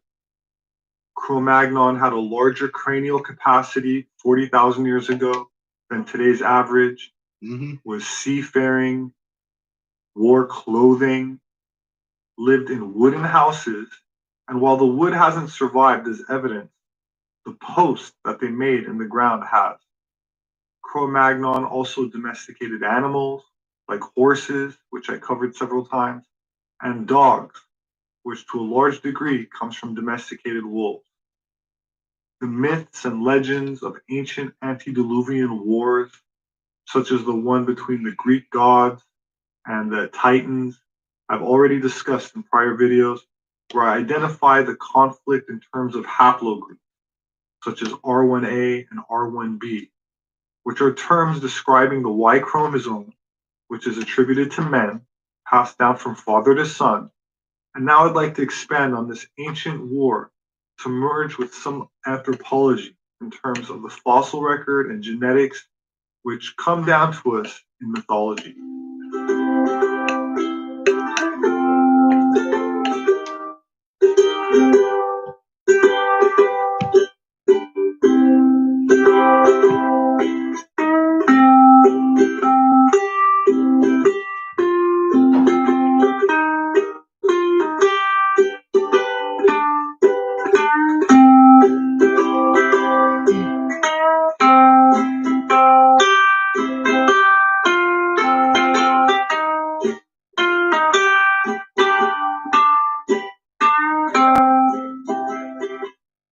While some myths and legends involve a dragon, which burns down villages, takes cattle, and demands young virgin girls to presumably appease its sexual appetite. The House of associated with or invading Inky. cultures Inky. that revered the serpent symbology, Inky. penetrating into Europe from Inky. Eurasia in the east. Now I'd like to talk about the ancient conflict between Cro-Magnon and Neanderthal, which is also reflected in early myths as a war of the species between what are symbolically referred to as wolves and vampires. Having already associated the wolf to Cro-Magnon, let us take a closer look at Neanderthal, starting with its skull. The first noticeable difference is the shape of the skull, where Cro-Magnon had a round-headed shape like a basketball. The Neanderthal skull is elongated, resembling more of a football. Both of them had large cranial capacity, but the shape of the skull was significantly different, including the face and the eyes. Not only did Neanderthal have a massive brow ridge, which means a protruding bone where the eyebrows are, but the eyes themselves were larger. They devoted a larger part of their brain to seeing. And while this possibly meant that they had better eyesight, in my personal opinion, it could also suggest that they were at least partially nocturnal. While most anthropologists will argue that Neanderthals lived in northern regions where the light was dimmer and their large eyes may have helped them to see better, I would also add that their lack of bow and arrows genetically were created to be on such a thing, and it took us a while to adapt to this bright sun. As effectively in the daylight, the same way that modern humans were Cro-Magnon, and that they mainly operated at night. We've been genotyped exclusively nocturnal, but if they could see better in dim lighting than Cro-Magnon, it would make sense that they would exploit this advantage, especially if there was a conflict or an interspecies war. If you follow my line of reasoning so far, you can already see where I'm going with this, as vampires are traditionally afraid of the sunlight and were said to come out at night. Hey, yo, check this out. We're breaking all the rules. Anything we choose. Verify, living proof. I got something new. That said, there's plenty of archaeological evidence suggesting that Neanderthals were cannibalistic, meaning they dined on human flesh.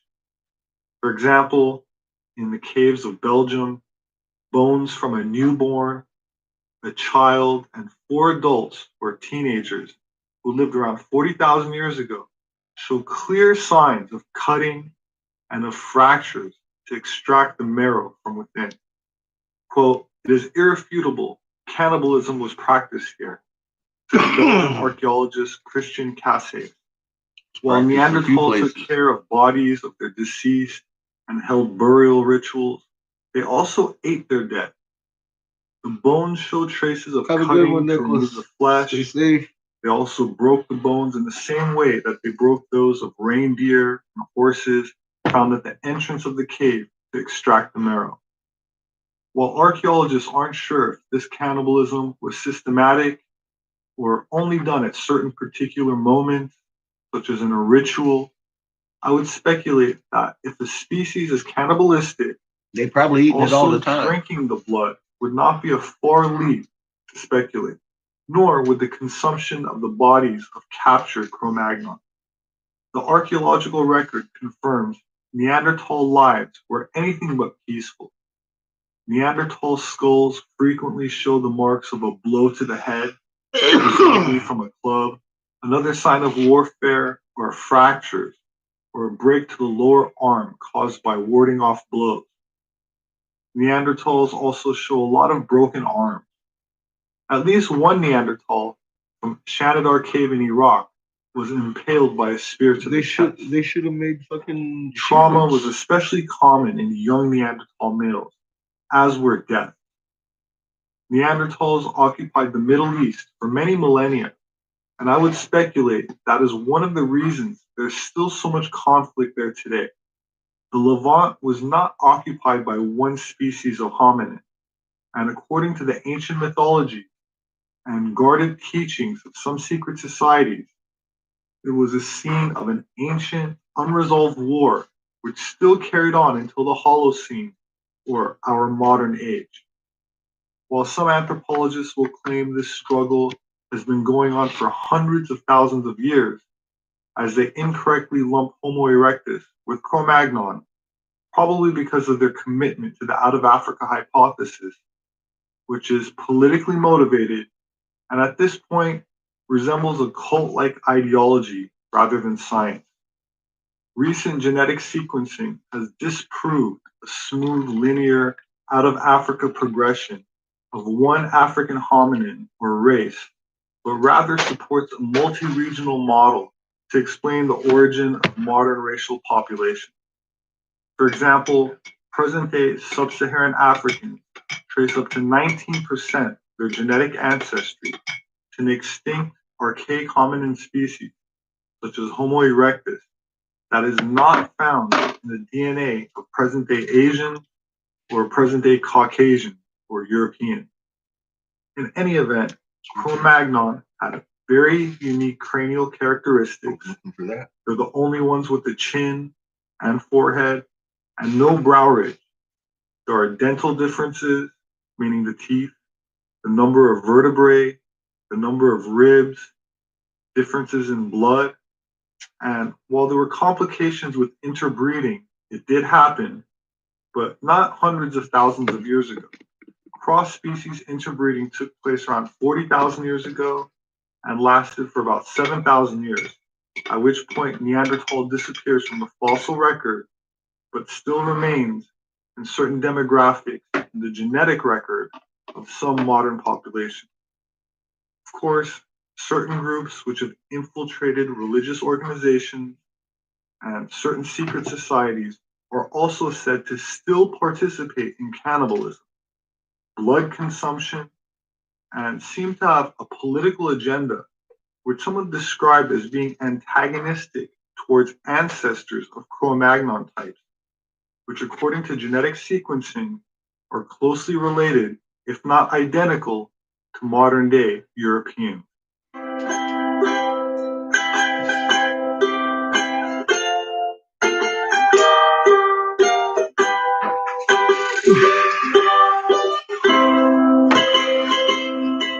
My name is Robert Sepper. I'm an anthropologist.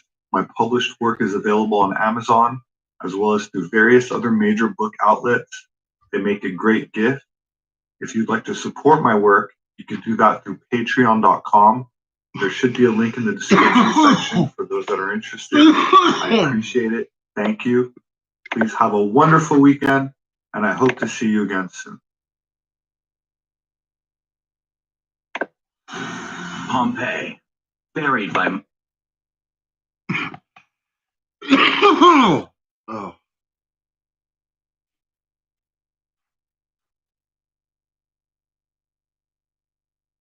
Fairly challenging year, but it's been a year that has allowed me to work with Timeline, the bestest channel on YouTube, and bring Bestest channel on live to you guys. I can tell already. I'm happy about being over here. the height of the spring and summer. So All thank right, you very much let's to everyone get who's on to watched. the I'm meat of incredibly grateful. Let's see who's on the live stream today. We've got good morning to Bethany, -10 in Northern Ontario. I used to spend, you can always access Timeline, you can always access history, hit the podcast. We made multiple theatre work, specialising really in the sort of period from the Boer War in 1899 until 1960. So what we always think of as the sort of Khaki Surge era. I co-own a company called Khaki Devil Limited. We provide uniforms, equipment, weapons, props, specialist extras, historical advice, and all that kind of stuff for film, TV, and theatre. And we're currently building the first school visitors centre called Great War Hut here at Alston in Suffolk. Hello, I've been to Great Wall Hut. We'll probably maybe end up talking about them next year, actually. It's a great site. Hi in Malaysia, Oliver Diamond. Don't worry yet, we've got lots of exciting things planned. I'm sure you'll be pleased with what we've got up our sleeves. Watch this space. Taff, let's talk about, we work with your team, obviously, to produce this big drama documentary that people will be able to see next week. Let's talk about just briefly, outbreak of war. The First World War doesn't start in trenches. In fact, it's very, very mobile and even more bloody. It's more dangerous for troops when you're above ground than when you're below it, aren't you? Absolutely. I mean, the whole reason for building trenches is to get out of the way of the bullets and the shrapnel and bits and pieces. So certainly the first few months of the war, it's these guys are brilliant. Warfare to begin with, back with Mons and Picasso, Killing me. The retreat from Mons, the battle down on the Marne. When the British Army in the French counterattack, they go back up to the River Aisne, and at that point, both sides can't get the better of one another.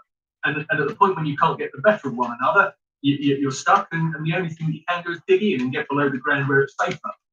1914, Yeah. from the Channel Coast, Ypres famously in Belgium, right the way to the Swiss Alps. What are conditions like in those trenches? And because the weather's beginning to turn, isn't it? It is. I mean, this is all very crude. I mean, most people's images of trench warfare, the picture that they have in their mind, are based in that instance. What they would do, they would swap those troops every night, just because otherwise you wouldn't be able to stick it. And the British Army knew, as they always have and always will, that troops need to be in the peak of conditions in order to be able to fight the enemy. There's no point in leaving somebody in a trench system up to their neck in freezing cold, muddy water for 2 or 3 days and then not be able to fight the Germans if they turn up. So what they would tend to do is that they would move them if they needed to, but in other places they might be there for 2 or 3 days. But as time went on and the trench systems evolved, it became easier to move troops in and out and much safer to do so. Holy this time of the war, mother the army was still using the system of working during the day and sleeping at night. And so, it would still take a while before they worked out that it's much safer to do the opposite. You can skipping through looking for something to watch. No, I want to pick you up on that. You serious? I hit the Sci-Fi Channel. Potentially in I was like, you gotta be kidding.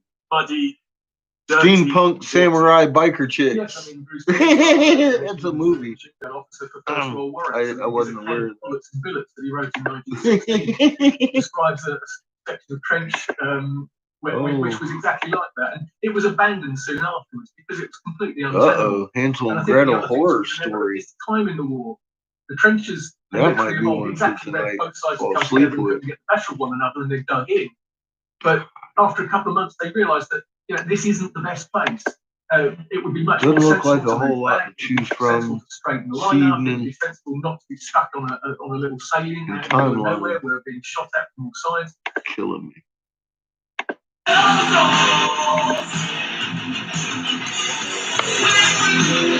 So we'll go back to the blown glass as soon as I finish this cup of coffee.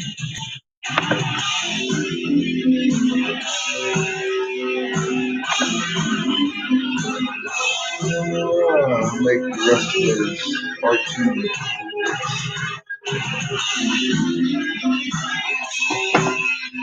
I got to turn off my oxygen too. The last time you will. Like a roll, rumbling sky. Just a storm, no soul, where the roof is bright. Bring us now, all is night to this mystery. Here's the silence so loud. I don't know, all is gone except the will to be. Now they see you won't be like eyes to see.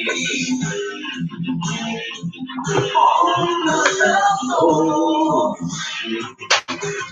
marches on. March well for Allah. Oh, man, I'm 52 already.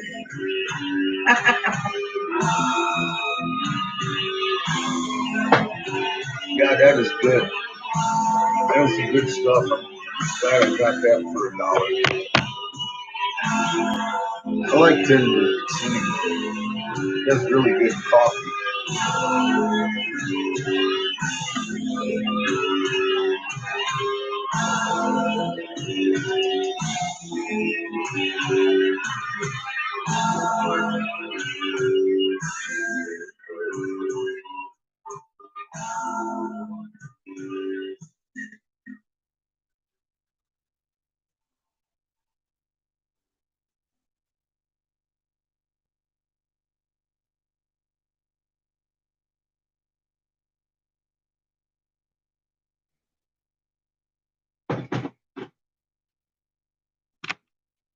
I'm going to pull out some more R2 blanks. Who are you to wave your finger? You must have let out your hand. These are my R2 blanks. I got the pedestals for them to sit on. You can cut it short, of course, but I want something to hold on to while I decorate it. Because I got to put the little markings on it to make it look like R2. And we'll cut them off round it to look like that. So that's the beginning of our R2 pawns for our chess set, the Star Wars theme. Yeah, I got a few more of them to pull up.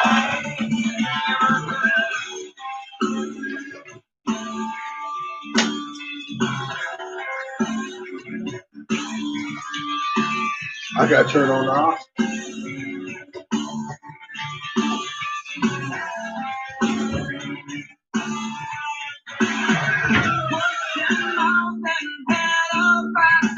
What you talking about? Difficult to dance round this one till you pull it out. Your muscle is so high. Your muscle is so high. Be over, reversing your shitty friend. Change your road, I'm not your real, the innocent. We can see the something you want.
It's fucking cold out here.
Five little R2D2s.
eternity.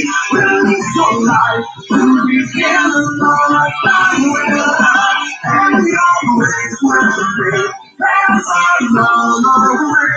Really so life. Take your place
inside the fire with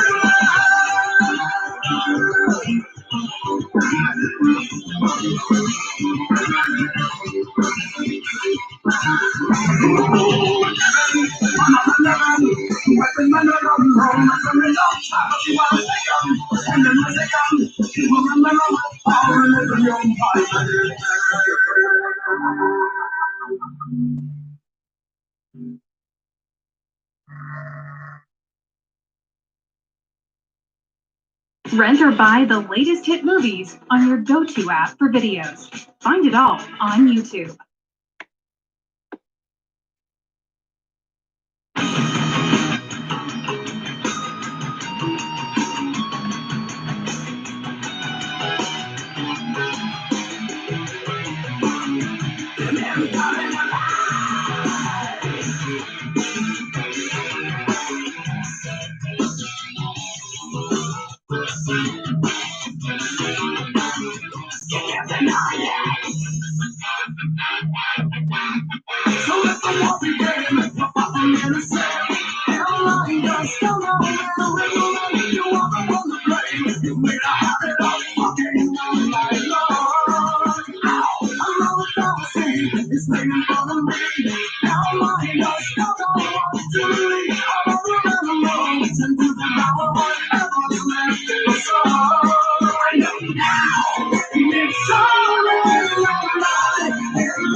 Hi, Trumpy Bear. How you doing?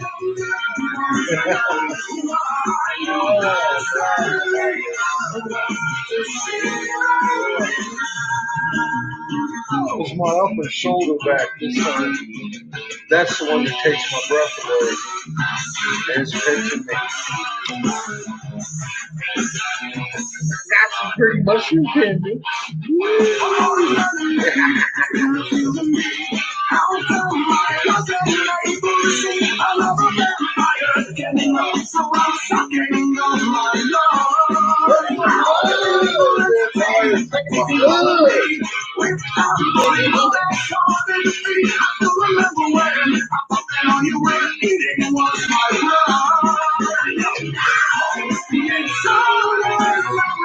I'm making a Star Wars themed chess set, and the pawns are going to be R2D2 versus the Imperial probe.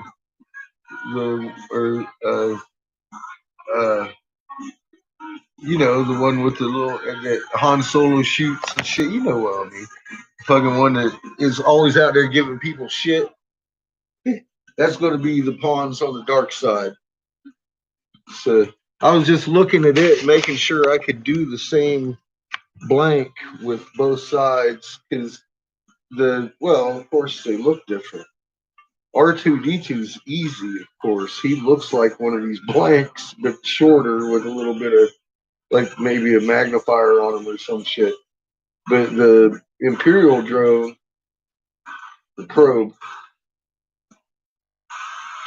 he's just got those arms down below him, and he floats.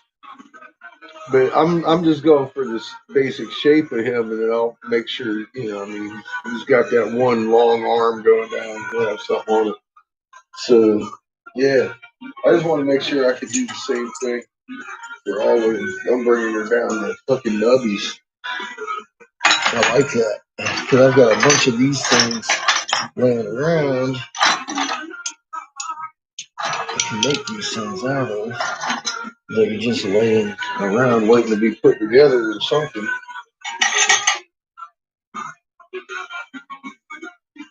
So this is working out for me pretty good today. And I like Star Wars. Who doesn't?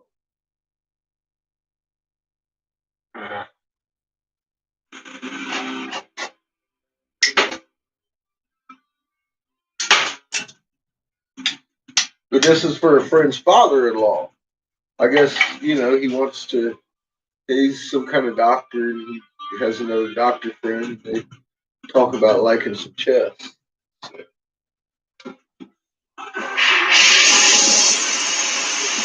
I gotta get this one done this weekend if I can.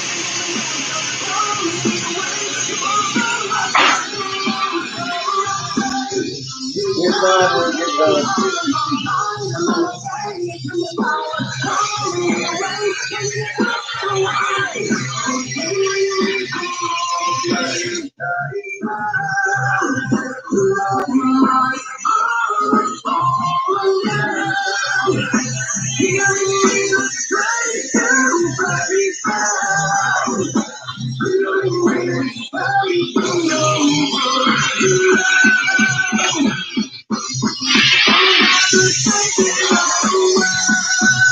I gotta get a lot of things done this weekend by Wednesday anyway.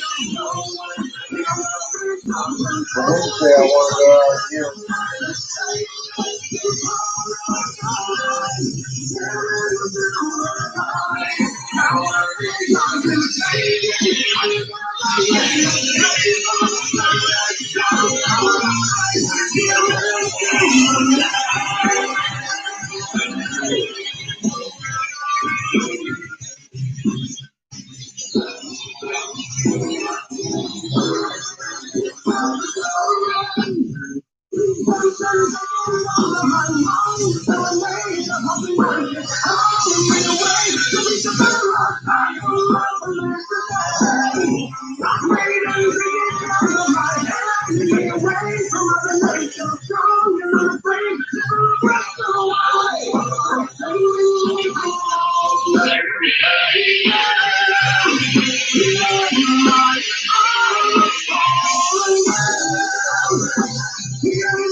I love my fucking job.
Oh my God.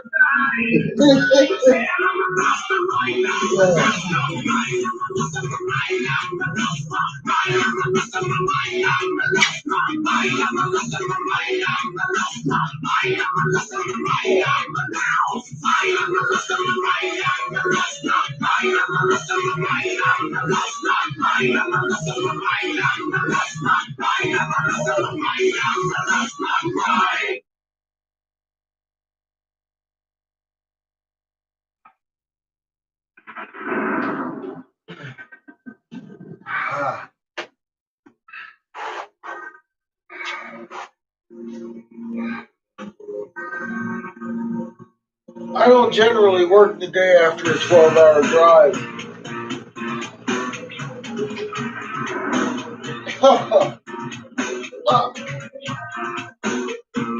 Oh my God. It's pinching me right in here.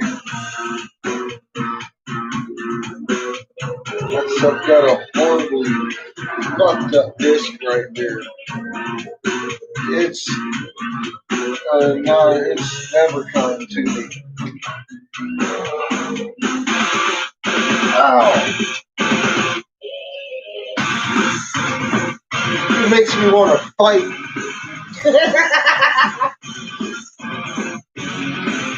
Woo!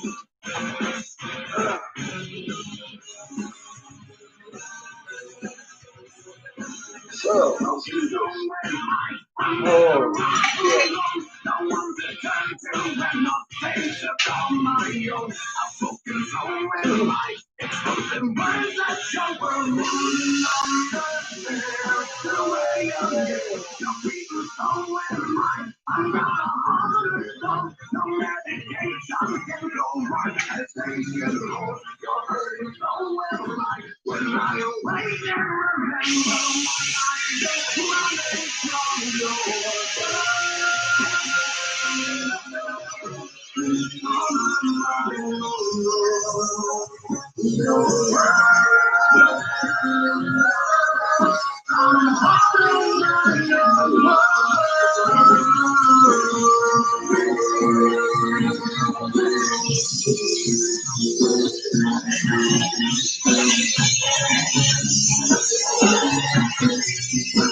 We've been involved in the survey. Are we still listening?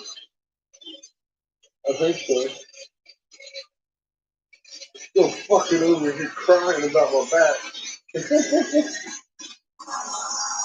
People'd rather listen to Disturbed, I think. I would. Oh, I think it's about time for a little bit of a coffee break, though. It kind of hurt to hold my hand and drop in front like that, and then put torque on it. And too long in a period of time. My fucking breath is catching. Oh, it's starting to really, really, really, really set in, too. Shit, fuck. It's time for a little break. I really don't like it when my shoulder starts fucking with me like this. And it's not my shoulder, it's right fucking in the center of my back, right? Oh my God, right here.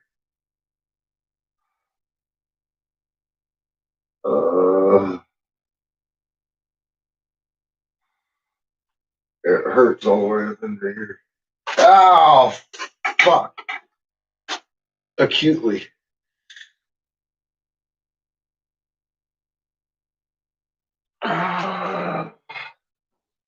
That's another spot I did. I did all three spots when I was 19. It's a matter of when did I re-injure them. This one's always been my favorite.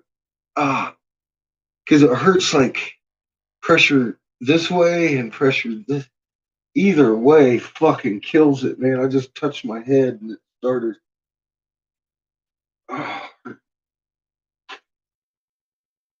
I'm fucking too old. God damn. Alright, let's answer this survey. Said you tried to listen to this thing. My fucking sword.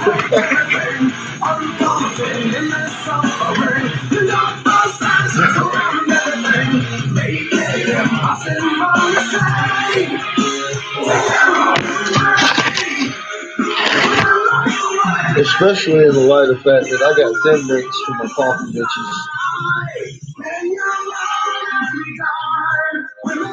You ain't never doing too bad if you got 10 minutes for your coffee.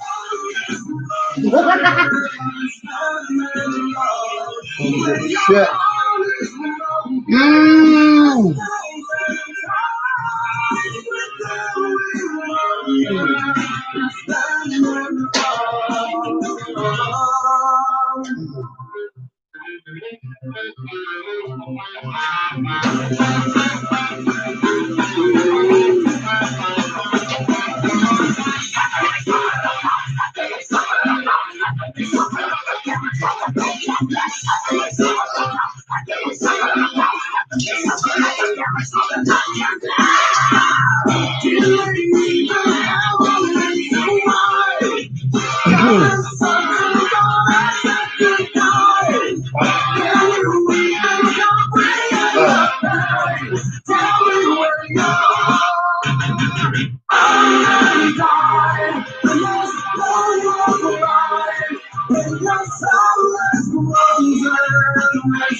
I hate the winter. You don't see me having days like it's in the summertime too often. It's always the winter. I had to change my tire yesterday too. That hurt. That hurt.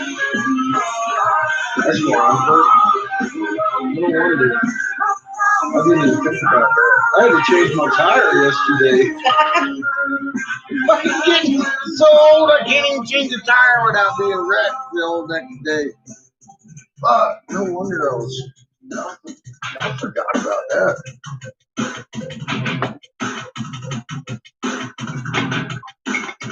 I was fighting with that shit. My jack didn't want to work right.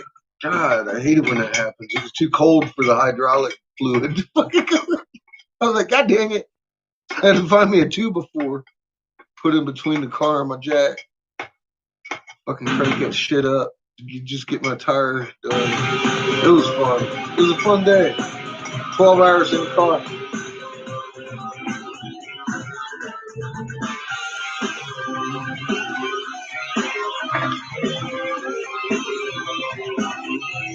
I love my car. Thank you. I'm on a mission. I'm to the guy I'm bringing inside. No hope and no hopeless. I can see the pieces are laid out of the way. No find even asking why. Good enough even if you try. There is not you might just be the next lesson of Very. generation of power with an exasperation of situation of fire is a shaky. Okay, I think I can breathe again. So I just gotta resituate that one. Yeah, I need a backiotomy, but I refuse to get one until I'm in the wheelchair. My entire back is fucked up. Women running red lights, man. Straight up. Straight up.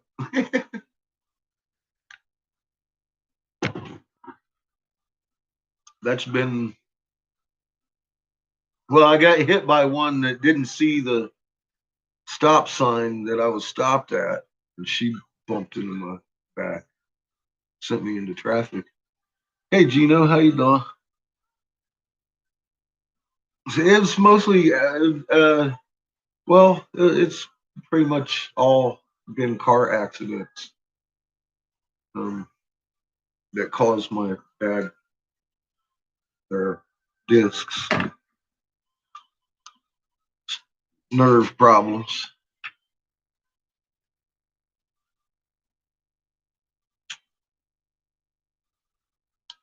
Well, like I said, I mean, first time it happened, I was 19. I mean, if you can get used to this, I've gotten used to it almost. I haven't got used to it. Almost got used to it. If you can. I don't know. It's just, you got to be careful what you do, how you move, how hard you sneeze some days, honestly.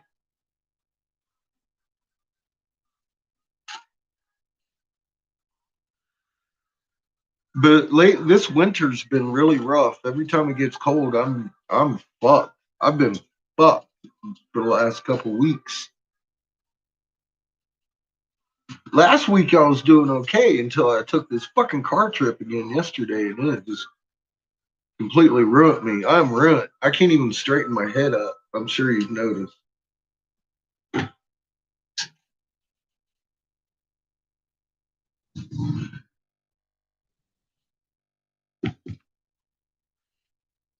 I'm proud of my Anna.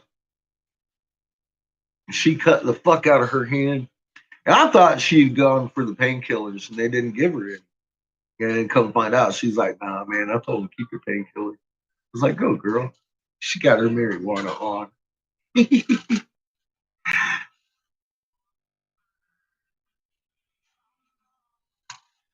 But she had 8 stitches yesterday in her hand. In the meaty part, in her meaty claws. I've cut myself back there too before. I've cut myself in this right there, that spot right there. Let me tell you what happened. It was the dumbest thing. I can't say I've ever done in my life, but it was the dumbest thing I've done in like a decade surrounding this event. Y'all ready for this? Got your popcorn? I was in North Carolina, and in North Carolina, they generally don't bury their water lines very deep. And it got fucking cold, like 2012, 2013. Oh my God. Everything froze. Everything. The whole complex. The toilet froze so bad it exploded. I'm talking like It was bad. So I had to dig up the whole. There was hundreds of yards of fucking pipe that had exploded because it froze. And the lady I was living with was a fucking cunt. She was off to the Arizona gym show when this happened. And when she got back, I was about halfway done fixing it. Her whole yard was tore up and shit. She wanted to start pointing fingers at me like I had done something. I was like, look, I wasn't even fucking here. So I didn't know you was leaving that day. And I came back here and this whole fucking complex was fucking froze the fuck up. The toilet had exploded. You know, she had pictures of it and shit I had been sending her. She's like, well, you got the most expensive toilet. I said, I got $100 fucking toilet. You know, she wanted to start splitting hairs with me like I was trying to rip her off for fucking rent or some shit. As I'm out there digging trenches, her water line wasn't metal either. They had laid this shit with PVC pipe, all of it, from building to building. She had 3 buildings.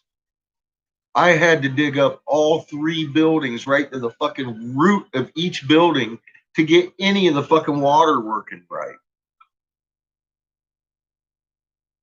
Anyway, that caused a big rift between me and her. But here's how I cut myself. I was fucking stupid out there with I had a big chunk of fucking, and I knew if I could just bust through that fucking ice, I'd be okay and have the water flowing, right? So what did I do? I grabbed one of the longest things I could find that would fit inside the damn tube. Yeah, you know what happened, right? Koosh, koosh, koosh, it broke right here. Ended up about that deep in my fucking muscle, hit my bone back in here. Woo! I knew I was alive that day. I was like, oh, that was dumb. That was dumb as fuck. I'm sitting here with a big old knot on my fucking hand, like that shit, spewing blood. Like, woo! So that had me in a good mood anyway. Look at Glenn, he's done stupid shit too before. He can laugh. Yeah, that's how I got that fucking nasty looking circle scar, man. I punched a hole through my fucking hand. Woohoo! Yeah, I'm a fucktard. She told people, I don't know why you're looking at me. I'm a fucktard too.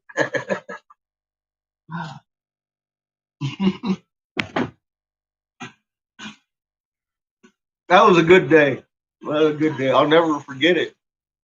I'll never do that again. So you don't do that ever. It doesn't work. I've tried it. Fuck.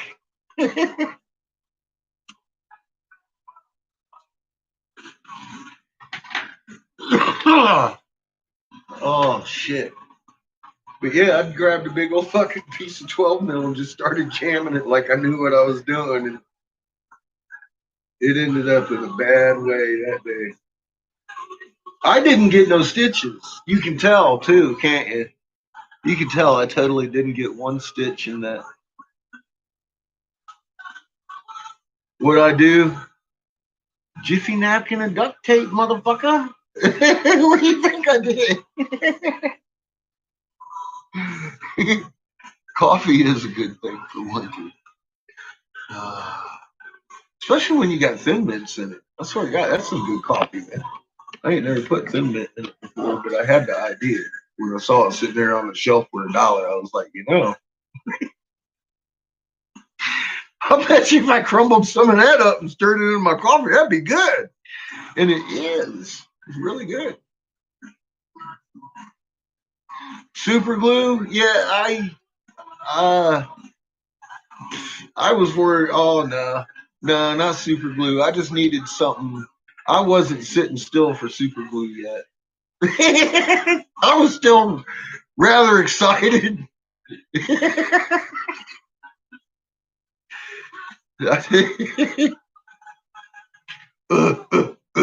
Man tried fix, man. Give me duct tape.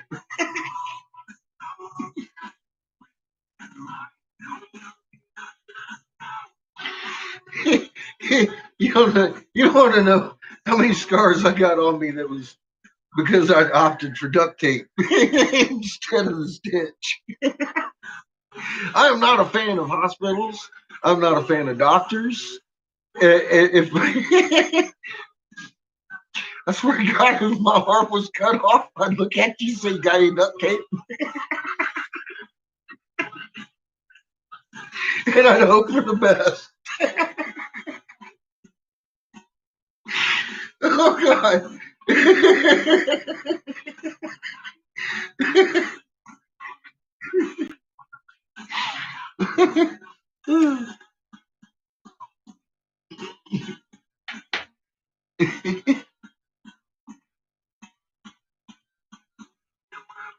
I was squirting. I cut some shit. I've cut some shit. Whew. This one I caught on fire. This one I cut so bad back in the meat, right in here. Same spot on a hit, but I hit a nerve. And it is still to this day right here. Oh my God, it hurts. And I can't hardly move this finger very well. I can move it. I've retrained it. But yeah, I've really fucked up some tendons before with my glass. I've cut some shit that snapped, and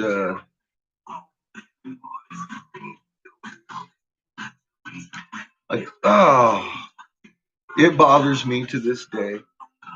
That's why this hand cramps. It goes in like this a lot, and I'll have to be like and push it back out because I damaged that nerve. Not going well. I don't know if the hospital could have helped me anyway at that point. Because I mean, I know I severed that motherfucker. I ain't got no workers' comp. I just ain't got it. I ain't got $10,000 for reconstructive surgery for my pinky finger. I still got these. Besides, I drink all foo-foo anyway.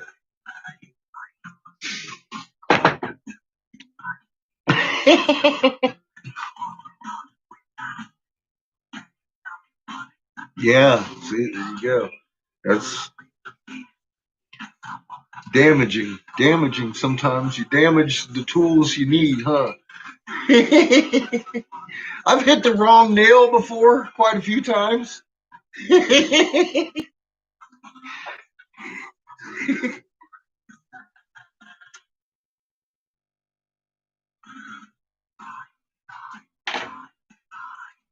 What's the best part when you're sitting there holding that fucking 12 penny and you've just made it raw and you hit it again? The wrong nail. That's the best. That's the fucking best. It's like, I am so fucking alive right now. You couldn't fool me thinking I was dead.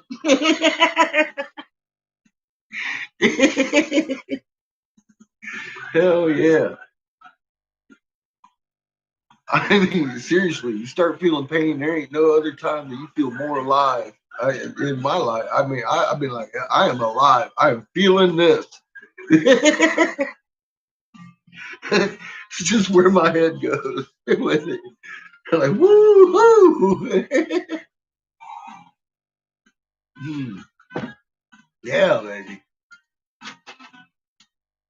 Some people get off, I guess, on that adrenaline. That's an adrenaline rush, if you ask me. You hurt yourself real good one time. Actually, wait a minute. Don't try that at home.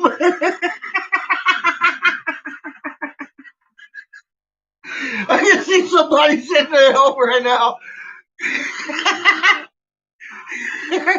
Big old fucking sword thumb and waffle print talking about catfish didn't make me feel alive.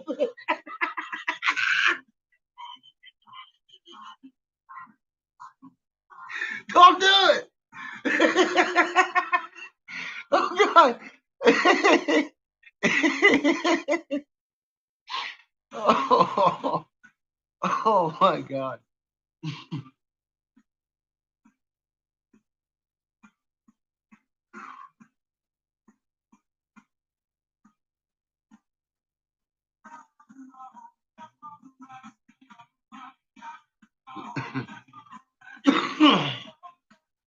Yeah. You don't want to do it.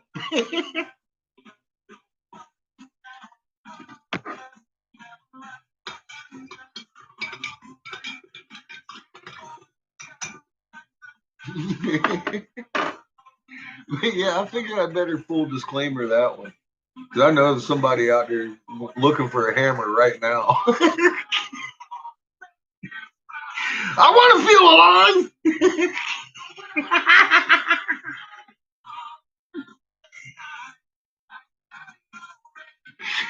He got hit it twice.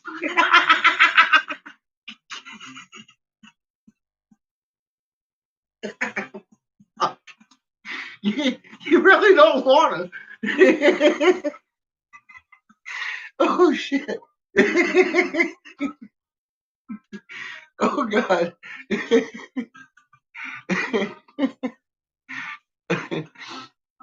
I hope the whiskey is close. You better hope the whiskey is close after that shit.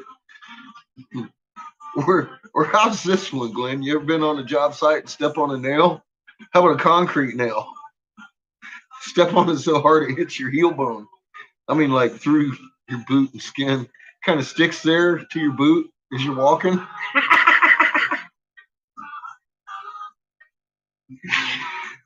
That's another living experience that you might not want to try at home.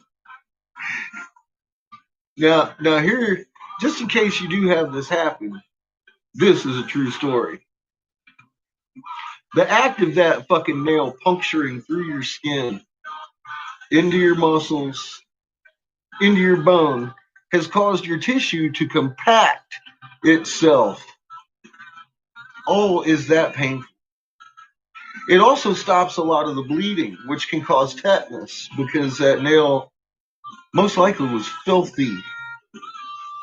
So what you need to do is grab that board that bit you, rip it out of your foot.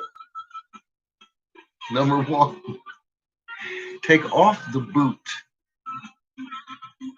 Take the back end of that board and make sure there's no nails sticking out in the back end. Because you got to take that bare foot of yours and hit it hard as you can with that fucking flat end of that board. Because it's going to take that tissue and release a little bit of that pressure and let you bleed out. And it'll help you feel better the next day. Just in case you're ever in that life hack situation. You really, I'm telling you, some people are like, hit your foot with the board, he's crazy. No, I'm not. I swear to God. That is the best remedy for that shit. I have also never seen the doctor for that shit. And I've got plenty of scars on my feet from doing just that.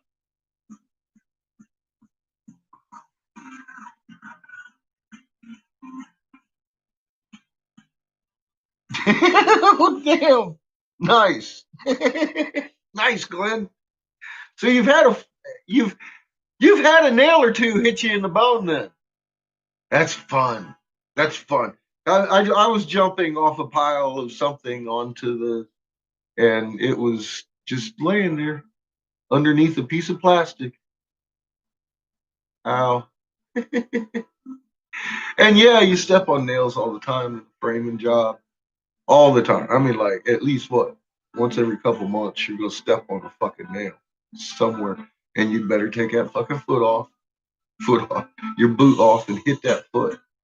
because it's gonna make it feel better. I've done both. Not hit it because I looked at motherfucker and be like, "Oh, you're crazy." I mean, I'm serious. First time I did that on the job site, I was crying. I was like, "Oh my fucking god!"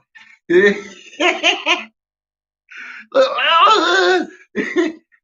fucking walking around, motherfuckers are like, "Hit it with your board, hit it with the board." You know, I didn't. I never did, and I've still got a lump in that particular spot. And I've always hit it with a board afterwards. I don't have no lumps in my foot except for that one where I didn't do it. So I learned. It may sting a minute, but it didn't sting as bad as the fucking nail going in too. And three, most importantly, it made it feel better and heal better. But you gotta hit it hard. It kind of sucks.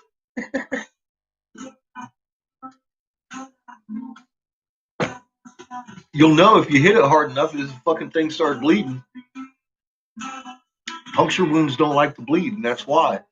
Because it compacts your tissue into a fucking clot. And that's why you get infected and all that good shit. It's fucking best for you to cause yourself a little bit more pain. Even the doctor can't do that for you.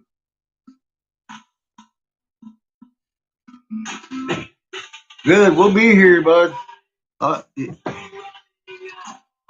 Seamus's little friend's gonna be here for Christmas too.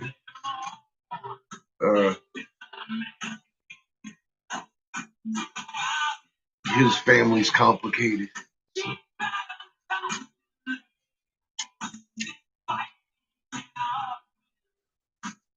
I like to be a harbor in the storm if I can. The kids, if they need a spot to go for a day or two.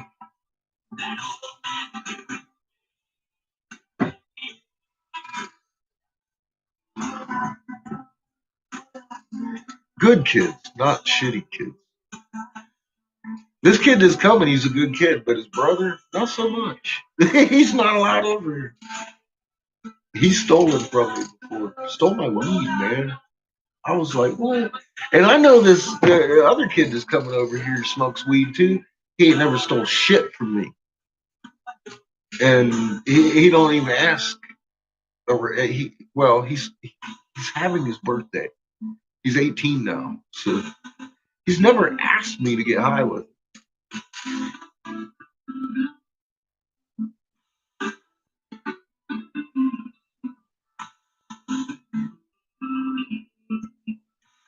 Yeah, nice. Puff talks fucking. You better listen. He may choke you to death.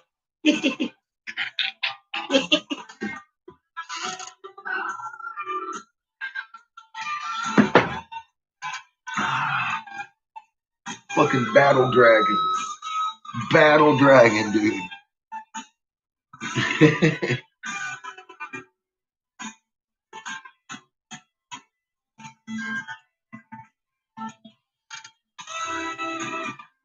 One of these days I may own myself a little dragon. I love those little things. I think they're cool as fuck. Yours is too big for me. It would kill me. I could handle the little baby dragon I made. You know, so fucking cute, wasn't it? Just teeny, little baby dragon. You watch how much. I'll bet you do.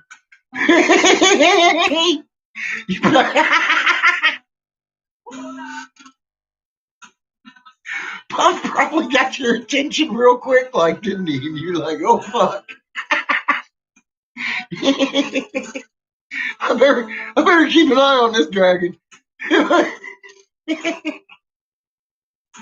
It hurt me. Oh shit. He's like, no, I'm fucking careful. You kidding me? This thing almost killed me. I love it.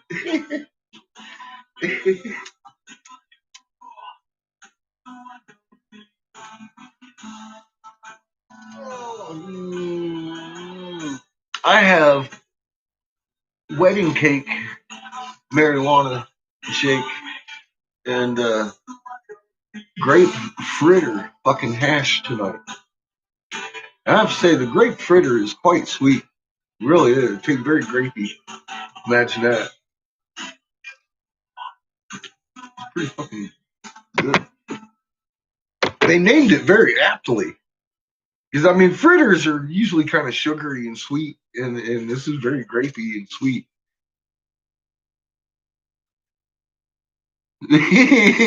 Gotta respect the magic one. Yeah, he's quite a volume of smoke. Oh, that's a big piece. I was thinking water piece when I was making him, and even yet, water piece is going to put you on the floor.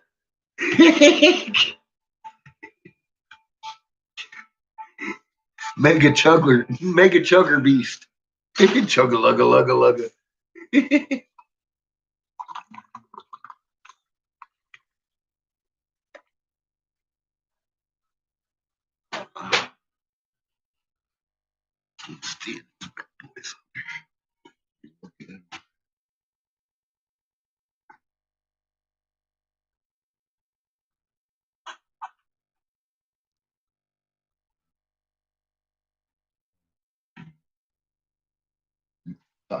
So I've got all the little R2D2 dudes and 5 of the Imperial drone ones. R2D2 is going to be fairly easy, as you can see his base. I'll probably cut him off here to make him proportionate, and then we'll put a little crease in him and a little magnifying eyeball like he's got and shit. Maybe a couple of little leg-looking things coming down on the sides of him just to make him look like. This isn't a very expensive one. It's just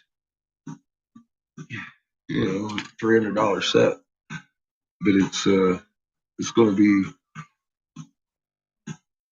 Star Wars, and you'll be able to tell. The other ones, of course, are going to be the Imperial drones, and I'll take this because you're going to start out looking the same.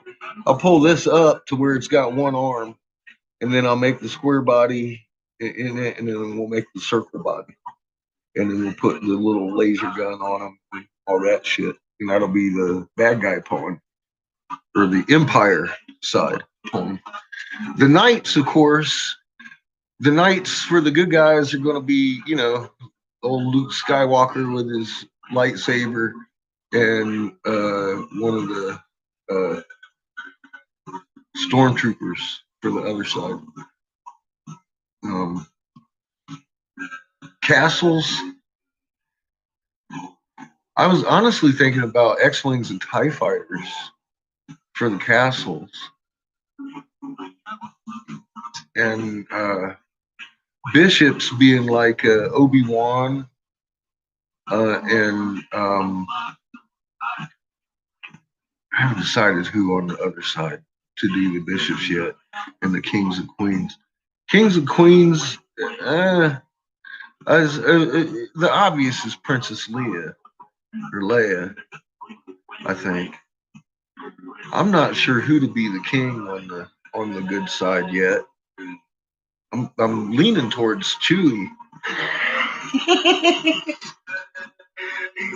I mean Han Solo. Boba Fett. There you go, Boba Fett. Thank you. That's a good one. Boba Fett's good, and you gotta, of course, include the dark one.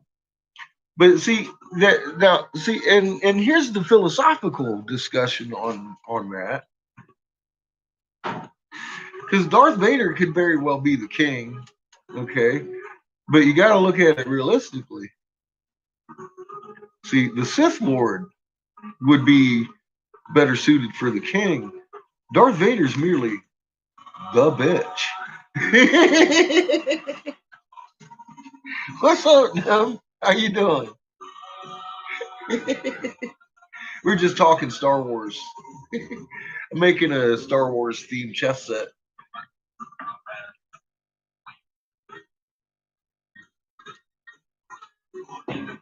I've got most of the characters hammered out, but I haven't figured out all of them yet.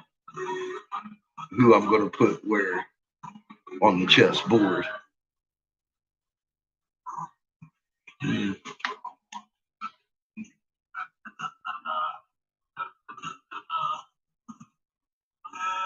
You met Darth and Boba.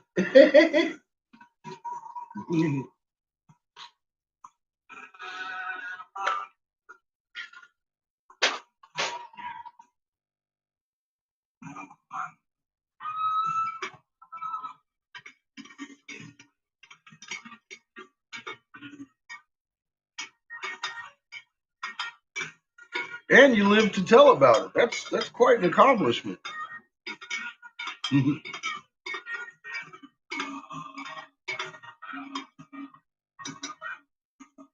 Yeah, exactly. See, in the big picture, Darth Vader is the pawn. But I got to go with, lower characters for that. But I am in a pretty big debate over is he the king or the queen?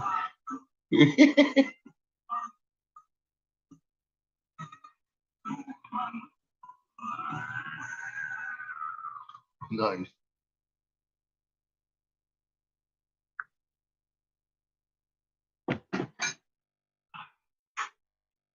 Yeah, I've always liked Star Wars too. I ain't never met Mr. Vader though.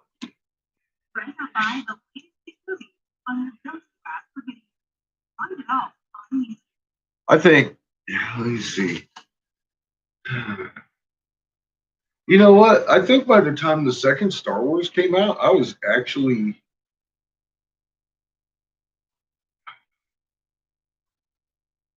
I don't remember. I might have been in the Navy by.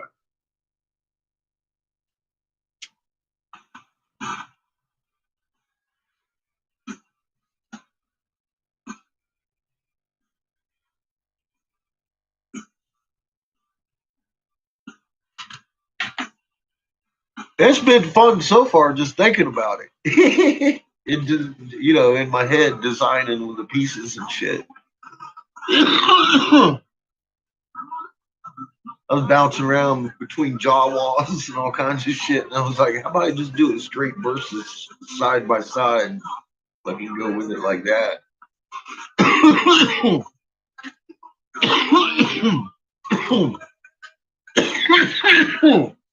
Oh my goodness. Fucking delicious hash. Oh my god.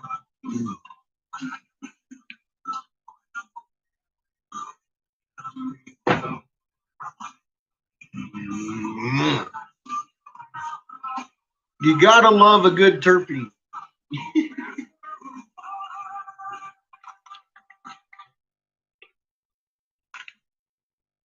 And some coffee. Think about out.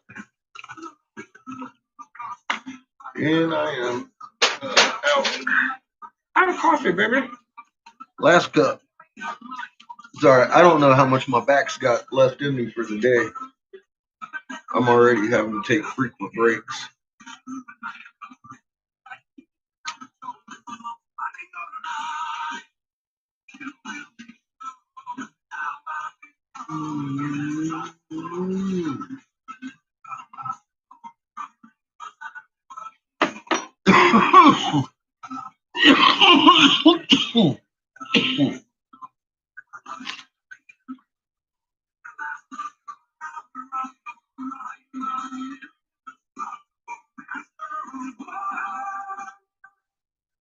Oh shit. He changed outfits and came back. That sucks.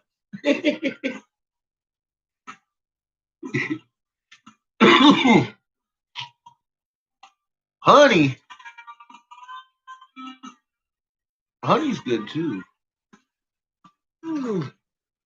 Oh.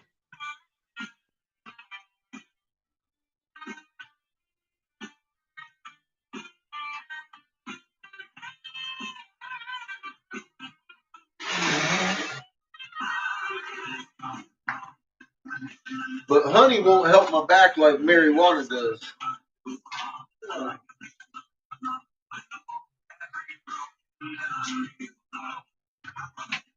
See, I just sat down and smoked like a couple hits off of that bowl, and I'm already feeling like I can make another 3 blanks at least. Get my pawns done. Once you got the pawns done, you're halfway done with the chess set. Oh, wait a minute. Yeah, 55, 6. Oh, okay. So I got 3 more blanks to make.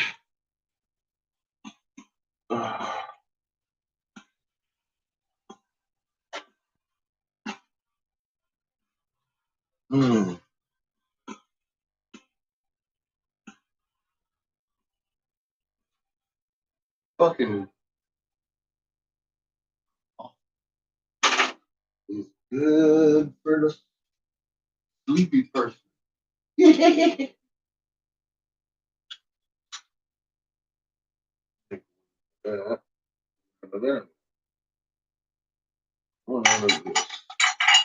my 3.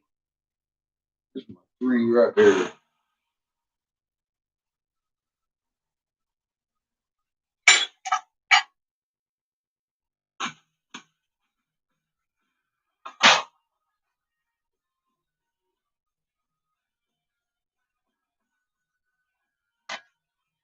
Got a seal that doesn't want to shut.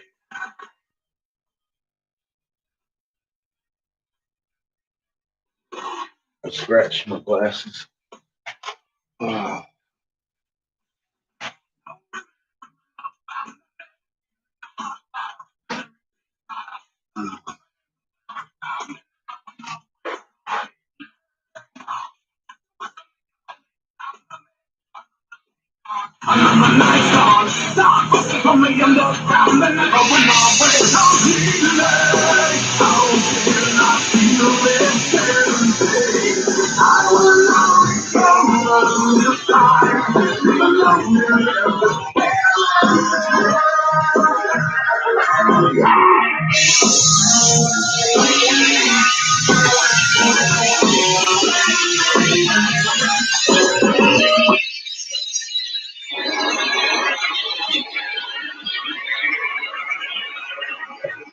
Why, yes, YouTube. Thank you for asking. We are still listening.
time, but the light is shining bright.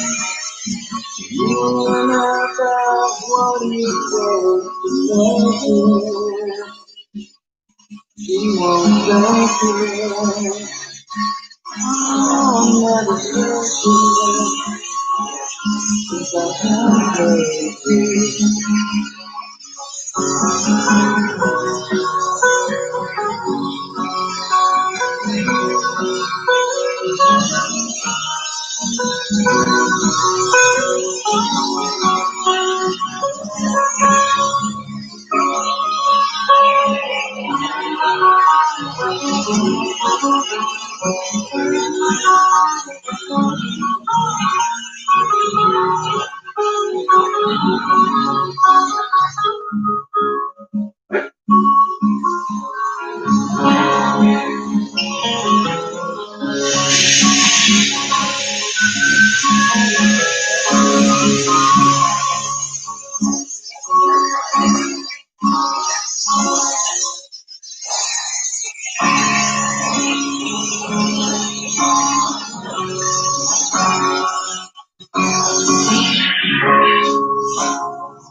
Tell me what they done. Speak the words out here to make my feelings run.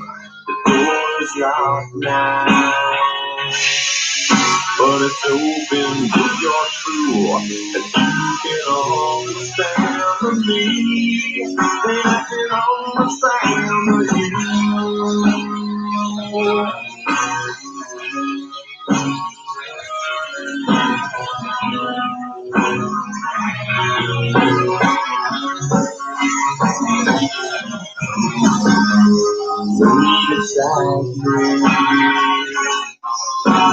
Under wicked sky, dark day, dark night.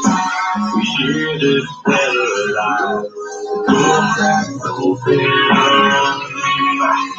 but there's no sun shining through.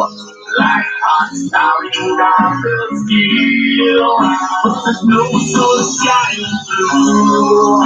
There's no sun shining through. There's no sun shining. What I feel, what I know, turn the page alone behind the door. Should I open it for you? Oh, perfectly executed little plushie. Could you be there? Cause I'm walking away for you. Or are you unfolding too? Oh, God.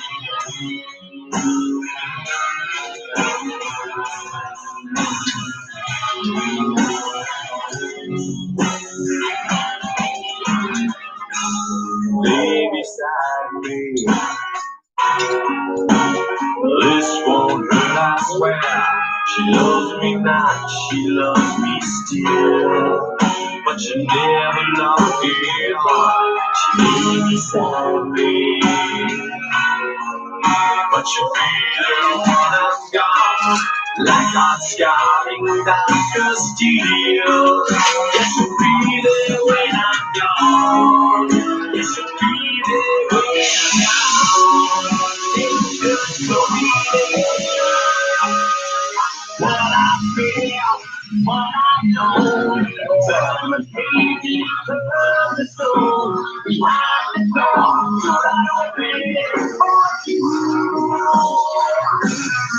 Yeah, what I feel, what I know. Sick and tired, I'm feeling alone. Could you be there? Cause I'm the one away for you. All you want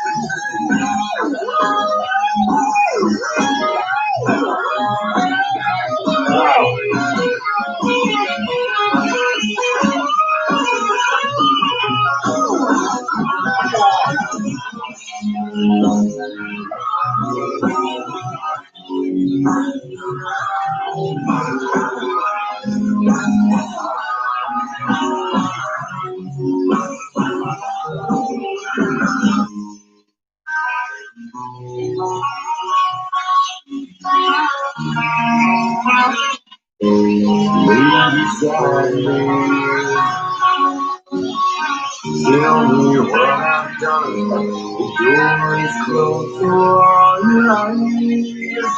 But now I see the sun.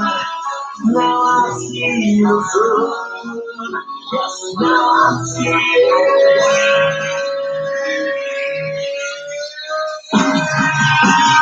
What I feel, what I know. Turn the crazy door behind the door. Should I open it for you? Yeah, what I feel, what I know. Sick and tired, I'm feeling alone. Could you be there? Cause I'm the one away, the one away for you. What I feel, what I know. Turn the pages to the stone behind the door. Should I open it for you? What I feel, what I know. I take this kid and I'm burying it. We got your bodies going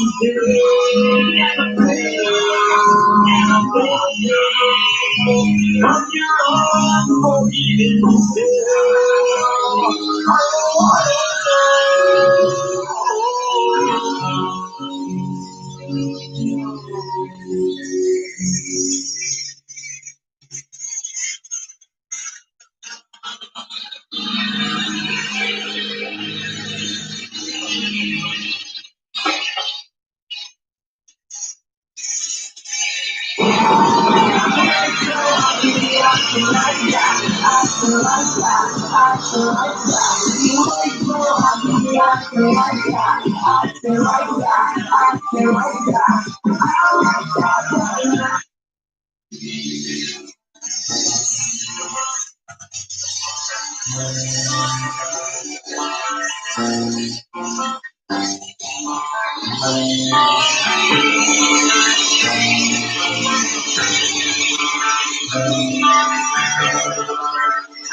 That's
what it's confusing.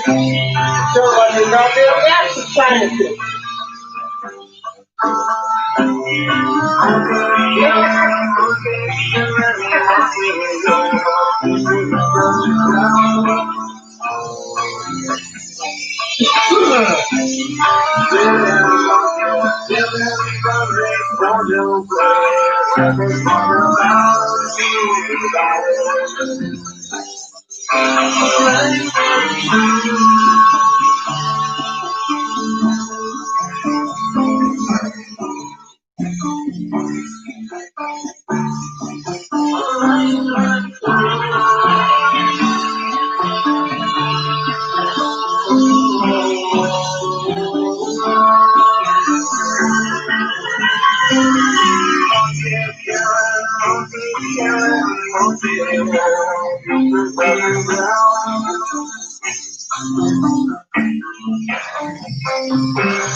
Still got to do is focus on the.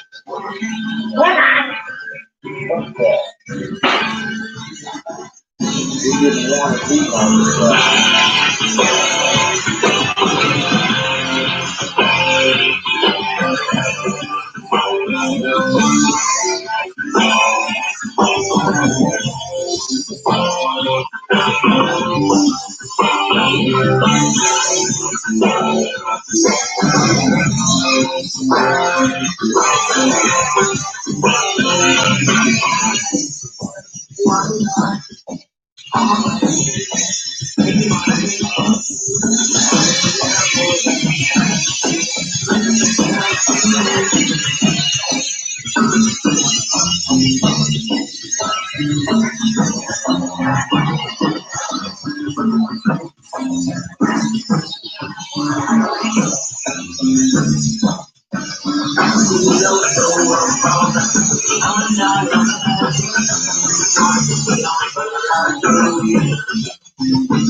That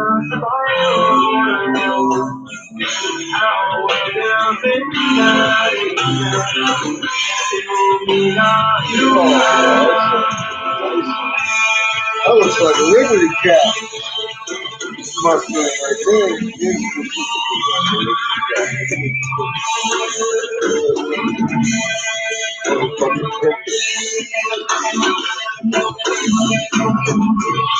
And if you don't know what a Liberty cap is, you don't eat enough fungus.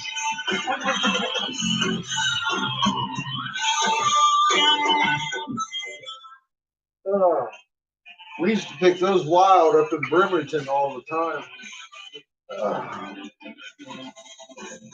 Go hit a good cow pasture. Spend a couple hours out there talking about dog, dog, dog, dog, dog.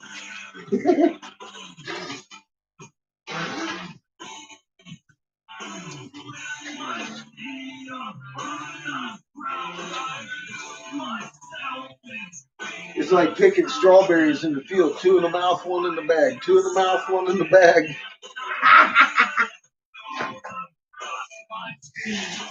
You'd be lucky to find your way out of the cow field.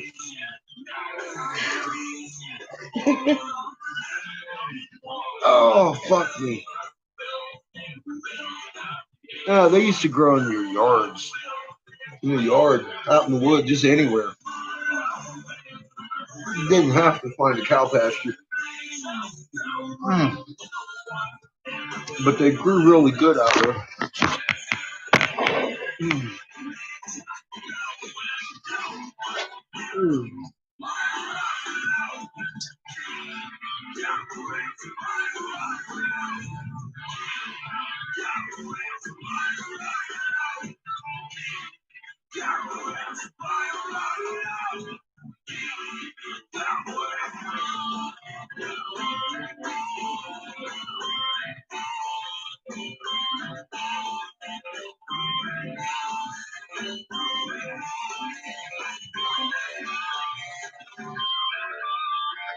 Thinking I might just pick this up tomorrow and take myself a fucking rest of the night off. My back is killing me. Hi, Amber.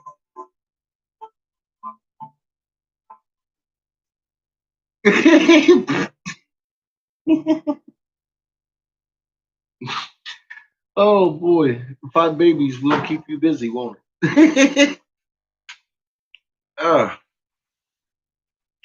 I am glad I only got the one to handle. YouTube Music Premium with ad-free music that can play with the screen lock. I am going to have a second one over this weekend, but technically, he's going to be 18 now. Fuck, we've known him for years. He's a little man. Son of a bitch. I'm getting fucking old. God! What the hell happened? What the fuck? Ow! Oh, fuck. I'm throwing my back out, getting excited about getting old. You goddamn whippersnappers. Oh, fuck. And Metallica's on the oldie station. If they put Metallica on the oldie station, I'm gonna die. I'm gonna die. Fuck. I can't believe Metallica's on the oldie station. Classic. Fucking classic.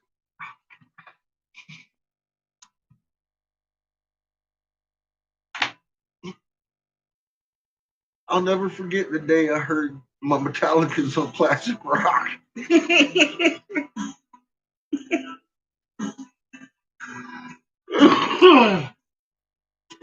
Oh shit, fuck. What are you gonna do?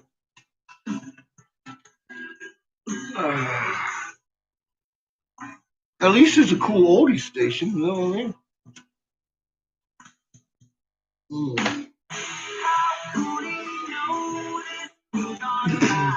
But yeah, 5 babies would drive me nuts. Crazy. All at once.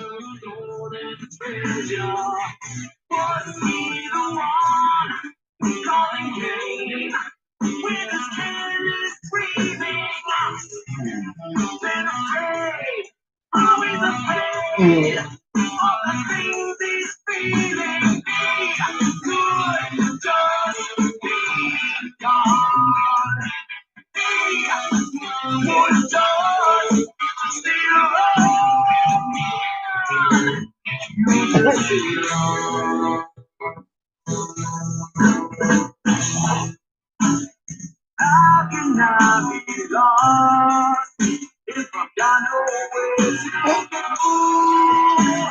Such a seas of gold. How come it's got so cold? How can I be lost in the memories I made? How can I blame you when it's me I can't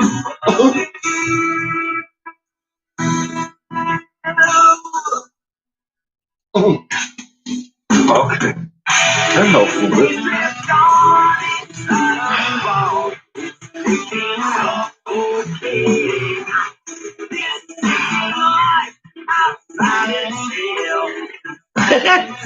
I'm having fun. I'm alive!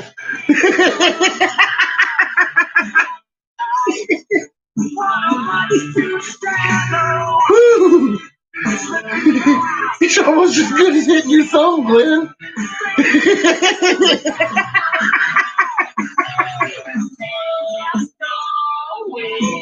Fuck. Oh my goodness. Whew.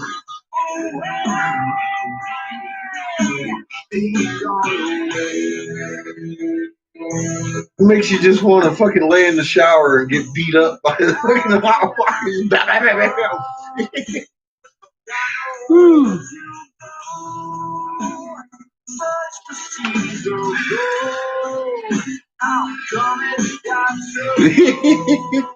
I told you I don't do well in the wintertime.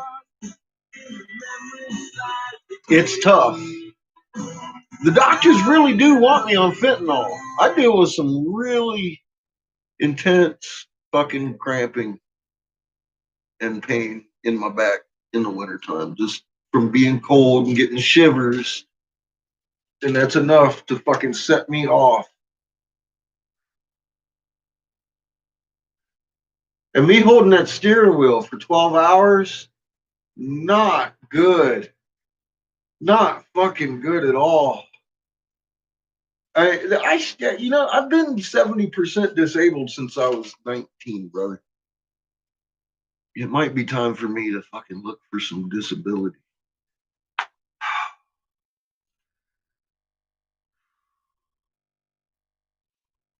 I just keep putting it off and putting it off. I love my job. I love my fucking job. And they're going to limit me to like a certain amount I can work and shit. And it's just, I don't like hoops. So I'm trying to avoid jumping through them. And as long as I can stand, I'm doing okay. It just, yeah, I have my good days and bad days. Today's just not one of the good days. It's not really a bad day either. I can still function. I just made myself feel a little bit better just by doing that a little bit. And I felt something pop in my neck and it was good. I'm just going to sit here for a minute now, smoke some marijuana, and I'll make another mushroom or two. If I don't hurt myself coughing on the hash.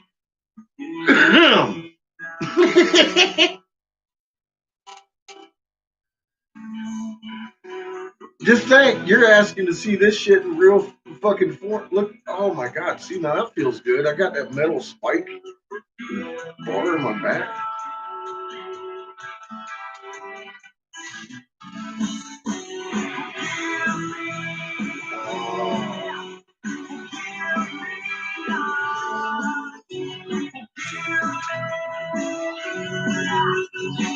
You ain't gonna be able to just turn the screen off. You be like, I gotta go. This motherfucker crying. He like, ow!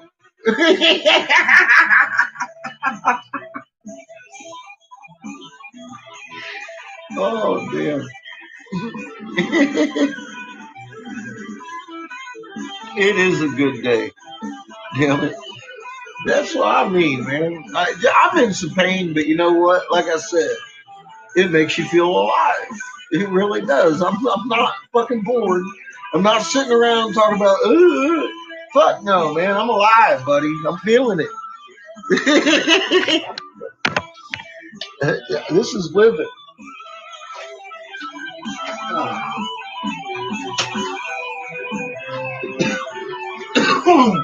And I truly mean that in the best sense of fucking the word. I wouldn't trade in my experiences for shit.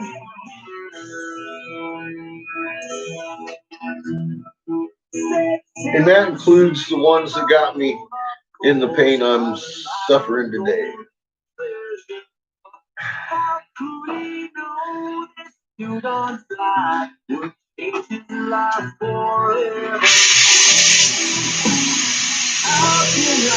If I hadn't gone through it, I may not have learned about marijuana. Honest to God, I may not have. And that changed my life.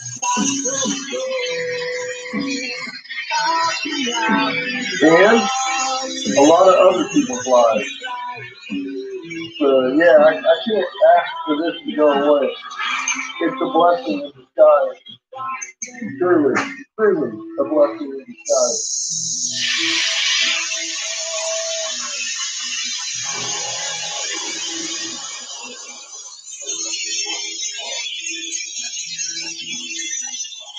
I've just grown to appreciate it like old cheese over the years.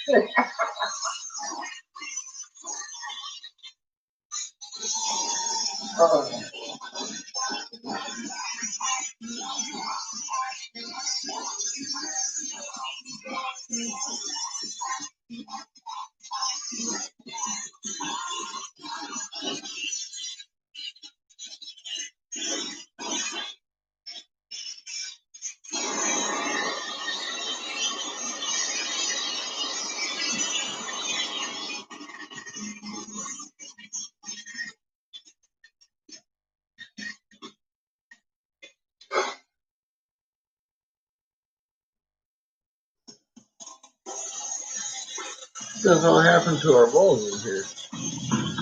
Ah.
doing good there.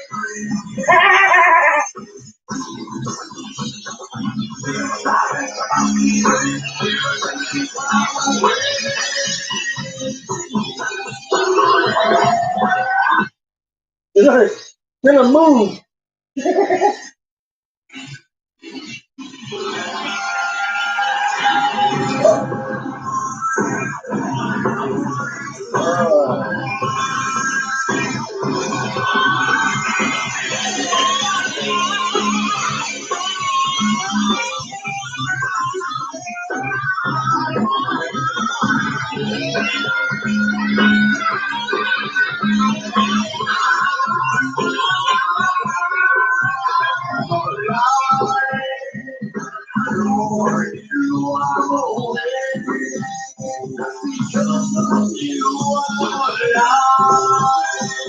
I think it will be last month tonight, but I'm gonna start working with it more. I only got a couple hundred pounds left.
Almost. That would have been insult to injury, or maybe injury to insult. I stabbed the fuck out of myself doing that, though. Before. Not that time. That was close. Ow.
far away. And it feels like heaven so far away.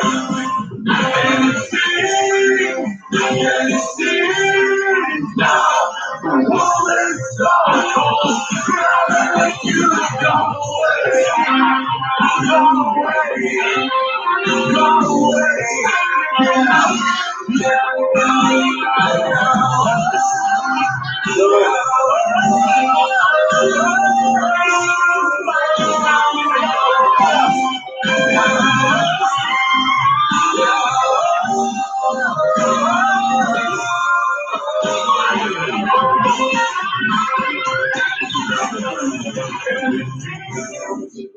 And it feels like the world is so cold now that you've gone away. I'll be right back. You can turn off my oxygen. At least I can run up the stairs if I need to. It ain't my walking that hurts, it's my fucking arms that are killing me now. Fuck.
I just turned my hot water tank all the way on hot. Like, fuck this shit. This motherfucker getting into the... I got myself one of the massage heads. Tell you what, that motherfucker getting worked out here in about 10 minutes. Woo! Ah. Ah.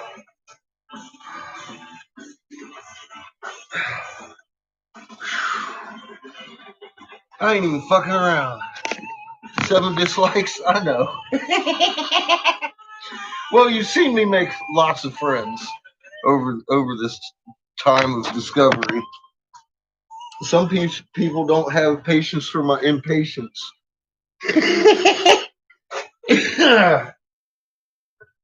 What can I say, Glenn? I don't even try to please everybody. You know? And some people just don't like the truth. What can I say? There's probably as many thumbs downs as there is thumbs up. Yeah, I don't care. I got people.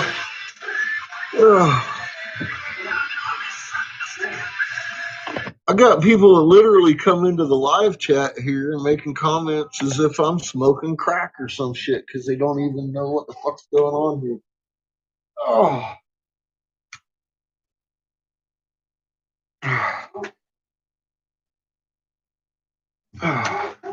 But they obviously, well, they're probably not even allowed to talk in chat over here, Glenn.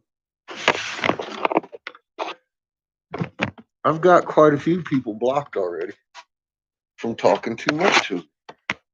You've seen that happen too. So they probably all give me thumbs down.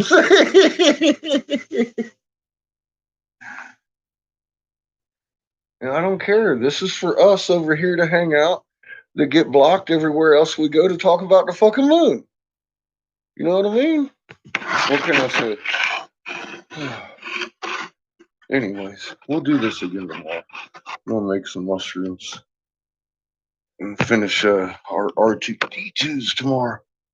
So I need to go work on my back. You have a good night, everybody. Keep that heart calm.